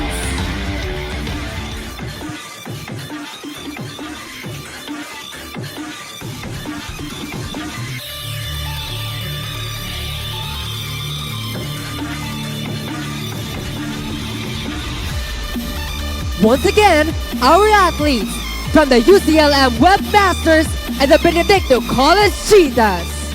Casters, take it away. Thank you so much for that. And ladies and gentlemen, we are now at the final game of the women's division here in CESAFI Esports League. It is still I who's going to be with you in this game, Kiyoshi, and this time a different partner, a familiar face, but definitely new in the MLBB scene. Moik? Yep. Thank you so much, Kiyoshi, and of course, different caster for now. And I think that means different language kasi magta-Taglish ako ngayon. And I will compliment with you. That is also a surprise for you, di ba? Pero, okay. Adjust na naman tayo. Okay. So definitely, because we're... For now, since we're gonna be heading on to match 3, first things first, how are you? Since you've been casting since match 1. So, honestly, like since I've been casting ever since match 1, I was so, to be honest, like, a bit of a downside there because my voice was harsh, despite it being game number 1. But definitely, I'm gonna bounce back, deliver a better performance here in game number 3. So that's gonna be it. It's also a challenge, to be honest, to be up here. Unta, wala pa mabalaw sa akong nawong. I hope you're not yet tired of seeing my face, but this is definitely gonna be the last one. Can't help, older generation here have to guide the babies of the department. Sige, okay.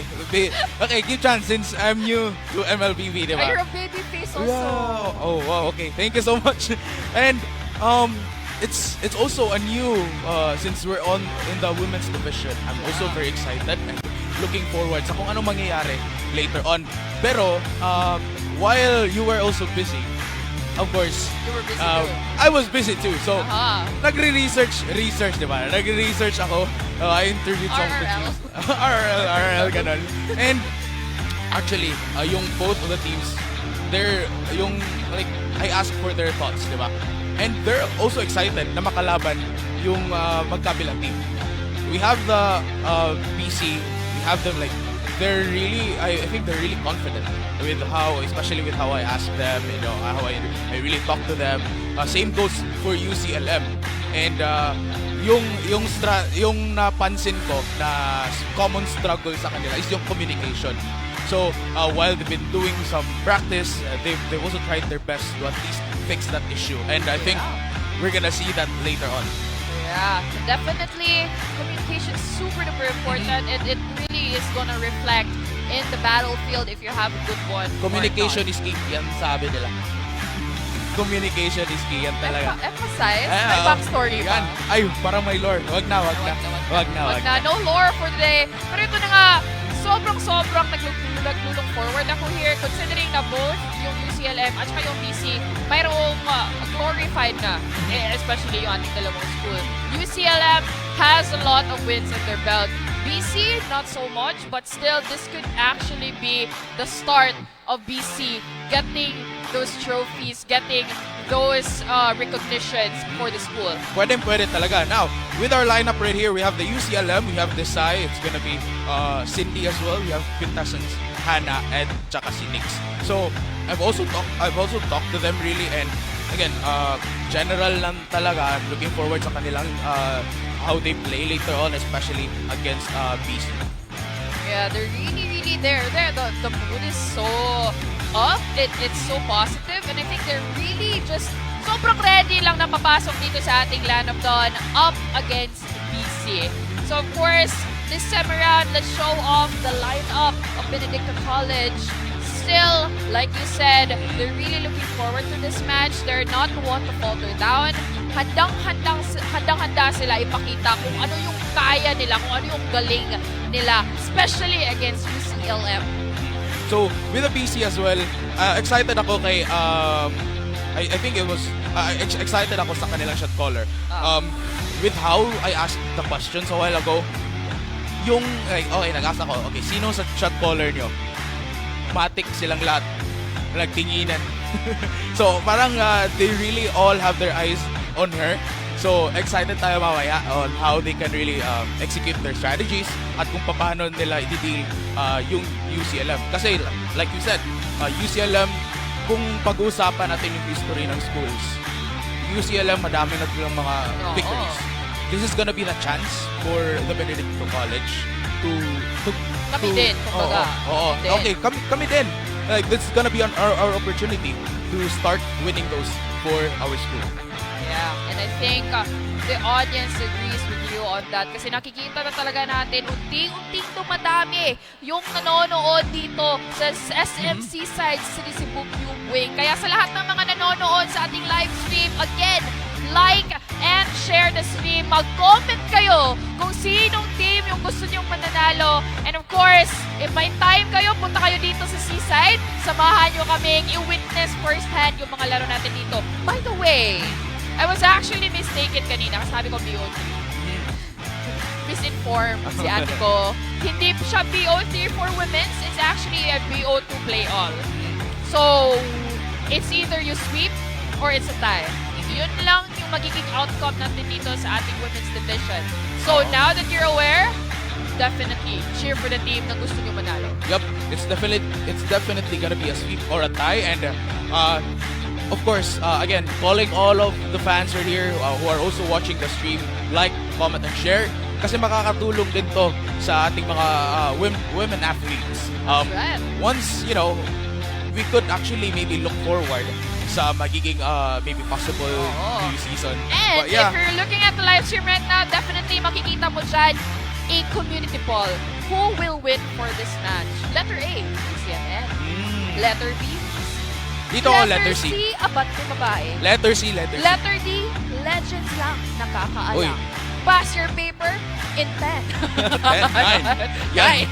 Pero para sa akin, letter C ako. Abante babae tayo. Letter How about you? C. How about you? Ako? Legends. None of the above. Legends lang. Legends lang nakakaalam. Legends lang yung nakakaalam. Definitely rooting for, alam mo, tayo, definitely, of course, may gusto tayo sa mga teams. Pwede ba natin pakinggan yung mga audience kung sino yung chini-cheer nila? Pwede ba? Wait, nakikinig ako ngayon. Sabi nila, legends lang nakakaalam. Legends lang. Talaga ba daw? Pero legends ba tayo talaga lahat dito because it's CESAFI Esports League. Yan pala. Baka sila lahat. Tayong lahat. Tayong lahat, kasama mga volunteers. Kasama yung audience. Legend tayo. Legendary. Tayo lahat. Diba? Pwede na ako mag-voice over. Pwede na. Baka may gusto. Baka may gustong kumuha. Pero yun na nga, ladies and gents, so much yapping around here. Of course, yung audience natin, nag-look forward. Mga audience! Pwede ba namin marinig yung sigaw for BC? Marami-rami. Ang laki. Ulit. Ulit. Audience, cheer for BC! Mas maingay pa. Gusto ko yan. Okay, how about for UCLM Webmasters? Bigyan natin ng chance, hindi medyo, hindi synchronize yung cheers. Para patas. Once again, let us hear the cheer for UCLM! Oh, yan. Yan naman pala. Praktisado Oo. yung audience natin. Parang Pero ready, ayun na ready. nga, narinig na natin yung mga cheers, yung mga sigaw ng ating mga audience, ng ating mga fans. Kayo dyan sa comment section, ipakita nyo din yung pagiging keyboard warriors nyo. I-chat nyo, BC win ba? UCLM win ba? Babae lang malakas? Or legendary lang? Mga legends lang ang nakaalam. Okay, so a little bit of a lore dump here. Na-excite rin ako sa both of the teams. Kasi silang dalawa, may mga players din dito na may experience na talaga sa mga tournaments. So this is I'm looking forward sa kung paano nila to madadala sa kanilang CEL journey dito. So yeah, we have dito sa UCLM, we have si Decide. We also have from Benedicto, we have Casey. So I'm excited, like maybe later sa mga laro, I'm gonna be focusing on them. Tas I'll try to observe kung anong usual movements and especially how they work with their team. Yeah, that's right. At nakikita natin right now, dito mismo sa venue, nag-discuss na sila kung ano yung posibleng strategy na pwede nilang gagawin. Pwede tayo, can we go for a hyper carry core? Or can we actually go for a sustain core? I think we should go secret muna, kasi magbabalik pa tayo. And we're just gonna be preparing everything and we're gonna be waiting on those teams. But for now, stay tuned. We'll be back.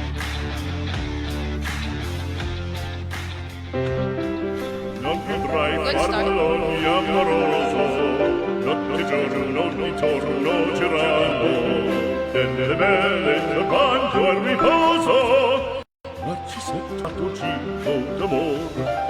Delle belle turbando al riposo, ma ci sento cibo d'amor.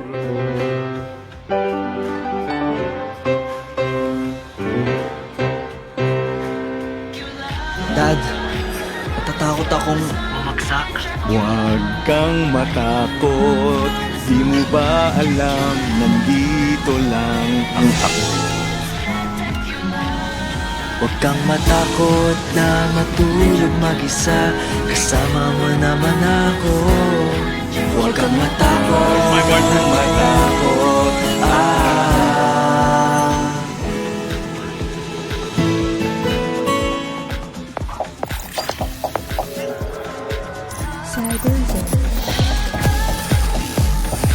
Get it. Get it? Get it. Get it. Get it. Got it at Cyberzone. Get it? Get it? Got it. Got it. Get it? Got it. Ooh, got it at Cyberzone. Get it. Get it. Get it. Got it. Got it. Got it. Get it. Got it. Wow, got it at Cyberzone. Get it. Got it. Got it at Cyberzone. Get it. Got it. Got it at Cyberzone. Yes. No limits, all rules here. Get it. Got it. Got it at Cyberzone. Get it. Get it. Get it. Got it. Got it. Got it. Get it. Got it. Got it at Cyberzone.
Sumakses dahil walang tigil. With PLDT Home Fiber Prepaid, sumakses din ako. Mag-fiber prepaid na!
Ang sarap gumising sa umaga, sa tuwing naaamoy na ang luto ni nanay, ang daing at tinapay, at lalong-lalo na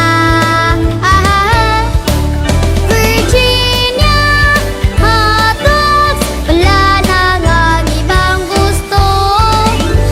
Virginia hotdogs, ito ang baon kong paborito. Basta hotdog, Virginia. Rules, we make them.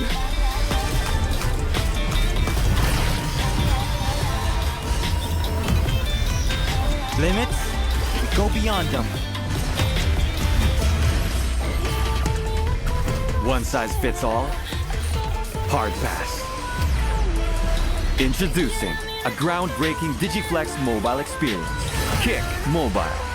Download the Kick app, choose your number, activate the eSIM, and own the country's first ever customizable mobile experience. Stay first in line for network priority and customize all you want, because the real flex is when everything is built to your rules. Kick Mobile. Our way, our rules.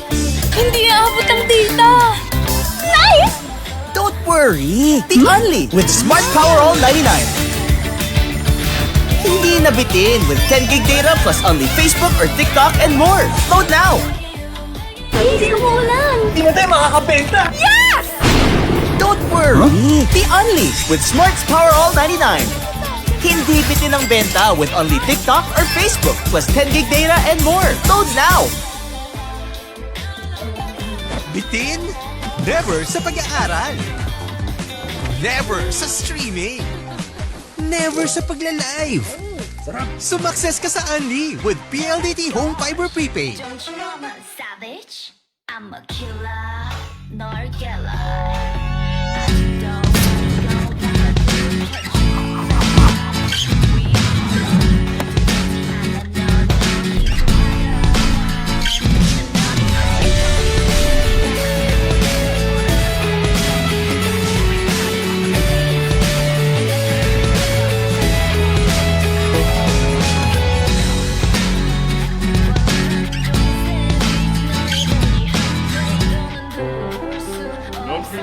Farfalloni amoroso, notte giorno di torno girano, delle belle trovando al riposo, non ci sei quattro cinque d'amore, delle belle trovando al riposo, non ci sei quattro cinque d'amore.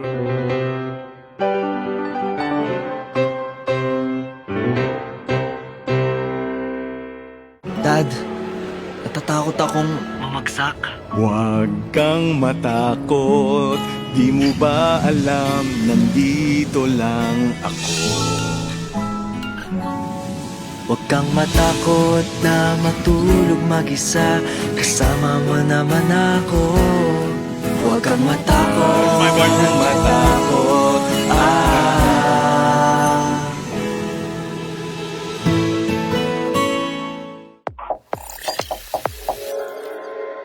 Cyber Zone.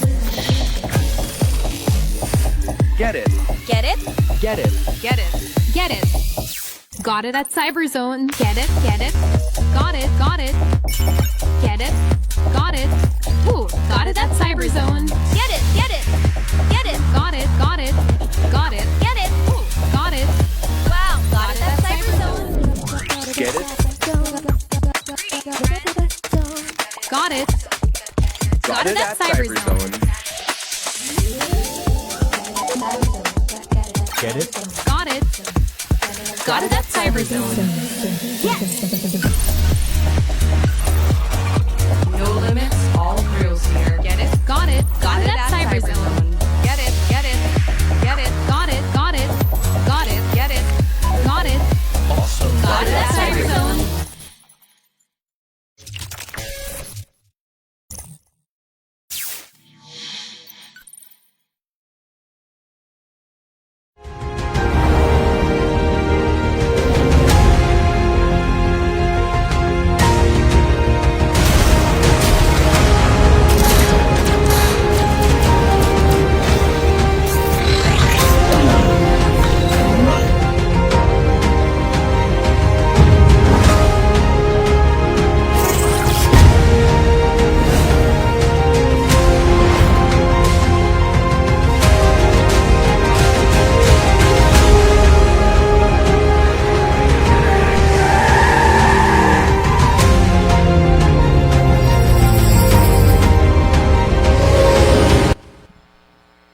And we're back at it again, ladies and gentlemen. This is still CESAFI Esports League Season 4. This is game number 3 here in the women's division. BC versus UCLM. And we're still your casters joining you in the series. This is Kyoyoshi.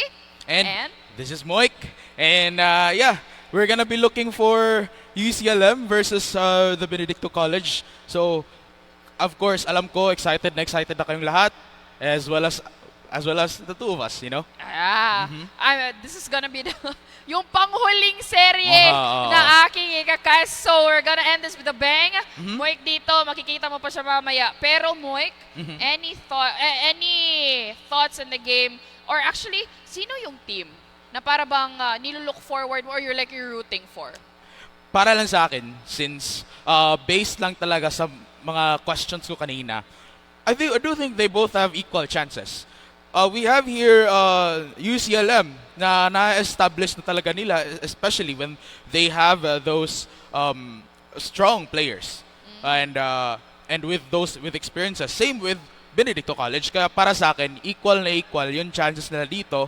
And since of course we have Benedicto has also been playing with other teams in their scrims. So parang both teams talaga may equal chances. So it's really hard for me to say. Muna ngayon, maybe during sa drafting phase, baka may guess na tayo kung so undefined for now. Oh, undefined muna for now. Parang equal we're gonna circle back on the question mamaya pag nakita na namin yung lineup, because honestly, talaga yung dalawang kupunan natin dito may tsansa na magbibigay ng glory sa kanilang mga school. And of course here, UCLM, baka this is gonna be another addition to the sports or the activities that are gonna be good with BC on the other hand. Has a chance to one-up UCLM here. So I'm gonna be looking forward. Super duper nag-aabang talaga kung ano yung maiibigay nila. Kasi alam ko magaling sila eh. Ready sila. Nobody said they were scared. Walang nagsabi na natatakot kami, kakalabanin yung magiging kalaban namin. Wala. Nervous? Yes. Pero handang-handa talaga sila. Harapin kung ano man yung magiging problema or kung ano man yung magiging challenge na mahaharap nila mamaya. Words of wisdom. parang ganun. Pero also, to add lang rin kung bakit para sa akin, they both are on equal grounds. Talking about their struggles, parang parehas lang rin naman. They're currently struggling with their communication. So, as we said kanina pa lang, communication is key. And parang nasolusyonan naman ata nila, like both of the teams. So, kaya ang equal na equal talaga for now. Kasi it all comes down, especially sa drafting, sa banning. If maybe may team na makaka-figure out na sila in the first place kung anong magiging style lang kanilang kalaban. And that's just gonna be their basis. The rest, again, communication, especially with how they play. And actually, na-remember ko lang rin, maganda rin ito kasi one of the teams are proactive. So they want to decide the tempo of the game. We also have the other team who's gonna be reactive. So, nakadepende sila sa kung anong galaw ng kanilang kalaban. So, I'm not gonna say which team is that, pero it's gonna be very exciting kasi since they're gonna be definitely going to be a dance between those two teams. Parang ganyan, parang It's a ganyan. push and pull, pwede silang magcha-chacha, magrurumba. Ganun lang yung mangyayari mamaya. Pero ito na nga, tignan na natin dito ang mga unang mga bands for UCLM. You have the Fredrin, the Iksha, as well as the Zetian. Yung Fredrin talagang hindi na natin ito makikita. Kanina pa ito binaban Kanina na. pa yan. Ang sakit ng Fredrin pag ito ay makasnowball. So I understand bakit nila ito binaban. On the side of BC naman, you have the Zukshin, Sora, as well as the Hilda. We've seen this type of band kanina already. Sora, high CC chain hero. Hilda, very great poke early in the game. Magiging problema ito sa magiging kornyo pag may Hilda yung kalaban kasi pwede itong madidelay gamit ang Hilda. And just talking about the bands, especially bakit, parang we've seen them already sa mga previous matches. Of course, they don't really know kung ano yung mga possible picks nila, kaya they're more focusing sa mga meta picks. Kaya yan na lang muna ibaba nila, and maybe they're gonna decide later on kung ano yung ibaba nila for the rest, for the last two heroes, based sa kanilang drafting. But we have here, we have the Sicilian, we have the Lumord, we have the Phovius. Yuzong. We have also seen them quite commonly.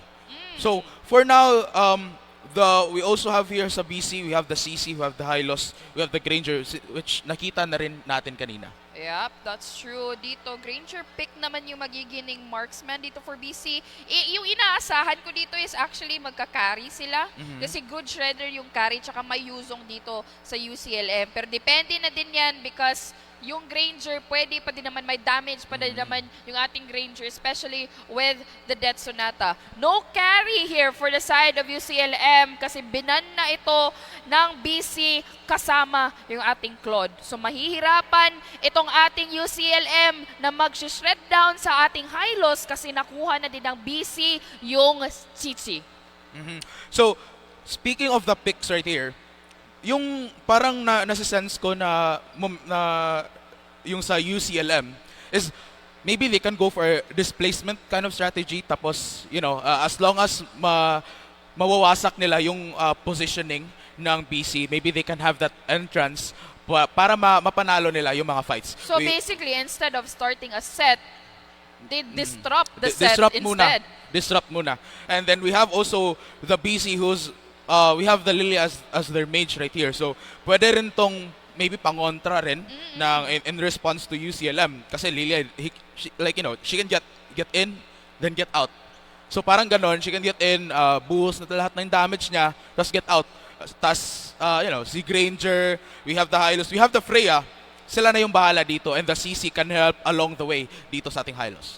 Yep, definitely. Ito naman, may set yung ating UCLM. Mayroon silang set, especially with a wild charge coming from the Grok.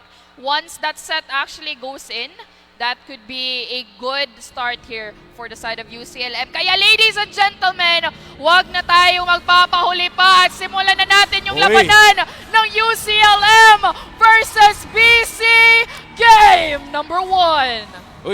Game number 1, naririnig na rin natin ang ingay ng ating mga fans, and alam na natin kung gaano ka-exciting yung larong to. Grabe. And it's really on fire.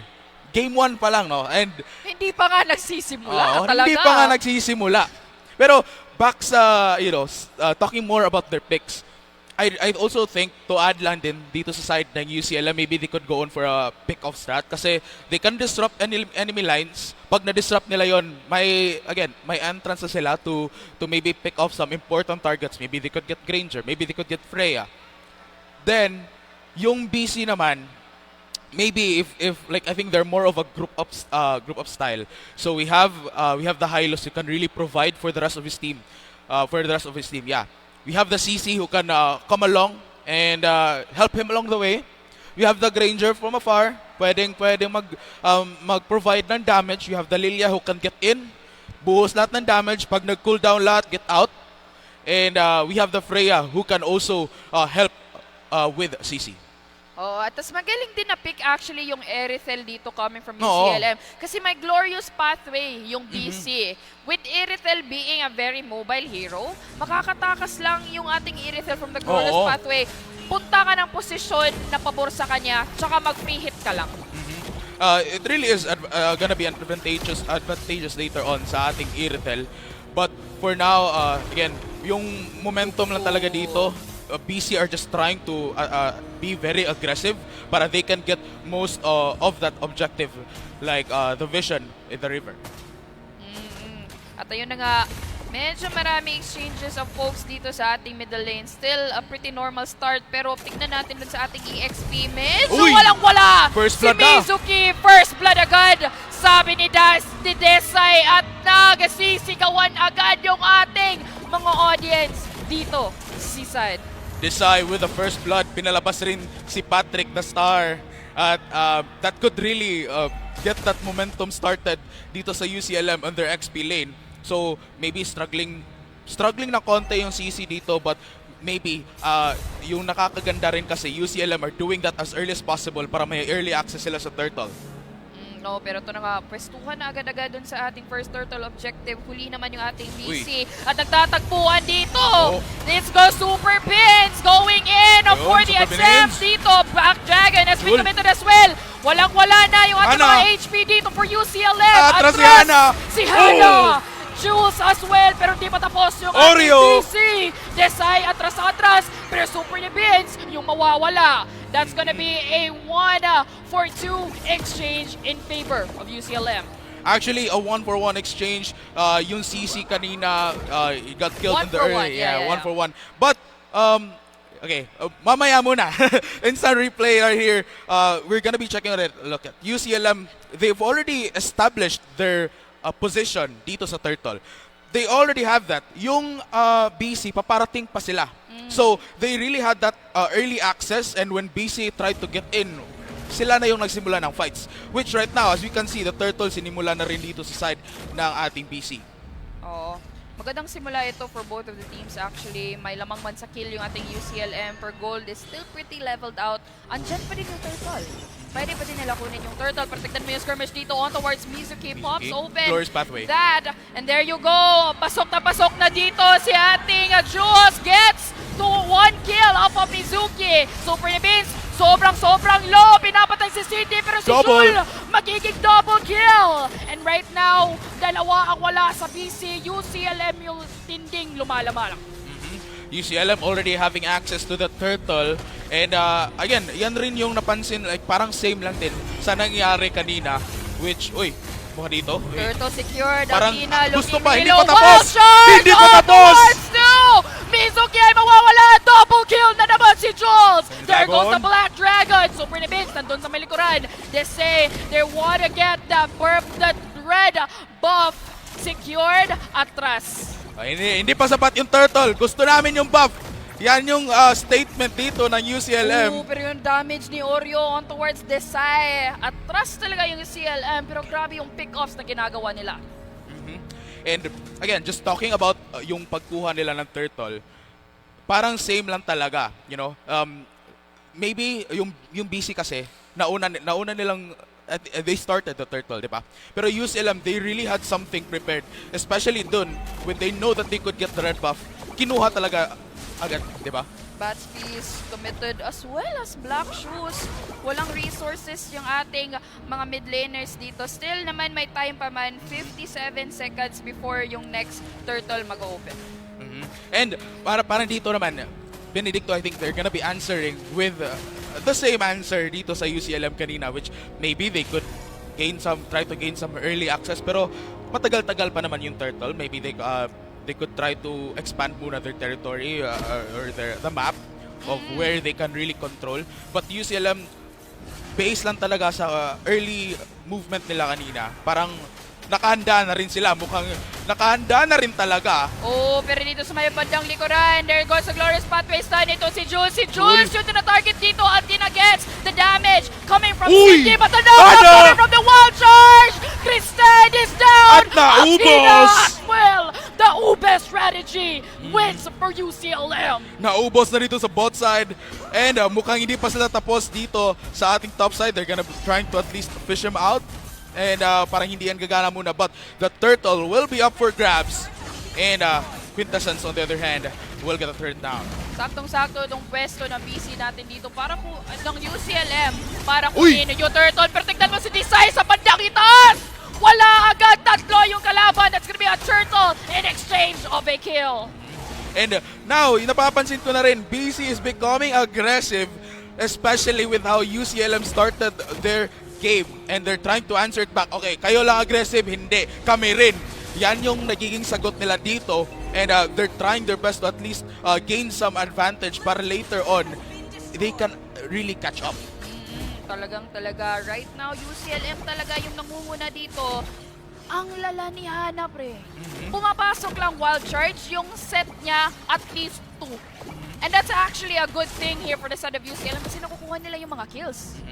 And kung titingnan na rin natin yung map dito, UCLM, maybe para nakikita nila yung strategy nila dito.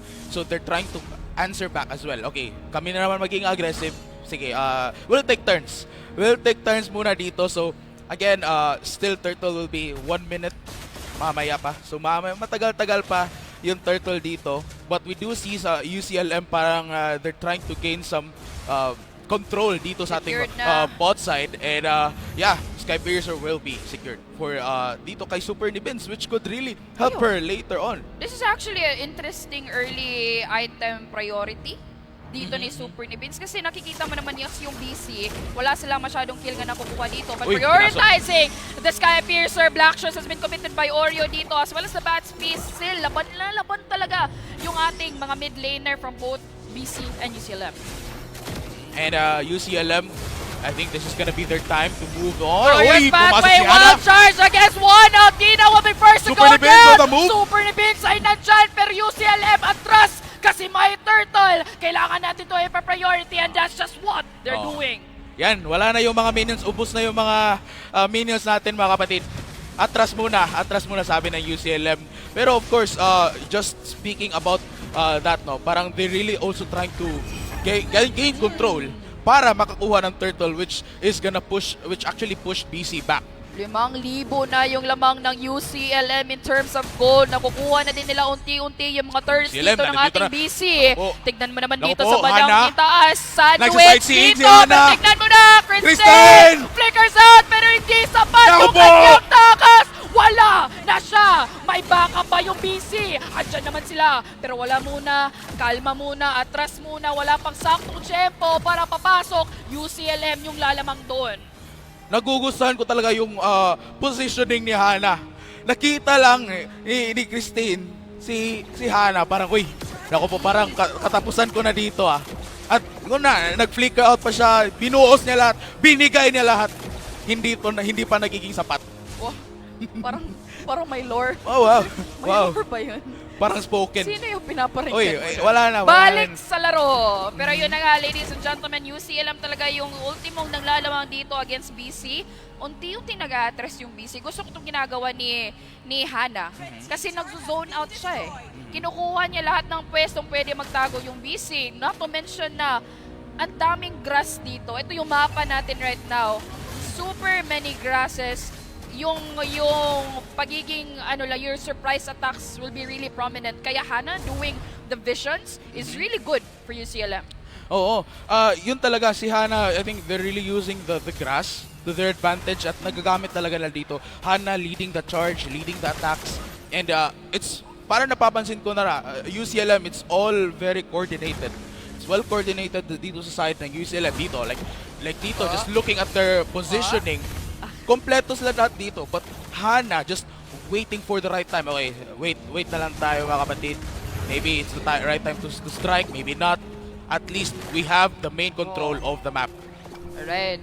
Pero this is gonna be really, really amazing kasi andyan na nga yung ating Lord objective at sinisimulan na ito agad na nakukuha ng ating UCLM. So definitely may additional push na sila dito. At nahihirapan na to yung BC na mag at least try ng get ng Lord. Hana herself, siya lang, I mean, everyone in BC is already stuck dahil lang kay Hana. Isang bagsak lang ni Cindy, half HP na si Oreo. Oo, pero again, Hana just leading the charge right here for UCLM. Sapat na si Hana sa pag-gain ng control dito sa map against Benedicto College. Oo, at ayun na nga, my Lord na magmamarcha dito sa ating bottom lane papunta sa ating BC side of the map. Antay-antay lang yung UCLM. What they should be doing right now is actually control the flow of the minions para sabay-sabayang mag-charge in dito sa ating BC. And since BC will be pushed back muna near their bases, of course, UCLM will really have most of the area dito, most of the control dito sa map na to. So BC will I think their best move right here is to just capitalize on the mistakes of UCLM right here. And yeah, parang ganun na lang rin dito. Or maybe they could just keep farming muna until they can makabawi man sila, makakuha ng items. Level 1 Lord, madali lang ito i-burst down dito for the side of BC, and that's just what happened.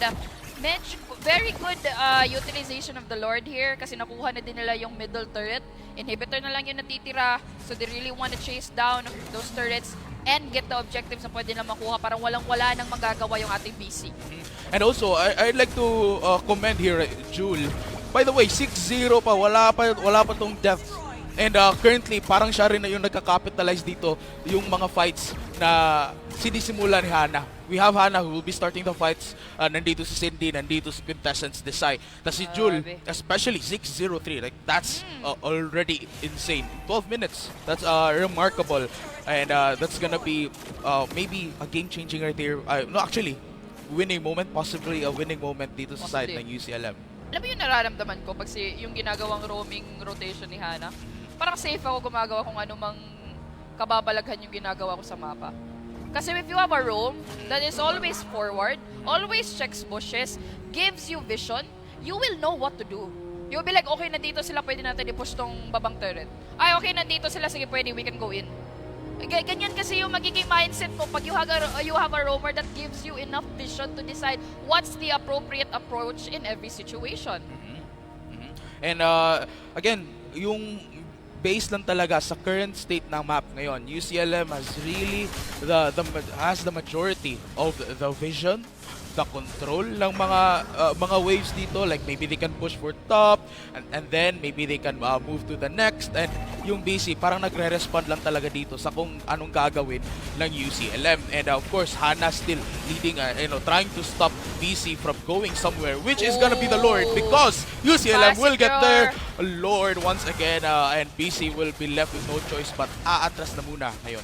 Fast secure on towards Lord. Tsaka gusto yung ginawa ni UCLM dito, no? Kasi lumalapit na sila sa BC. Pwede na sila mag-set doon. Pwede na nila simulan yung laro. Pero teka lang muna, yung pasensya tsaka yung disiplina nila. Kasi alam nila may Lord.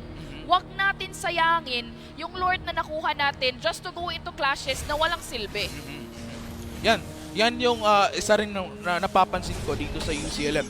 They go for fights where they can really get something out of it. If wala, okay, trade lang ng skills, trade lang ng damage, pero you won't commit to something, to anything really. Commitment talaga. Just saktong paglagay ng commitment mo will really bring you to a very long way. But dito na nga, sinisimulan na ang pagkatok ng ating Torre dito sa ating bot side. Ayan na yung ating glorious pathway dito. Nandiyan na dito ating mga Lord. Tumapasok na dito with the Blackjack. And the wild charge ang Dragon. Well, Alina yung una mawawala dito. Super Nibins. Atras yung ating BC. Super Nibins, wala na din. Yung damage galing ni Cindy. Andyan na nga si Oreo. Napa-black shoes na nga. Wala na yung ating inhibitor turret sa may baba. Saka sa gitna. Wild charge na naman lang, pero hindi! Desai gets the kill! 4 down! UCLM yung mananalo! Yes, game number 1 going in to the UCLM Web Masters, and it is really very ang ganda ng laro. No? We can really sense, we can really see how Hana is always leading the charge of the webmasters. We have Hana, we have the rest of the team, we have contestants, we have Desai, we have Jul, na nagpo-follow up talaga. Especially Jul, parang wala pa talaga siyang deaths, no? Grabe, ang tindi yung ginagawa dito ng UCLM. Sobrang taas ng pasensya. Hindi dynamic, but very effective. They didn't go for those unnecessary chases.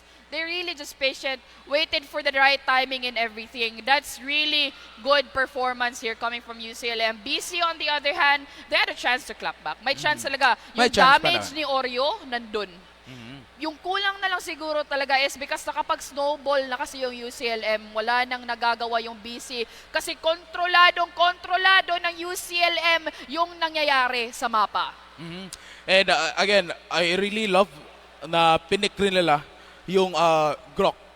It really helped them a lot, especially if may gustong tatakas dun sa side ng BC. Okay, may bakod. Hindi ka, like, no ID, no entry. That's right. At dahil dyan, yung magiging MVP natin is gonna be Jules gamit yung kanyang Leomord with a KDA of 706. Grabe. Muntik nang maging 6-7.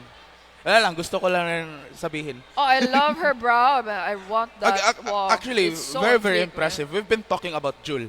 Aside kay Hana, we've been talking about Jul, and especially dun, every time they start those fights, Jul is there to save the day. And ang ganda ng parang ang ganda ng combination nila. Yan lang talaga masasabi ko, you know, just every time, just, you know, tingnan nyo, Hana leading, especially dun sa first turtle, Hana leads the way. I mean, napita siya, but that's totally okay. They have the rest of the team at least trying to fight back, or at least trying to not to minimize their casualties at dito. Just again, look at that. Ang Jul ganda on the move. Kasi kung nasaan si Hana, andun din si Jules. Kaya kaya nila nagawa yung mga double kill na mga sets. Kasi pag nag-wild charge na si Hana, pumapasok agad-agad si Jules. Tignan mo, like that. Uy, naku po. Oh, bam! Yan, like very synchronized talaga. Dito, we have Jul, we have Hana, the rest of the team, we have Desai, contestants. And yan rin sinabi ko kanina, Desai is really there to disrupt the enemy lines. And the way that, yung results niyan kasi, na-disrupt niya yung enemy lines. We have Super Nibins who tries to go backline. Try to at least hunt a few members down sa UCLM. Pero nahihirapan siya kasi siya lang mag-isa yung nagde-dive. The rest of the team, the rest of BC, are always disrupted by yung Dragon. Yung Dragon kay Desai. Talaga, kasi kung si Hana at saka si Jules nandedisturbo sa may harap, magba-Black Dragon in sa may likuran. Para yung nangyari kasi din na-isolate kung sino man yung kinakalaban nila sa front, may iniisip pa yung mga backlaners. So walang matinong backup yung nangyari for the side dito ng BC. So spot on strategy for the side of UCLM. Big brain energy from them indeed. Well executed talaga. And again, we do, maybe, you know, UCLM wins game number 1 as we head on to game number 2. There's still a chance for Benedicto. And maybe they could pull these things around, or parang maybe they could go for a tie right here. But they also have an idea na kung anong magiging strategy moving forward dito sa UCLM. Maybe they could try to counter that with something. So talagang may chance pa dito makabawi yung BC. Once again, this is a best of 2 play all lang. So may chance pa makatay itong ating BC. Pero for them to do that, sa tingin mo ano dapat nilang gagawin? Dito na lang, yung napapansin ko dito sa BC is, once they get disrupted by the Dragon, nahihirapan na yung the rest of Benedicto, nahihirapan silang tumulong sa fights. Super Nibins, she actually has the potential to turn things around. Pero ang hirap talaga pag siya lang mag-isa yung pumapasok. The rest of the team, we can't also blame them kasi nadi-disrupt ng kay Desai, which, you know, like they really did their job dito sa side ng UCLM. Kaya mas nahihirapan yung Benedicto ngayon kasi dahil dun sa disruption, dahil sa pag-charge kay Hana with the well-coordinated attack kay Jul. We also have contestants which yung heavy crossbow niya ang sakit, 'di ba? Yeah, very painful. a lot of missed opportunities for the side of BC, definitely. Alam ko ding magiging maiiba din yung gagawin nila going into game number 2 dito sa sharing ito. And I'm still looking forward to kung ano man yung parang amazing na magiging pambawi dito ng ating BC, ng Benedicto College. Also, looking back, pwede rin naman, or you could have, helped Super Nibins along the way. Pero ang hirap yung talaga, again, bottom line, ang hirap talaga na makatulong ng BC. Kasi nandun na si Desai, bawal mo na, hindi kayo nasa loob ng bakura namin. Sige, wala ka sa bakura ni Croc. Sige, backward muna, no ID, no entry. Yan. And I think what BC should really be doing is actually to pay attention with where they are at. Kasi yung nangyayari kasi, nagwo-wall agad si Hana, na-isolate niya agad kung sino man yung pwede niya ma-isolate, then the set goes in. So BC really has to be careful. Dapat flawless yung magiging rotation nila. They're not too forward, not too backward as well to give UCLM a chance to take over the map control. Yung kagandahan rin dito sa UCLM is, again, the damage is always present and it's very well coordinated. Another thing to add is, yung positioning nila, hindi pa nag-spawn yung turtle, nandun na sila. Diba? Hinintay lang nila yung BC na pumasok. Once BC tries to get inside, even dun sa, I think, like may distance pa nga, nahihirapan na yung BC kasi, bulaga, may surprise dito sa grass. may nangyari dito sa damuhan. Kaya pala, bawal muna, bawal. Sa amin yung turtle. Tas, nag-advance pa yung UCLM, kumuha pa ng red buff. Okay, hindi pa to sapat. Gusto pa namin ng buff nyo. Grabe yung takaw ng UCLM. Kasi hindi lang turtle yung kinukuha nila, yung mga buff din. Kaya nagiging malaking problema ng BC yung pagbawi dun sa turtle na nawala sa kanila. Kasi kahit yung mga buff objectives sa ating farm, nakukuha din ng UCLM. So I think what BC should also do is actually, before mayroong turtle or lord, dapat nakuha nila yung mga buff sa side ng map nila. Para when that happens, kung ano man yung mangyari sa turtle or lord fight, whether it goes to BC or to UCLM, wala nang makakapitalize yung UCLM after that fight. And again, maybe BC, what yung sinabi mo kanina, yung positioning ng BC, nahihirapan din talaga sila kasi again, kung saktong-sakto yung positions nila, mahirapan si Desai na mag-disrupt ng kanilang momentum doon. Pero again, hindi pa nga nagsimula yung labanan, yung UCLM nakapag-forma na. Yung BC, wala pa. Kaya Desai is ready to strike. And once BC starts forming their lines, nandun na si Desai, wag mo na. Yan. I think it really all comes down to that.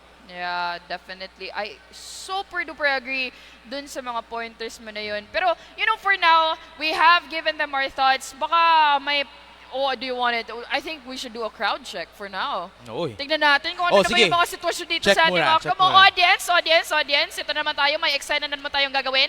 So, for the supporters of BC, mag-ingay kayo!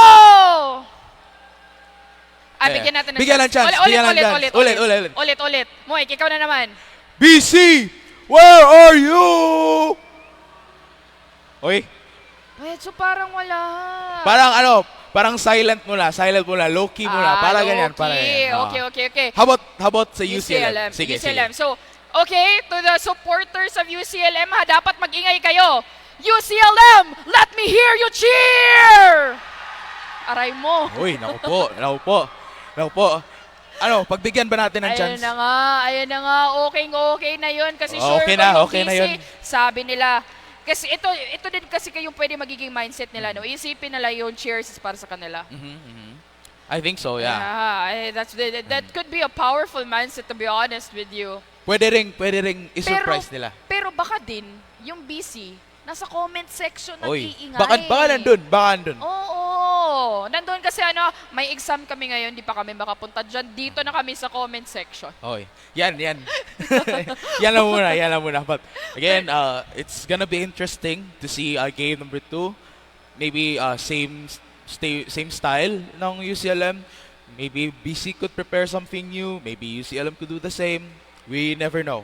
Pero at least now they know na Hana, which I think nga na-acknowledge nila yung threat dito kay Hana. Kasi Hana is, nung tinanong ko rin sila, is they also consider her as a threat kasi ang ganda magbigay daw ng vision. Yeah. So, it's really, really possible. So, maybe they maybe prepared something for that. Again, yan naman sinasabi ko, but only time will tell. Yep, it's definitely not zero for BC. Still though, grabe din yung naipakita ng UCLM. Tignan na lang natin kung yan pa din ba yung mangyayari dito sa ating game number 2. Abangan natin, samahan nyo kami. Y'all are definitely watching this. So mag-ingay lang tayo dito, cheer on whatever needs to be cheered. And nakikita mo yung mga balloons. Oo. Pwede ang ganda. pahingi. Pwede pahingi. Pwede pahingi ng balloon. Parang gusto ko din makiballoon, no? Oo. Kasi puro naman sila blue eh. Blue. Blue yung actually. blue din yung actually, BC. Blue. Blue yellow, we have blue orange, di ba? Ay, yung blue na lang yung tignan natin. Yung blue na lang. Yung blue na lang. But again, sa mga nanonood, especially dito sa live, comment, and share the stream. And maybe we could see them next time, you know? And also dun sa mga window shoppers sa atin ngayon dito sa Seaside, pwede silang they can drop by here, you know? Or makinig sila from the speaking of shopping, I really love Seaside. Like, sobrang daming mga selection here in Seaside. Ang dami. Like, I have to tell you, man, like, this blouse that I have right now, I got it here in a shop here in Seaside. Ooh. Like, it's so nice. I had to get it, and it's not a problem kasi pag dito because of the huge selection of the stores here in Seaside, it's no problem. Hindi mo na kailangan pumunta ng ibang mall just to find what you're looking for. Yeah. Speaking of looking for, ito na nga yung ating inaantay. My Fredrin na My Fredrin na! My Hindi natin napansin. Ayan na yung aking hinihintay. My Fredrin na din. Okay, busy na ako. Okay, pwede na. Kasi my Fredrin. Uy, may set yan pa. May set yan, may carry, may Fredrin. Dito rin sa side ng UCLM, we still have the Yuzong. Yeah. So this is still possibly another threat for them. Which, again, na-point out ko na rin yan kanina. Desai, when given the Yuzong, is very strong. And especially with how UCLM moves. Hindi pa nagsimula yung labanan. Nandun na sila. They're really early. And this is really gonna be potential. Uy, naku, bumalik rin si Leomord. Naku po. Wow, this is really interesting. Parang napawaw ako dito because you can see that I believe this is, okay. So no Grok. No Grok. So respect ban ito ng BC sa UCLM. No Grok this time around. It's banned with Hilda and the Sora as well. But maintained yung ating Leomord at saka yung ating Yuzong. And in terms of bans, din tingnan natin dito, Lunox, Iksha, Zukshin, as well as the glue. No glue here. Which, ayun mo, dyan din ako na parang nasya-shock. Kasi always open yung glue kanina, pero nung nagpipick ng glue. Okay. Pero yeah, currently we still have parang UCLM, maybe they still have the same strategy right here. Maybe pagpasok, They're confident with it. Yeah, huh? They're confident. Yeah, they're really confident. So maybe pagpasok nito kay Hylos, Leomord could follow. Okay, may glorious pathway, may daanan na yung kabayo ni Leomord. Ready na yung daanan dito sa kabayo ni Leomord. Tapos may magzilong lang sa kabila, no? Tsaka pag mag-ulti na yung Leomord. Naku po. Dark system. Dark system. Pero, uy! Ay, wait. Wait, okay. So, back to the pickings right here. UCLM maybe still have the same strategy with Yuzong. Pang-disrupt lang talaga ng lines. Especially, we have the Zetian and the Fredrin dito sa BC. Maybe they could try to scatter them muna. Yeah. And I think that's what UCLM is really good at. Going for pickoffs. Final bans here for BC, by the way, is Sicilian Irtal. Matilda naman dito for the side of UCLM. Interesting. Very, very interesting. Medyo wala nang masyadong choices in terms of gold lane, UCLM, but picks off the Eve. Surprisingly. I think, parang, di ba kanina naban yung Eve? I think so. If I'm not wrong, naban yung Eve kanina. Now it's open for UCLM to use. I'm looking forward to how they're gonna use this. Hello. Uy. Okay. Wow. Wow. Wow. So we have here the Minotaur, we have here the Esmeralda. Which is gonna be like maybe they would really go in for like sama-sama na lahat. I think this is BC's way of saying bigay na natin lahat, 'di ba? Nandito na tayo. So guys, bigay na natin lahat kahit hindi sapat. Ay, sorry. Kahit hindi sapat, bigay natin lahat. And maybe they actually Okay ka lang ba? Oy, wag na. No comment. Okay ka lang ba?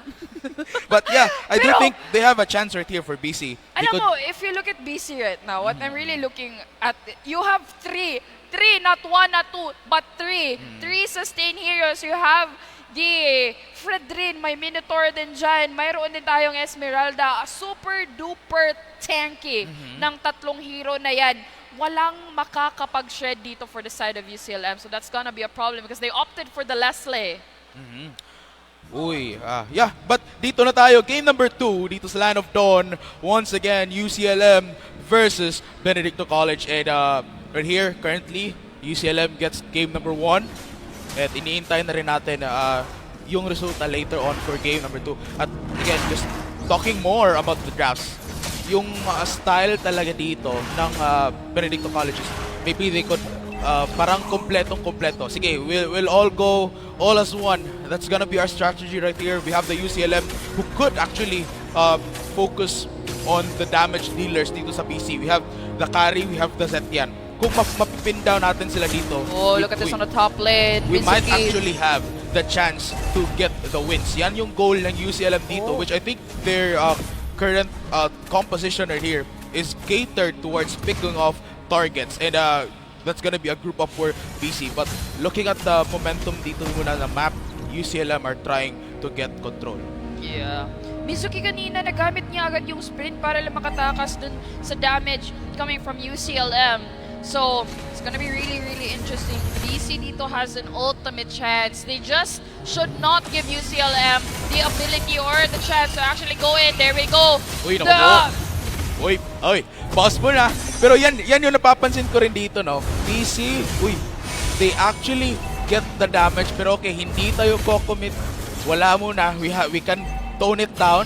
And then UCLM is still maintaining their control dito sa side ng against actually the side of BC. They're all definitely pulled down on towards the top lane, and dyan din magpapop yung ating first turtle objective. So pwede nila ito kunin.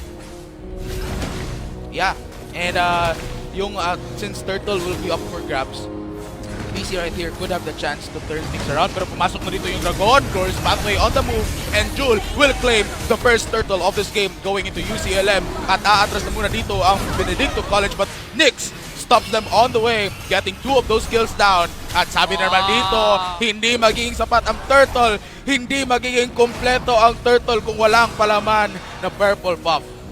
Grabe, parang ginawang purple jump, yung purple buff.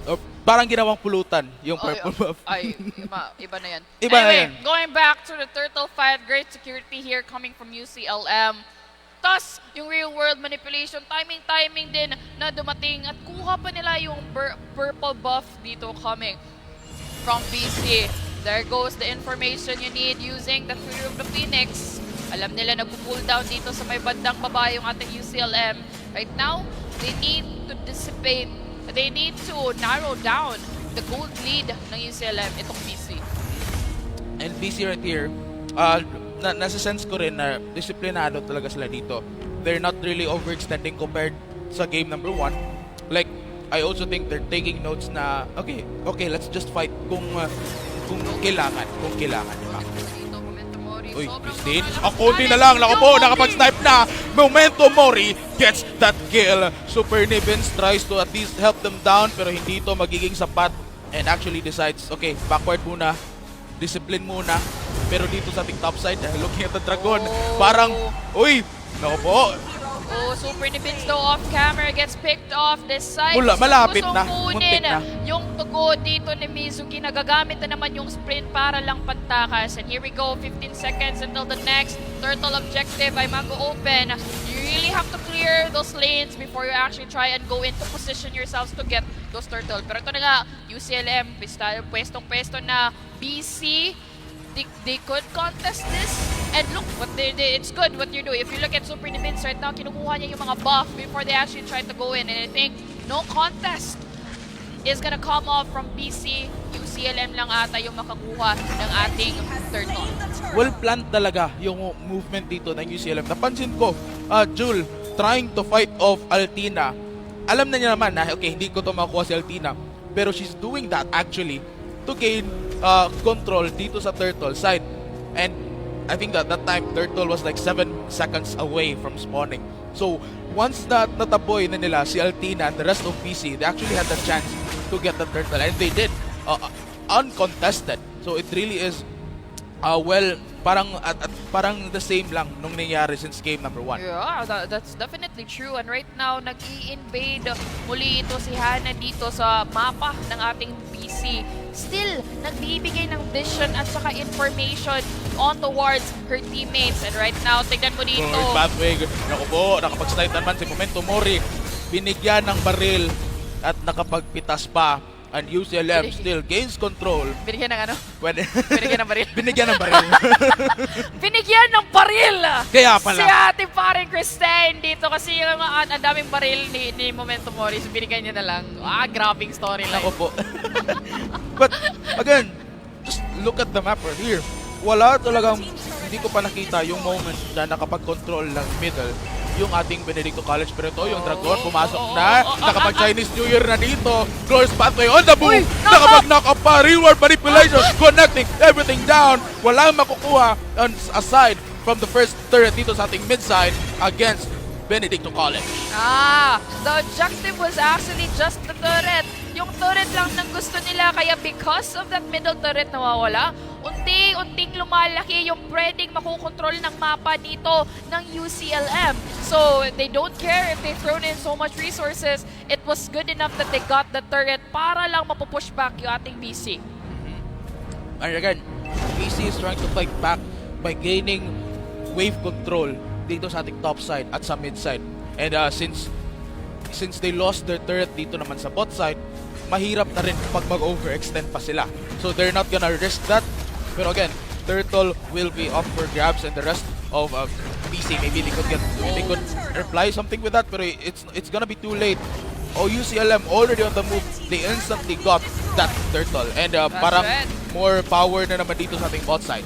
6k lead na in terms of gold ito ating UCLM. Mind you, wala pa nakukuhang kill itong ating BC! Railroad manipulation coming in. Jul claiming him down. Momentum Mori. Naku po, binigyan na naman ng baril. Initiation yan coming from Jules. Just go in with ever so much confidence. Ang ganda-ganda ginagawa. Pero tignan naman dito sa may bandang itaas. It's going to be Christine against this side! Christine is gone from the map. Christine, ako po, gray screen ka muna, and that's gonna be another point for UCLM. They're still leading, by the way, and we also have to give like a lot. I think silang lahat actually, they still haven't died from anything yet. But dito, si Altina nag-iisa dito, hinahabol ng UCLM. Nakita silang lahat. Okay, at backward muna. Uy, dito sa ating off-camera, parang may hinahabol dito ang ating si Momento Mori actually being hunted down by Super Nibins. Sabi na, okay, may kill na. Pwede na, sabi ni Super Nibins, pwede ka na tumahimik. At, naku po, we already have a first kill dito sa side ng BC. That's right. BC here has their first kill. Pero yung magiging kapalit dyan is actually going to be that turret there sa may bandang itaas. Yung gitna na lang yung may second turret, yung may middle turret pa. So definitely map control once again going to the hands of UCLM. BC, I like what they're trying to do here. They're trying to control the damage, the chaos that's already happening. UCLM keeps on stomping, keeps on advancing, keeps on invading the jungle of BC na para bang sa kanila lahat ng mapa. Para akin na to, amin to. Huwag na kayong lumapit. Uy, naku po. And speaking of, Lord is up for grabs and the BC are trying to at least contest that. Pero again, Hannah. Up for grabs indeed. Hannah is just blocking them. Pumasok, Super Nibins tries to get in. Pero ang grabe ng damage to kay Momento Mori. Still leaving Super Nibins alive and well. The Dragon Okay, wala na. Good zone Ang coming hirap. from UCLM, definitely. Desai as well as Hannah just there fronting for the side of UCLM para hindi na makalapit yung ating BC. Yung ating Lord, yung first Lord natin pupunta dito sa ating UCLM at nagmamarsya na nga ito. BC really has to pull off the defense here. May Zetyan naman, tsaka mayroon tayong Minotaur. They could pull off a complete set that could actually wipe out UCLM. Uy, naku po. Aldina, the rest of BC are gonna be stuck inside here. Naku po. Uy, malapit na Momentum Mori. Uy, to the rescue naman si Super Nibins. That's good. Pero napapansin ko na, yung damage ng Momentum Mori, ang laki. And it's what you expect sa Leslie, di ba? Pero napansin ko rin kanina, yung pagkuha nilang Lord, they're already inside their enemy territory pa lang, even 20 seconds away from spawning. So, they're, again, just waiting for the right time na kung saan BC will be arriving late to at least claim some potential kills. Pero right here, ayan na nga, magiging basag na yung ating going to the middle lane. first pathway, pumasok naman dito, and NX will take it down. The rest of the team, brilliant manipulation. Nakatakas sila lahat. And still, UCLM will have an entrance dito sa ating Nexus, pero wala bang masira aside from the inner lanes. And para papasok na sila sa kusina ng Benedicto College. I have to give that to Zumi because that 5-man set with the Fury of the Phoenix actually stopped UCLM. It gave them enough time na umatras at maklear yung minion wave na humaharap dun sa Crystal Base, sa base ng ating BC. Wow! And right now though, however, dalawang inhibitor turret na yung mawawala. Tingnan natin yung ating mga itemization dito for the side of both teams. So, a lot of core items na nakukuha ng ating UCLM. Of course, that comes with the gold lead na 11,000 for the side of UCLM. BC naman, they do have the right items, especially the Minotaur, the survivability with those two items could actually be enough to front for BC as well as put in the set with the Minoan Fury. At dito na nga, no, since nandito na sa living room, nandito na sa kusina lahat ng BC, the rest of the UCLM, they can actually have majority of the map dito sa side ng UCLM. They have the control ready for that, and they're just gonna be fishing that out habang iniintay nila yung Lord. So they really have the potential to end this game, maybe kung makuha nila yung Lord, yung next Lord. But still, BC could maybe capitalize sa mistakes ng UCLM later on. Yeah, they can definitely try and capitalize on that. And right now, UCLM could just easily march in with the minion waves dito sa bati ng ating BC. But no. They waited for the Lord na mag-up and na magiging available. And because of that, yung BC wala ng contest na mangyayari dito. They're too busy clearing the minion waves that are pouring in towards their side. And that's gonna be a free Lord for the side of UCLM. At nakuha na nga yung Lord once again. UCLM is also pushing and gaining more control of the map. Benedicto College, nahihirapan sila dito na bumawi. So it's gonna be up for UCLM, and especially, mas nahihirapan na sila kasi yung mga buffs, yung mga monsters kinukuha. Yung only gold income nila dito ay yung mga minions. Tapos isi-share pa ng 5, diba? So it's really gonna be difficult from here on out kasi wala nang, ang hirap talaga ibawi dito sa side ng BC. Yep, that's gonna be really hard because right now, andyan na nga yung Lord. Dito nagmamarch siya for the side of UCLM. They're up and running. Andyan na nga sila. Naku po, Desai goes in. Uy, naku po, Desai will claim Altina down, gaining free access sa mga damage dealers ng BC. Dragon going in for another one. Jul gets him down. Momentum Mori. Naku po, pinag-iisa-isa lang sila dito. And that's gonna be it. Game number 2 going once again to UCLM Webmasters. 2-0 clean sweep here for the side of the UCLM Webmasters. Ang ganda ng pinakita nilang disiplina, estratehiya, lahat-lahat kahit yung ganda nasa kanila na. Wow, I mean, honestly, game number 2. So cute. Yeah, true. And just going back sa game talaga, I think, personal opinion talaga, I think it was really decided dun sa drafting pa lang. Kasi it was also kind of a mistake na pinabayaan nila yung UCLM na makapag-repeat ng strategy nila. We have again yung Yuzong na makakapag-disrupt ng momentum dito sa ating Benedicto College. So when they allow that, that's like again parang nagwo-warm up, parang binibigyan na sila ng warm up dun sa game number 1. And when they had that in control, okay, since they gave us Yuzong once again, pwede nating pasukin with game number 2. I think they gave all their money too much on the Fredrin, to be honest.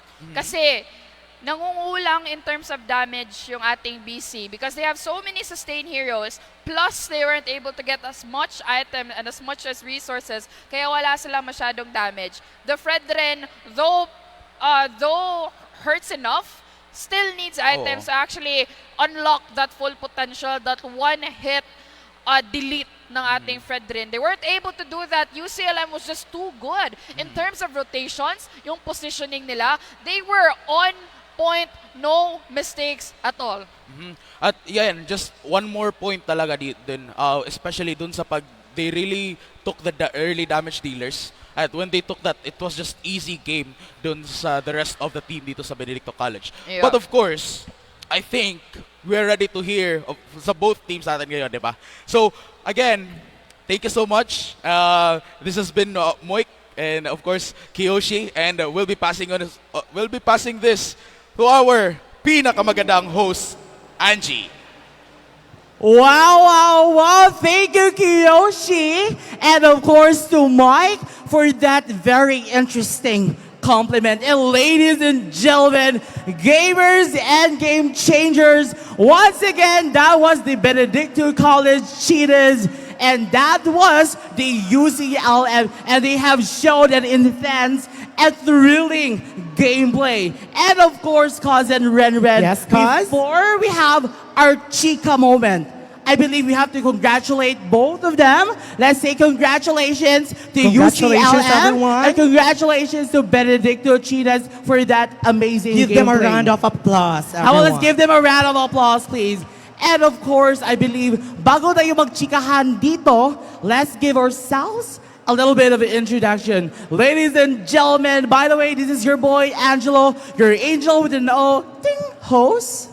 And this is your cause with love, Cause Renren. And you're still tuning in, the battle for supremacy in the CESAFI Esports League, Mobile Legends, Bang Bang.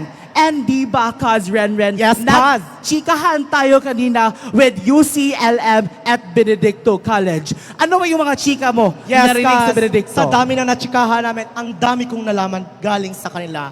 Diba? As what I've gathered sa Benedicto College, Cause, sabi nila, they are students from different schools, different degree program, different schedules, but still, they are united by the fire that they ignite as a team. Diba? Ang lakas nila, ang hardworking nila, Cause. Diba? Hindi ko ma-imagine kung gaano binuhos nila ang effort, ang sakripisyo, ang luha at pawis para lang malaban ang larong ito. Diba, Cause? Ano ba yung sinabi ng Benedicto College? Based sa mga nabasa ko sa kanila or na-chika ko sa kanila kanina, sinabi nila, Cause, na buspusan ang kanilang practice, ang kanilang laro at kanilang scream para lang mapatunayan na sila ay karapat-dapat dito sa larangan ng Mobile Legends Bang Bang. Diba? At sabi nga nila, Cause, expect the unexpected. And of course, nagchikahan din kami ng UCLM. And meron kami mga little bit interesting na chika. Actually, sabi ng UCLM, they felt pressured because UCLM men's division is actually known as the best, one of the best players here in CESAFI. And of course, sabi ng mga UCLM ladies, they felt pressured because they have to keep the momentum. Dahil sabi nila, if magaling yung men's division, dapat magaling din ang women's division. And I believe, dahil sa chikahan na ito, it's time na we have to have a Chica Minute with these lovely ladies. And I believe let's start with Benedicto College. Let's start here. Hi guys. How are you? How are you feeling today? Full ba? Of course, the nervousness, the thrill is actually there, especially the women's division. It is actually the first time, di ba, last season, last season was also the first time that a Benedicto College joined. And ngayon, sa season 4, now sumali din ang women's division. I'll ask very few questions. You can keep your answers short. Kahit sino yung magre-receive ng mic, very simple lang ito. Okay, first question. If you can describe what you're feeling right now in an emoji, what would it be and why? For example, if yung emoji mo ay heart, gagawin mo to, mag-heart ka din. Kaz, andyan ka ba, Kaz? Yes, what Kaz. if yung emoji ay angry? Ano yung emoji? Ganon. Kaya talaga, nyo ba Kaz. yun? Alright, if you're an emoji, what would it be and why? You will introduce yourself, and then what game are you facilitating?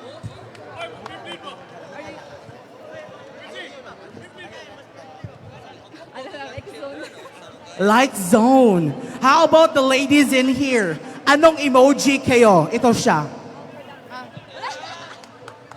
Heart. Yeah. And how about you, miss?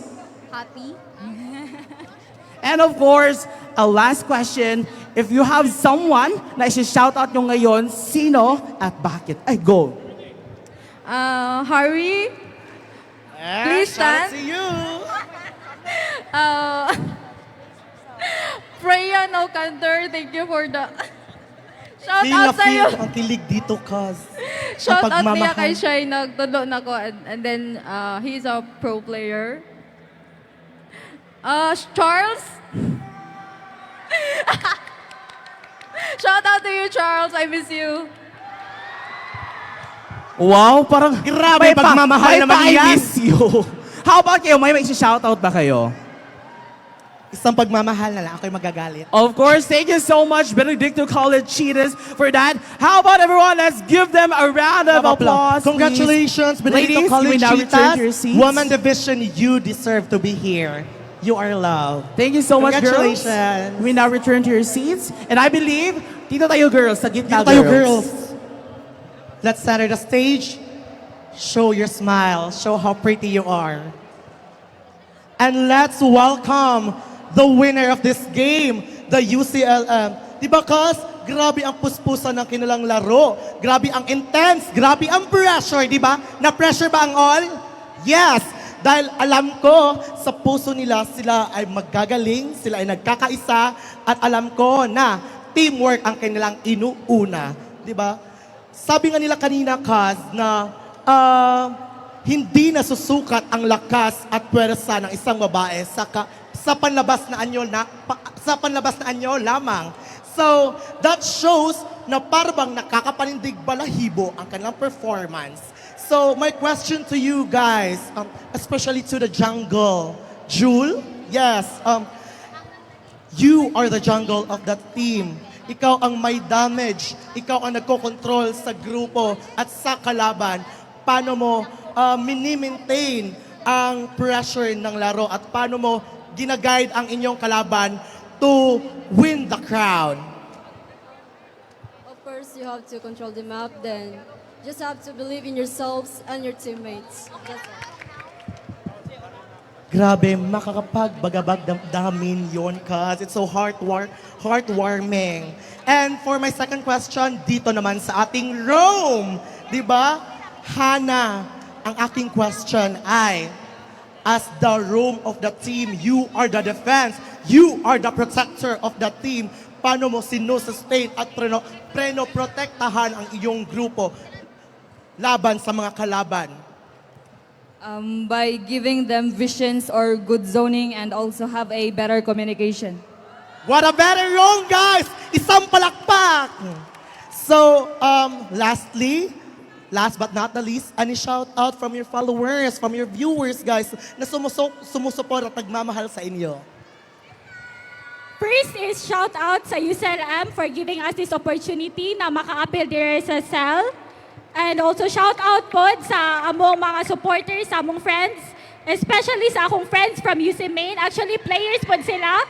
Dara sila, Dara, si Derona, Siza, si Phoebe, and also si Lai, and also si Barney. So, kung wala sila, kung di na ako sila na friends, studio ko makaari diri sa CESAFI kay wagi ko na ba nila. Shout out pa sa among mga niari pod nga. Oh, that was a heartwarming shout out from their friends who showed love para sa kanila, Kaz. And how about this section, Kaz? Let's ask, meron ka bang isa-shout out dito? Yes, shout out sa akong mga friends nga ni Ari ni Uban jud ako para ni nga event. Shout out ni Christian, ni Teya, ni Hana ug ni Ket. Og shout out niyong tanan nari nga nananaw. All the friends, shout out to you. I hope nga nakahatag rami og nindot nga game para ninyo. Thank you. Shout out sa UCLM, Sir Paul, sa akong mga friends, family nga nagtanaw sa online. Then yari nga friends, thank you so much. So, shoutout sa akong mga friends nga nag-watch online. Oh, shout out sa akong mga friends nga na-travel ka sila diri no just to see us. Shout out mga friends who showed support and love. Shout out to Sir Paul o kanang gi sa liga jud biniya.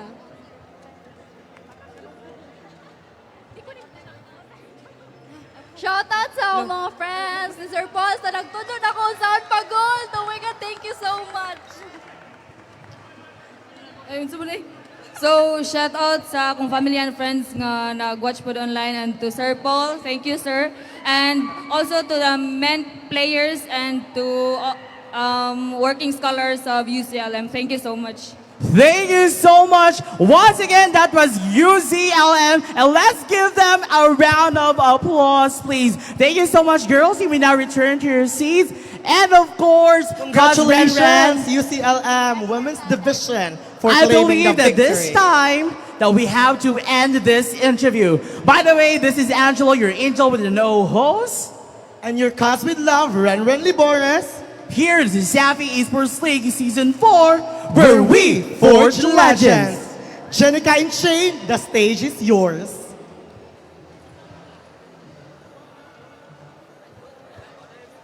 Thank you so much for that, Renren and Angie.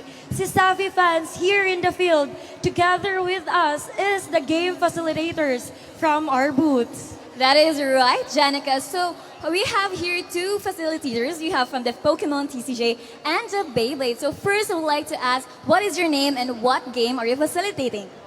My name is Joshua Jax. Player name is Baby J from UBEX Syndicate, and we're playing Beyblade. How about you, sir? My name is Ron Manangkil, also known as the best player in Cebu for Pokemon TCG. Now, sir, since earlier in the morning, how productive is it going in the Pokemon TCG booth? Oh, it's going well, actually. I'm surprised that we have a lot of new players coming, and I'm happy that our community is growing. What about in the Beyblade booth, sir? So far, our rounds, nahuman na mong rounds, and grabe ka competitive ang mga blader dire. And so much fun yun ang naitabo. Since a CEL is a collegiate competition, can you share to us what positive influence the Beyblade community has given to the student gamers?